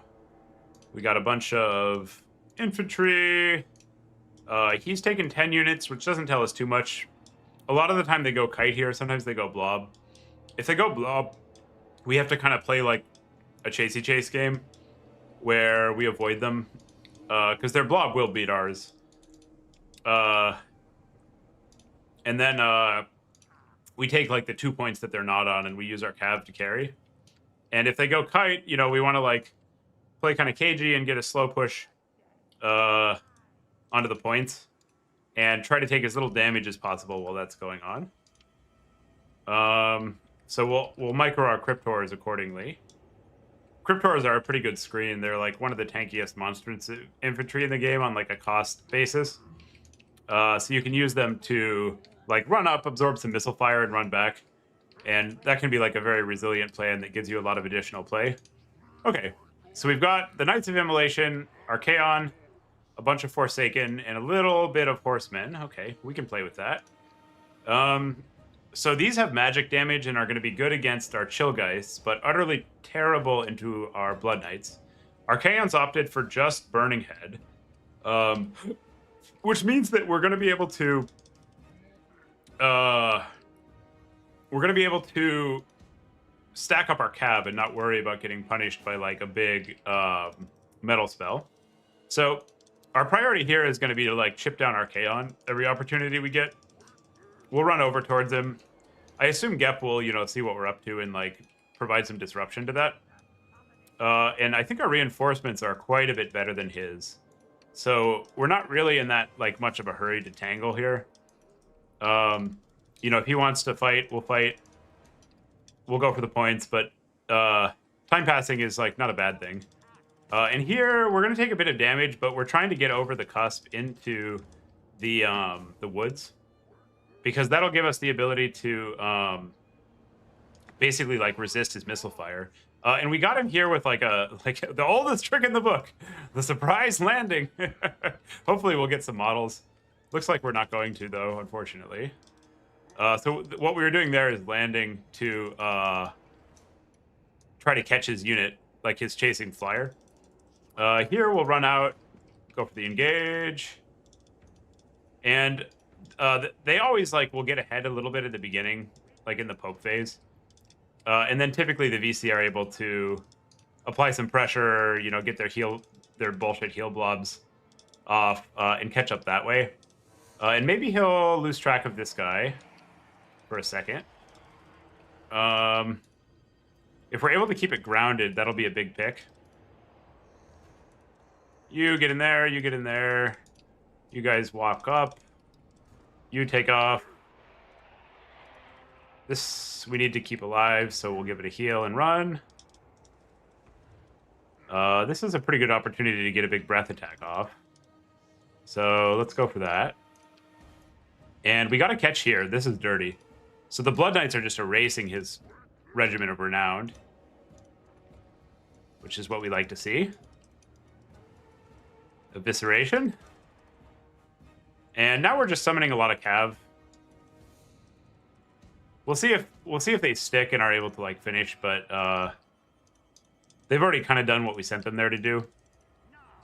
Oh, that was a big burning head. Holy shit. Archie just crumbling the skeleton lines like it was nothing. We actually need to be a little bit careful because we have so many units tied up at home that we're not able to effectively screen his missile units. Here, let's heal that. Take off. And there we're just making sure we're not fighting Archie when we're like fully surrounded. So we take off, we turn around, and we get back in. Oh man, the Knights of Immolation are tough. Jesus. Okay, so let's get the Blood Knights over here. We need the support. And Archie, I think we'll lose to our Lord, but I don't know that. Let's get some support in there. He's pretty tough, and he has fire damage. We have fire damage vulnerability. Oh, that was a dirty bounce. He got the tree bounce, so it got multiple hits on us. I like that play a lot. Let's send in our Blood Knights. And we've got a lot of units back here that we're chasing as RAR. So we need to get these into the fight now. And what we badly want is a corpse cart to get over here. And I am going to target Archie. Sometimes targeting Archie is like a win or lose play. Because if you go for him and it doesn't work, you've committed so many resources. But if you do, obviously, like, it's lights out. Ooh, the Knights of the Brazen Throne. That's pretty sick. I like that. I like that a lot. And I'm going to save up for an overcast. Let's get some of these out to fight his elite cavalry. One of these can go in and see if the Keeper's awake. And then one of these can go support that fight on top of the cart. Let's get that on Archie. You fight the Hellstriders. You run out, go back and get a charge on Archie. Fight the Hellstriders. Fight there. Waddle over there. Heal. Target Archie. And the Blood Knights are crushing. That's good. We need like something to pull ahead a little bit because we're behind on value despite all of our healing. Although the ideal is we lose the hill. The objective of Koth is not for the caster to sit on Koth the entire time. Hence why you get to pick your counter picks. And I do think Walk is a pretty good counter pick into the counts. This Blood Knight, though, is just like absolutely waxing the Slaneshi cavalry, which is probably going to be an issue for him. We'll take this off guard mode. Occasionally you need to retarget so stuff doesn't like derp out. And I'm going to run these in to try to rout off some of the units in this blob so that Archie is less protected. And now we're taking a whole lot of damage on our Lord, so I'm going to get him out. Charge away. Go pick different targets. And we can't get away from these halberds, probably. That's definitely an issue. These charge in. Okay. I think we've got him. Chat. The double SE really has a pretty big leg up. Oh, those chaos spawn. We need to get away from those. Nice. Archie down. So now we need to take out the knights. Those are going to be a big problem for us. So we're going to send in our Lord, get a... Oh, Archie's not down. Archie's not down. Archie's almost down. Blood Knights can just heal up. Okay. Archie's tough. Look at him go.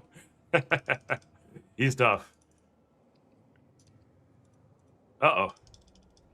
Got a little lag there. These need to run. They will get destroyed in that fight. Try to kill Archie. And I'd like to get my Chill Geists out now. Get like a fast terror-causing fighter.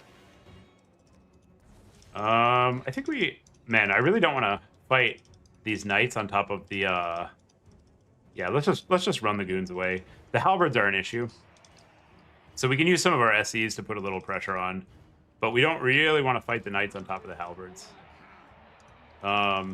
So this whole blob is just going to go over here. And then we can kind of screen the halberds with our other units.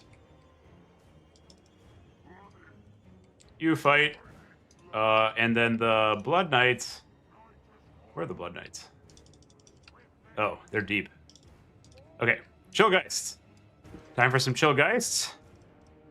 Chill-friendly Geists out to do Geist things. And I'm saving up for a big overcast here on my Lord and a bunch of my cavalry, which should be a big game. And, well, it's a little bit aggressive. I'm taking this trade because I think the Lord won't rout leadership-wise. And I would prefer that he expends his scarce resources trying to finish off the Lord and not succeeding, than damaging all these cav. There we go. Very good, very good. You guys get in there. Chill guys, go do chill things. And the Black Knight Rars next. We're trying to do, like, you know, the full squad of sweet different cavalry.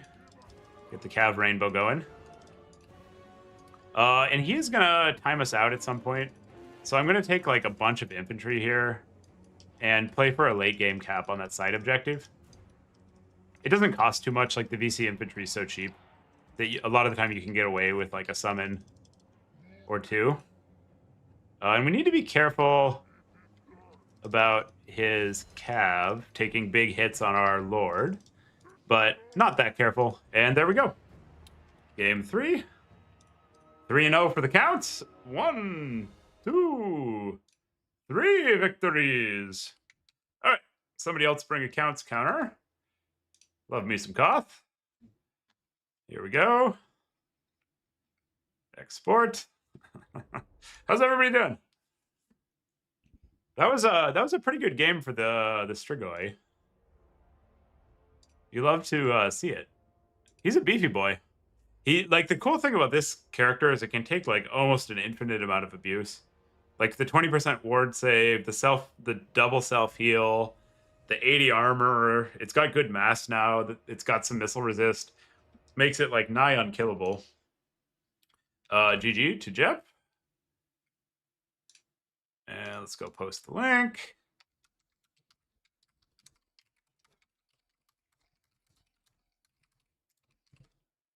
I like the VC right now.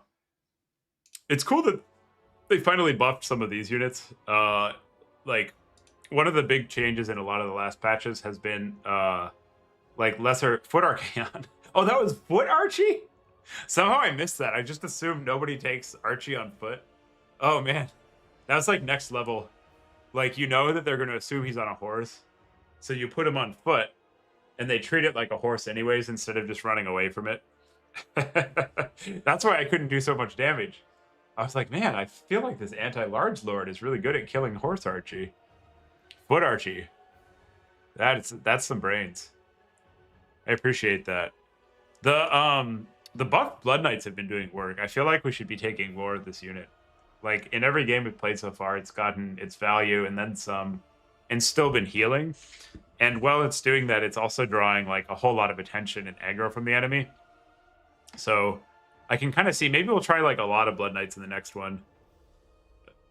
That's kind of one of the fun things about these Koths. You can like limit test a little bit.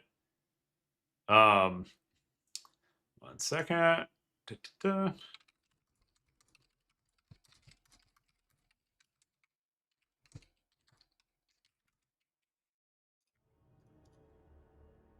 There we go. Yeah, that's crazy.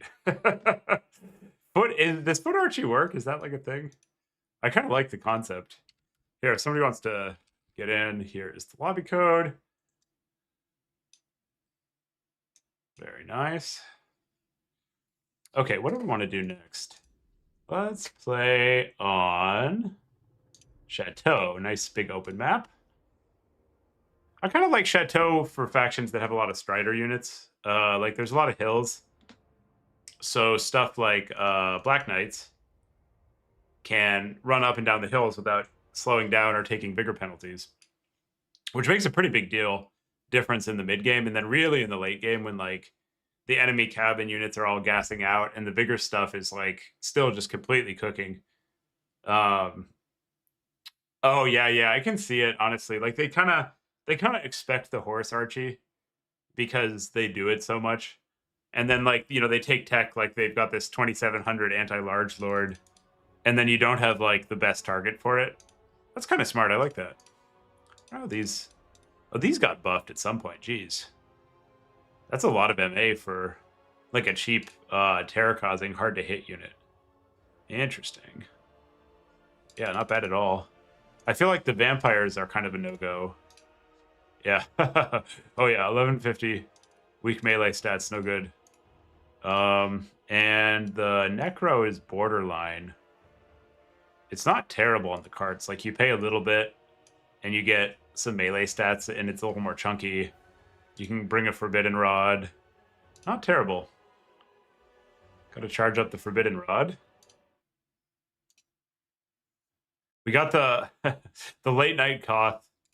1 second. Let me go post this in Vermin League. Da-da-da.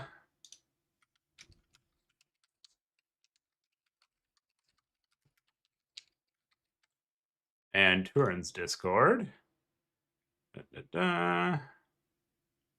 Where's LFG? One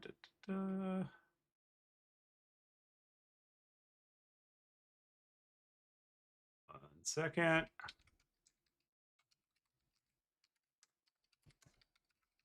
On stream.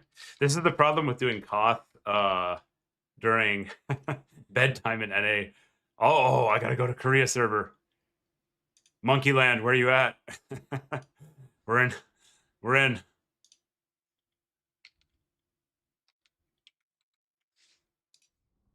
Actually, there's not that many people awake on the Korea server right now. Koth battles on stream. Just posting in the tournament discords. Want to buy a gamer? Find your opponent. The water's warm, chat. Come on in. Video games. 1 second.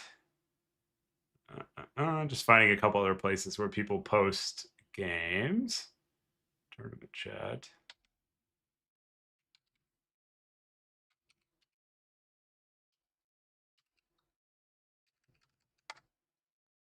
Okay. Posted a couple. See if we can get a challenger. I need to meme a little bit harder. We need to get more balanced matches instead of just like, hey guys, welcome to my stream. I'm here to shit on everybody. Here's how you use a top tier meta faction and like really good builds to absolutely destroy your opponents, even when they bring counters. Somebody else, come play. It's fun. Wait, nerds, come back. Come back. There's more Warhammer. Oh, you do? Yeah. You got to be on the Total Tavern map pack, which is like kind of the default tournament pack everybody plays in. I think it's actually, yeah. Turin popularized it, and some of the folks in his server, like the mod makers, maintain it. And there's a bunch of really good maps in it, like the ones we've been playing, that are bigger and a little bit more dynamic than the base game maps. So it's kind of like the gold standard for tournament play. You can go get the mod and turn it on. Also, if somebody tries to get in with the mod on and you can't, let me know. I might have like a disconnected lobby or something. I can always fix that. Here we go. Most of RTK is asleep now. Usually I get the goons to come in here and battle. Done and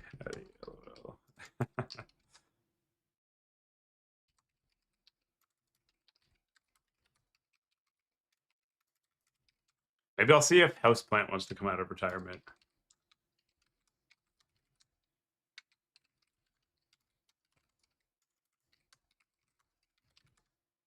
Oh, a challenger approaches, the mighty Morbidius.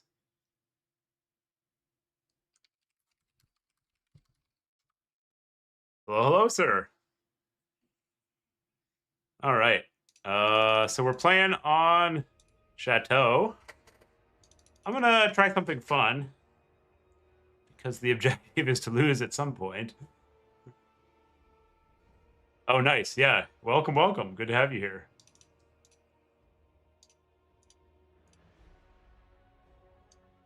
We'll do something fun. I'm gonna go for like a very mobile build.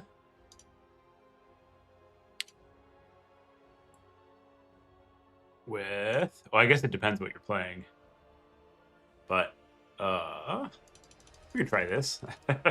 I want to see, this unit seems like it's good, honestly. I kind of want to see how it does in like large numbers. So if we're doing this Empire,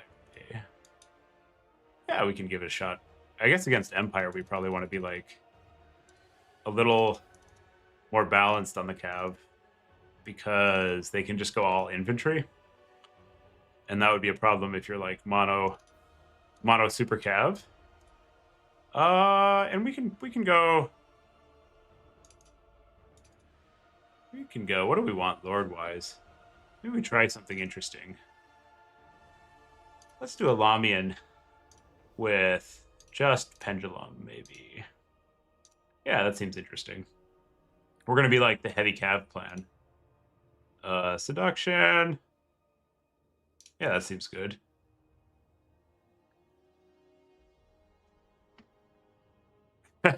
I don't know. Maybe today's the day. I believe in you. Do your best. Okay, let's take a bunch of cav. We're doing Cav City. Opponent says they're newer, so we will respect that. And do some funsies.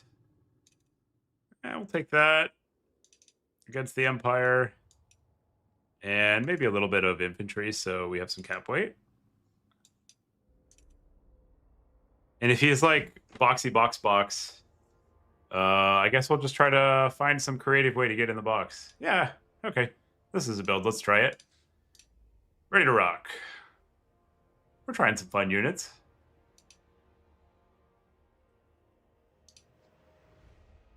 Although I guess, you know, we could also do... Ooh, yeah, I like the Von Karstein idea. Because we're pretty well set up against not box. So Daddy Karstein can break into boxes really well because of Flock. Yeah, I like this idea. All right, yeah, let's see how the new Blood Knights do. Oh, we got to take a RAR, actually. Yeah. Yeah, let's get the Chillgeists. This unit actually seems like it might work. I like the concept of it a lot. Okay. There we go. Cav Stip, let's go. Looks pretty good.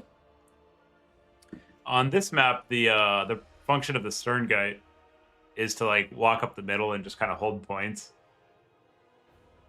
Madman, yeah, they nerfed him a lot actually. They the heal is not that impressive. So a lot of the value is the Vigor Aura. 0.05 per second doesn't add up to that much. And 200 gold is a lot of gold. They are pretty good if you want to just like fully blob on them, but you can have like basically 2 of these guys for the price of a lodestone. So I've had more success going like kind of cheaper.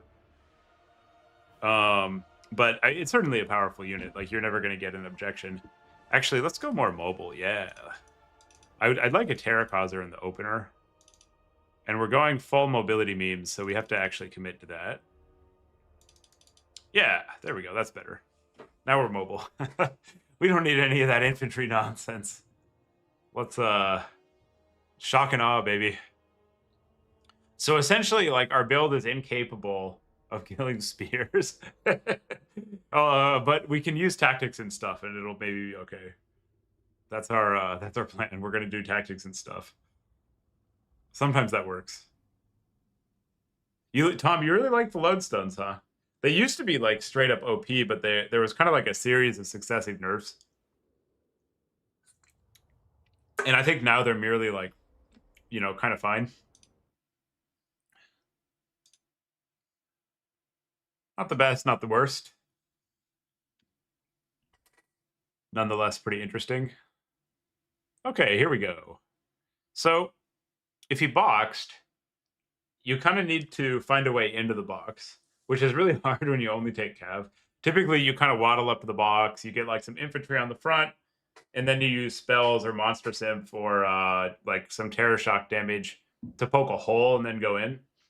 With only cav, you basically need to shock charge your way through somehow.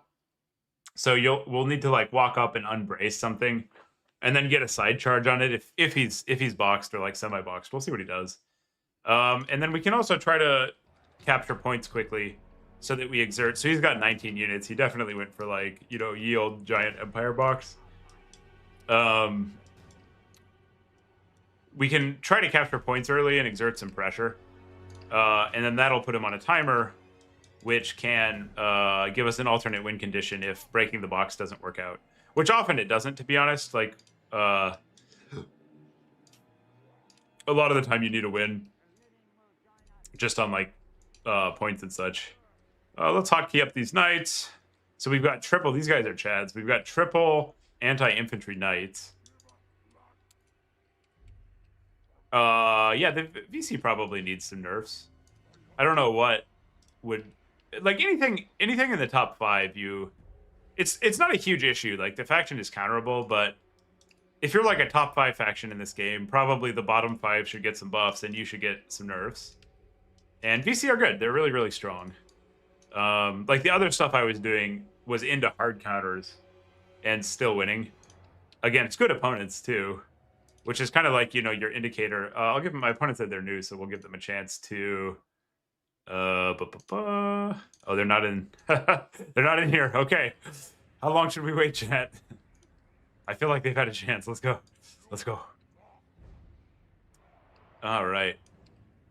So we want to run up in triple cap, and then we want to menace the blob until we find like an opening that feels like a good in, and then we want to try to go get in somehow. And if we can triple cap, we're usually in pretty good shape to dive and get a delay. Once we get to like 600 or 700 points, you don't want to dive too early because you won't be able to like hold them in their spawn. So there's sort of like a game around trading time and value to determine like when is the right time to go all in to get the win. So we'll see what happens. It's gonna be a problem. My brain is like, I've been working all week, so I'm like starting to get sleepy. Well, 10 is like an active fatigue. We'll see. I need someone has to slay me. Then I'll cast a couple and go to sleep. I'll play until we can get 10. If we keep winning. See about that. We get like the delirious, oh Mortis engine. Brains. Okay, so probably summon your slowest units first. It depends a little what we see, but I think we're going to see a bunch of spears and bows and guns and stuff. Like your classic Empire box. Swordsman. Okay, so yeah, he went for a big pile of state troops. What is his caster? Ooh, is that a Templehoff? Okay, okay. So that we're going to need to be really careful around, because that'll absolutely kill our shit dead. And we're going to need to dive it somehow. Thou must diveth the Templehoff. So... And it also can net you. You need to be, like, very wary of the net. That's a spooky unit, chat. That's a really spooky unit. So I'd like to get one Terrorsaurus out around the side. Oh, he's locking in. Okay, what has he got on Geld? Looks like Bombardment. Okay, he's good. That's real good against our elite cav. Oh boy. Just the elite cav killer. Fair enough. Fair enough. We did say we wanted to lose. So we want to set up around the edges and go for like a pincer. Although his position's interesting because he has the spears on the edges and swords on the front. So we may actually want to just do a front dive onto his ranged units. And I don't think we actually want elite cav here, really. We have to be very cagey around that Templehoff. Because that'll absolutely kill us dead. So what we need to do is, like, get in there and get this Vargulf on it, probably. Because the Vargulf is faster than it, and we'll chop it if it gets in. And our zombies don't really actually present much of a threat to his state troop frontline. Oh boy, he's got the spears, chat. He's ready. He's ready for the all-cap build. All right, here we go. We're gonna have to get some snaky moves. All right, let's get this in there. The Luminarch is the objective.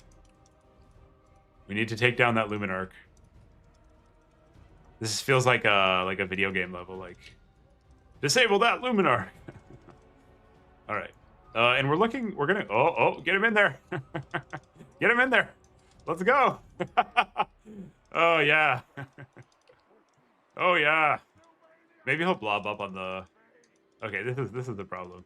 The Blood Knights cannot get in when it's all spears. Okay. Okay. We're probably going to need to win on points, to be honest. Because there's... There's a lot of spears, guys. There's a lot of spears in here.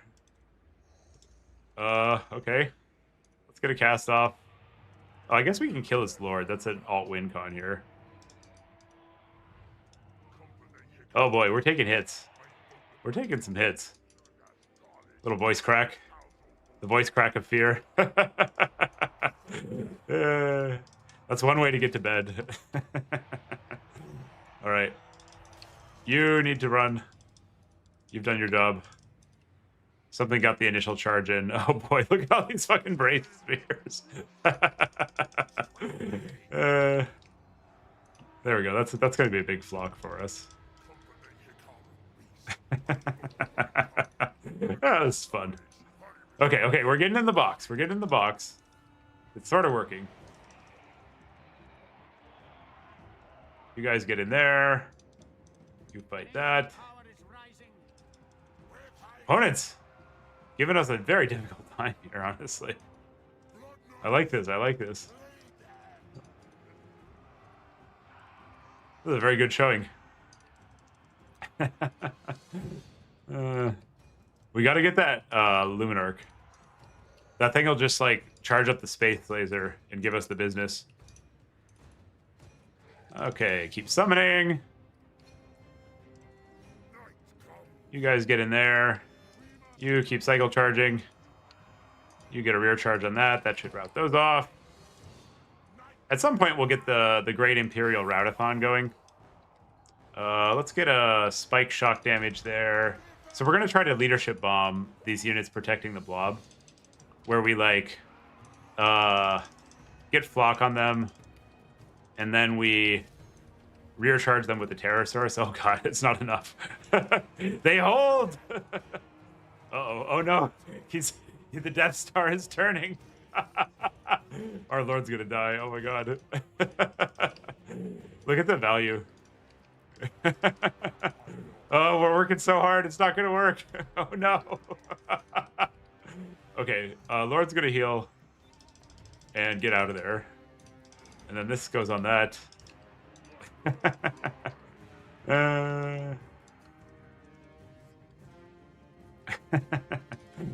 Okay, we need to get some rear charges on things.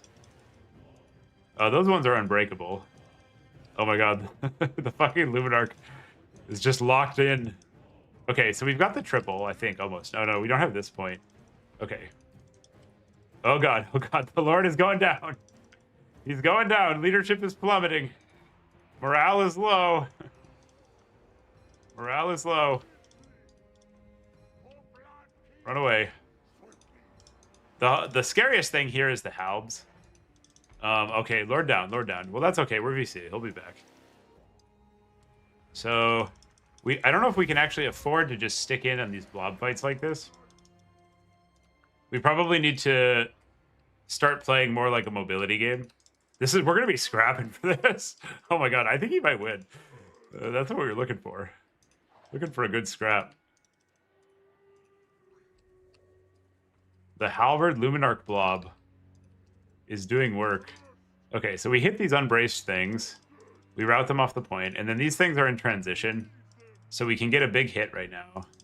The Cav basically can't stay in these blob fights. We have to like pick an isolated thing and get a shock route on it, and then move on to the next one. And I think the way this game is going, we're probably gonna have to win via victory points, because he's dealt so much damage to us, and he actually managed to get the Lord kill. That we're now in a position where we probably can't grind him out. So we need to pressure him on the points and make sure that we keep him running. And we're going to bring the Lord back before the Banshees. The Banshees are like the best thing we have going, probably. Because they actually fight infantry. We got one non-stiff unit, and it's very strong. Okay, Lord is back. Hale and healthy. We should keep cycle charging all these things. And we can kind of try to keep him off reinforcements. He's moving some stuff onto the hill, which is an issue for us. And he's managed to safely cap over here, which is also a problem. And Cav can actually deal with anti-Cav units reasonably well, as long as they hit them in transition. like we're doing here. And we cannot give up this point, that's for sure. So let's bring our 1 infantry unit out. And these cav need to keep moving. We can't get bogged down. Cycle charge city. And if we can keep him off reinforcements, there's some potential to time the game out. But he's like pretty he's got a lot of time. He's got a lot of time. And we are far behind on value. Oh my goodness, we are far behind. Okay, this needs to get over there, because if we lose the points, we lose the game. Since that's really the only thing we have going for us is that we are up on points. And we need to take out the Templehof too. I think we'll be able to hold here. It's actually a little scary because he's got a lot of Spear Imp coming in. I'd be interested if we can get the Templehof zoned out. Another way we can kind of claw in here is getting a snipe on his Lord and then riding that. We're getting some routes over here, which is good. And that's a spear. Can't fight that indefinitely, or that's a halberd. So we'll come in there. Lord is doing some good work over here. Pretty much we need to get rear charges on stuff. We don't have a lot going that isn't that. And I probably need to get a big overcast heal at some point here. If we can cap point 1 at some point, we'll probably win. I'm going to bring some zombies just to unbrace spears. These guys are doing okay. Yeah, we'll win the game if we can cap point 1. So we might... I think what I'm going to do is try to clear out this wave that's pushing the point. And then after that, get a big heal. And then we'll go try to flood point 1. And if that works, we'll be in pretty good shape. You guys get in there. You get in there. You go over there. Getting some nice hits on the unbraced units. A little bit of a cavalry clinic for you all. Oh, not the dive. The dive was bad. We don't want to talk about the dive. That didn't happen. Okay, so there's our blob. We want to get a 4 heal if we can. Yeah, there we go. So we get a huge Nehekara heal on most of our cavalry. And his thing is still active, which is a little bit awkward. Okay, so now I think we can probably rush down this point, and then we'll send a Vargulf over to rout all the Haggard infantry. And I think I'm going to use mostly... actually, we're not going to be able to get that. Not until the zombies arrive. So let's cycle back and try to keep our mid presence up. I think we've actually caught up enough on value from the monster heals that we're no longer like quite so ride or die. And that's isolated, so we can take a shot at it.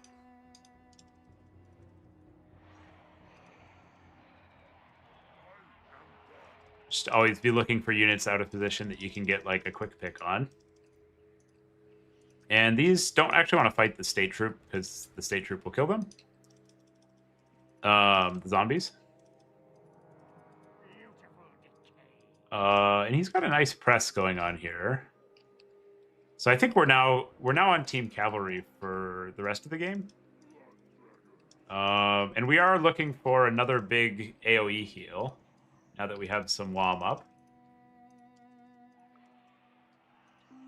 And we also need to get on top of those archers. Those are probably the most threatening damage thing he's got out here in this push. And if we're able to blob up a bunch of these calves somewhere, we will get the big heal off. Oh boy, those are some really good damage spikes from his archers. This is good enough. We'll take this. He's got his own cav there. Oh, looks like we had a dropped order. That's okay. Okay. That was looking pretty dicey, chat. That was looking real dicey there for a second. But the cavalry of the VC is no joke. Okay, so from this I conclude perhaps all cavalry opener is not always so good here. There are perhaps some logistical issues, and we need to prevent him from backcapping over here. So we'll send that. And he's actually in a good enough position center that we don't really want to stick in this cav against spears. So we want to keep cycling, you know, getting a good engage, pulling out.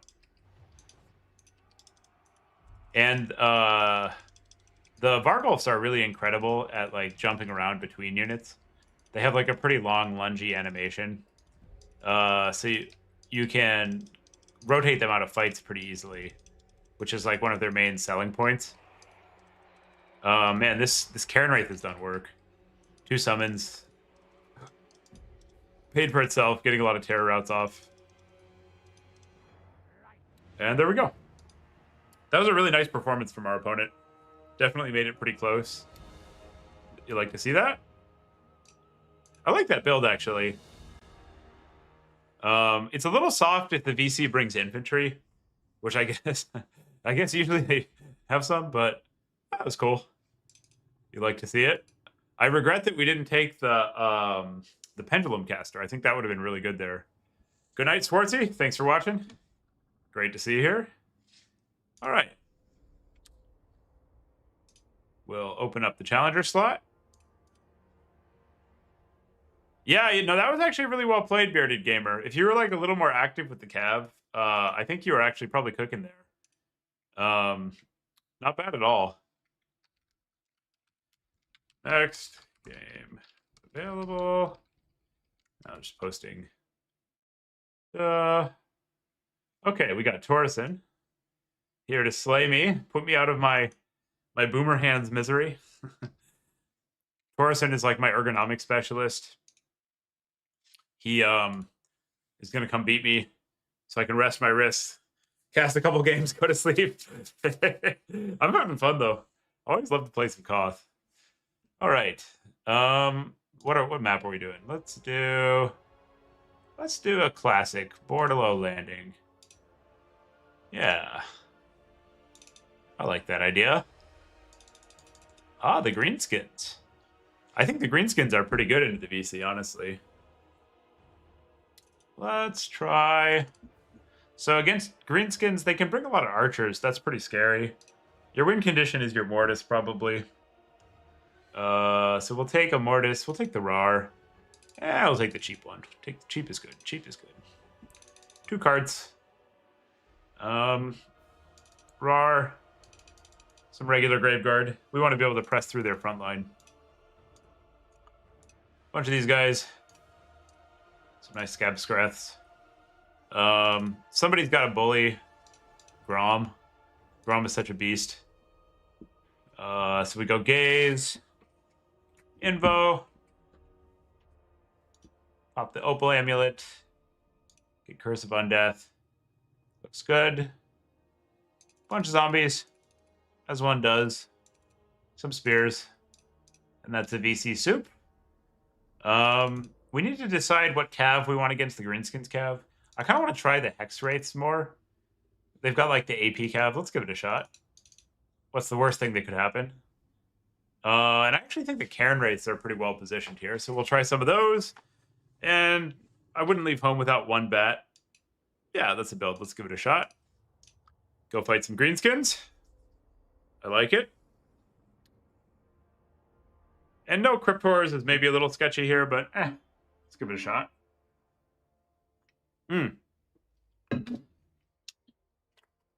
If you like this kind of content, remember to subscribe. I'll be casting on and off and posting a lot of videos.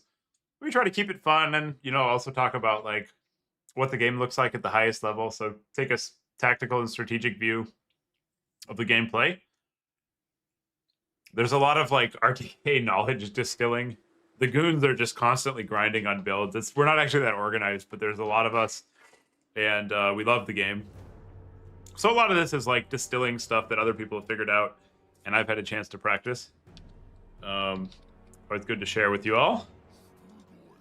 And if you're liking multiplayer generally, definitely come try to play some tournaments.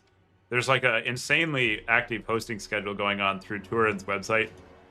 Often, you know, like 3 tournaments a day, sometimes 4. Most days there's at least 1. And if you want somebody to host and nobody has, like, you can often ask and somebody will put something together. So pretty vibrant scene. It's a lot of fun.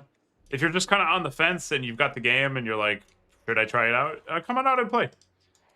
It's also people will help you out. Everybody loves newcomers, so you can just kind of show up and play, and somebody will be like, hey, try these things. So if you're worried about like not having builds and stuff, check out one of the learning areas in Turin's Discord or RTK like Kalehium. We've just got like a whole section of the clan that is for newcomers to the game to learn about stuff. Okay, so we're fighting the Greenskins on Portalo Landing.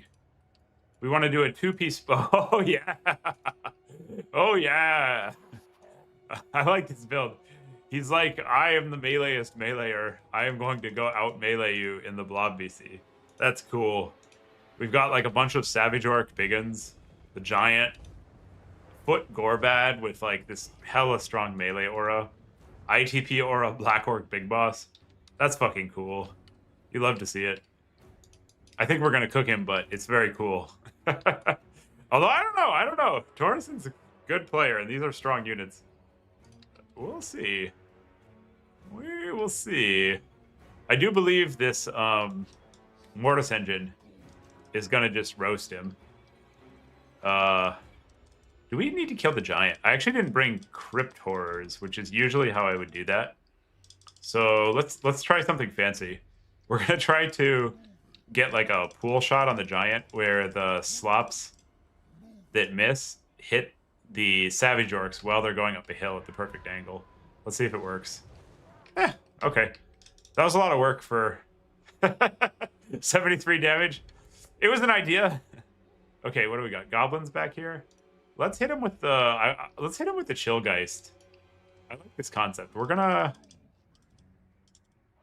run around the back with the Rar Cav and try to backcap his point. And our Lord is very beefy. So we need to be a little careful because these, if we stick in for too long, we'll get eaten alive by those units. I forgot, I'll be honest, I forgot the Cryptors, and they're a very important part of the plan. The Cryptors are how we beat big stuff.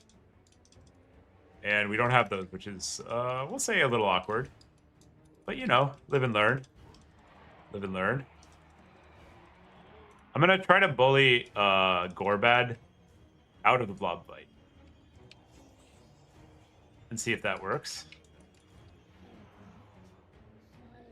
Basically, like, every time he's not protected by mass, I'm just going to land on him and get a couple hits off. And at some point, he'll be dead. Now we run away. These guys get in there, that get in there. So we need to bring out the Mortis soon. Chill guys can run away. Secondary wing coming in. Take off. Oh, he's got the double SC. Interesting. Okay, so the Acid Burpa is a pretty good target. We'll take the shot. Kind of a limp hit. And I don't think I'm going to be able to take these out over here. So I'm actually going to come in here and go for some rear charges. Oops, wrong point.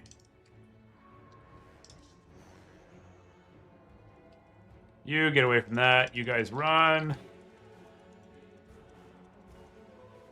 He's got some regular Savage Orcs here who are bracing. I think Taurus is going to get us, chat. He's doing work. He's doing work. The VC are getting out-blobbed. There, we'll get a double hit there. See if we can get a terror out over here. We might still be able to, like, pick off isolated stuff. Okay, so the next summon is going to be the Mortis. And here we're going to stick in with this Cav and attempt to route, which can be a little tricky, I think. These will get out. Okay, we got one route. That's enough. We don't need to be greedy. Because we're stuck in against Savage Orcs, which definitely out melee us. We're Hug of Deathing this guy. That's good. Then let's charge back in. Mortis next. And he's picking off the cart, but this is one of the reasons we go for, like, the, let's try to get a pick on the Acid Burper. Burpa. I don't know what the correct pronunciation of Acid Burpa is. The Burpist. The Burperino. The Burberator. And now we're starting to get pretty good traction outside of the blob. So I think this might be a case where we need to play the mobility game. Like, I think he's going to win the blob fight against us. I don't think we can actually prevent that. Although... this Lord is stuck. The one thing we do have going is there's a Mortis on the way. But I don't think that matters.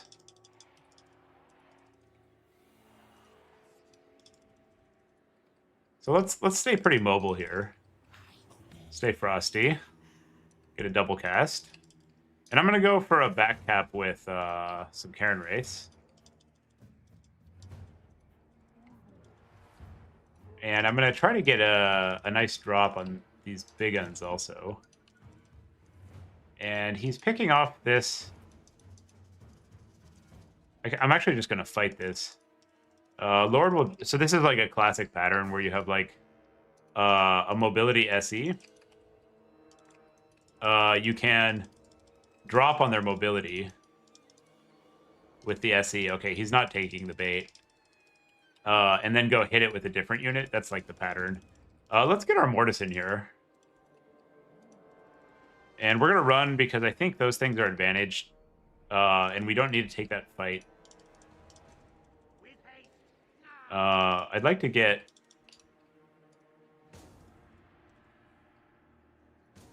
and we're going to summon a bunch of these because he's so heavy on the infantry. And I think they'll perform pretty well. With like a little help from our other stuff to trigger chain routes.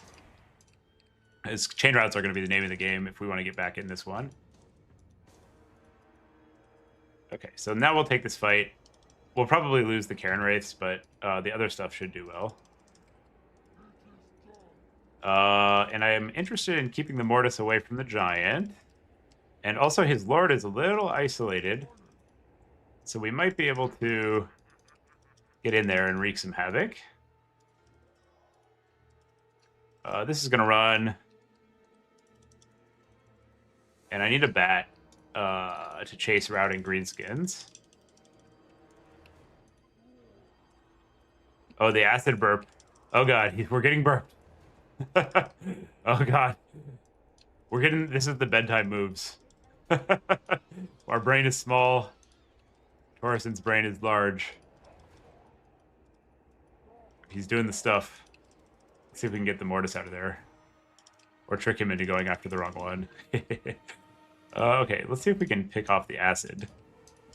And this is the point in the game where we need to make a play, I think. We're pretty far behind. His shenanigans have been working. So I think a Lord pick is like the main play that we can go for here. You get in there. And he's going to take this with Imp. So we'll go back around the back. And now his Lord's on foot, so we might be able to just take him down. I'll send all my shit after it. And we don't want him to cap that, that's for sure. A big AoE heal would also help out here. If we can get that off, that'll do wonders. Let's get the Mortis out and our Lord out. And get a big heal on both. And the Acid Burper is wavering in resolve, so I'm going to attempt to escort it off.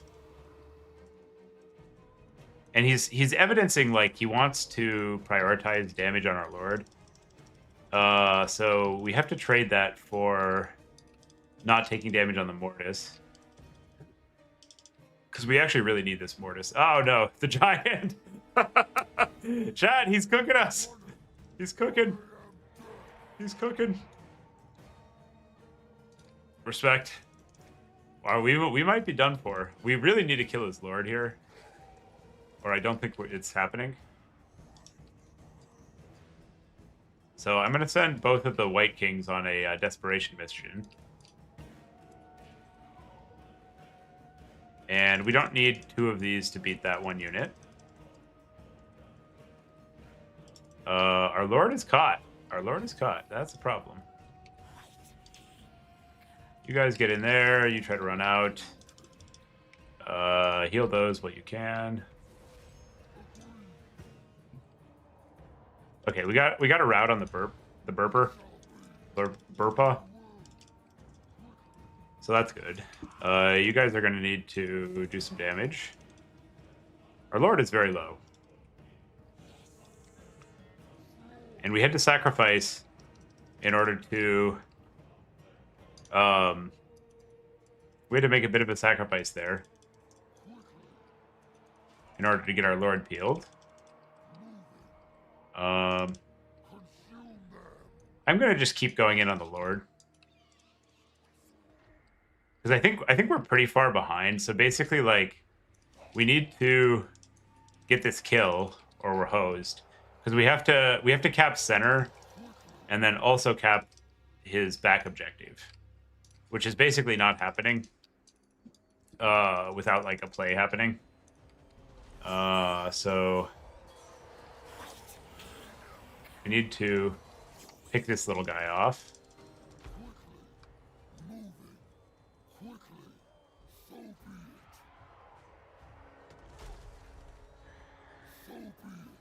Which maybe we can do right now. We'll see. See.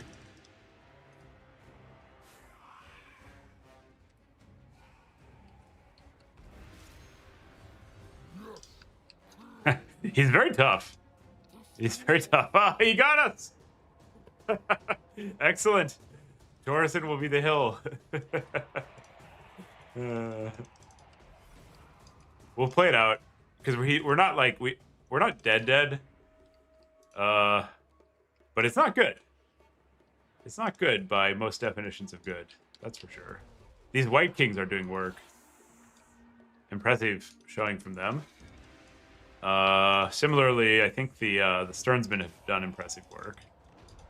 Like holding down a otherwise totally unwinnable blob fight. But look at this giant. He's just like bonk, bonk, bonk, bonk. I love that. The giant is like probably my favorite unit in the game. Always like to see a giant getting a bunch of damage. To run that down. You guys waddle over there.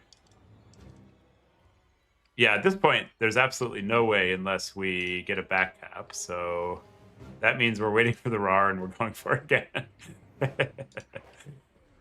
We have to like kill his lord in the center and then chain terror out stuff. And then take this just in the nick of time with the RAR to win this game. Which I think is a pretty untenable set of outs. But you never know. Never know. And Torison, being smart player that he is waddling his lord away from us. Because he has realized there's not a snowball's chance in hell of us winning without a lord kill. So I like that play. That's nice and heads up. The White Kings are not going to be able to get it done, so they can just beat on the giant's legs. I like that. Nice play from Torison.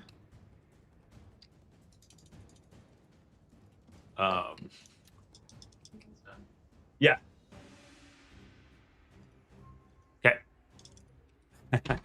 We're getting a puppy on Sunday, and so we one of my greyhounds hates it when you touch his feet. Like, he loses his fucking shit. And we got to get him before the puppy comes, because the puppy is going to learn that foot touching is bad. You see, you got to Dremel their nails, because the greyhounds get their claws too long. So he's about to be very upset with us. And after this, my job will be to go manhandle. This is actually a pretty good stopping point. Nice 5-game Koth. I'm going to go manhandle a very, very unhappy adult greyhound who will probably bite me at some point. This is fun. I missed Koth. I like having some nice evening games. It's a pretty good tournament, too. There were some like really interesting games in that. Holy shit, this giant is pushing 3K value. This giant is like the father. All right, when these last VC route off, well, oh, actually, we're almost over. I want to see how much damage this giant gets. That's cool. I think that's the most damage I've ever seen on a giant not killing a Dreadsaurian. They're pretty good in that situation. Game 5. Okay, well, that was the stream. Thanks, everybody, for watching. Hit the subscribe button if you like this kind of content. I'll be producing more. Thank you all for enjoying this journey with me. We didn't make it to 10. Thank God. Nice job, Torrison. It's bed.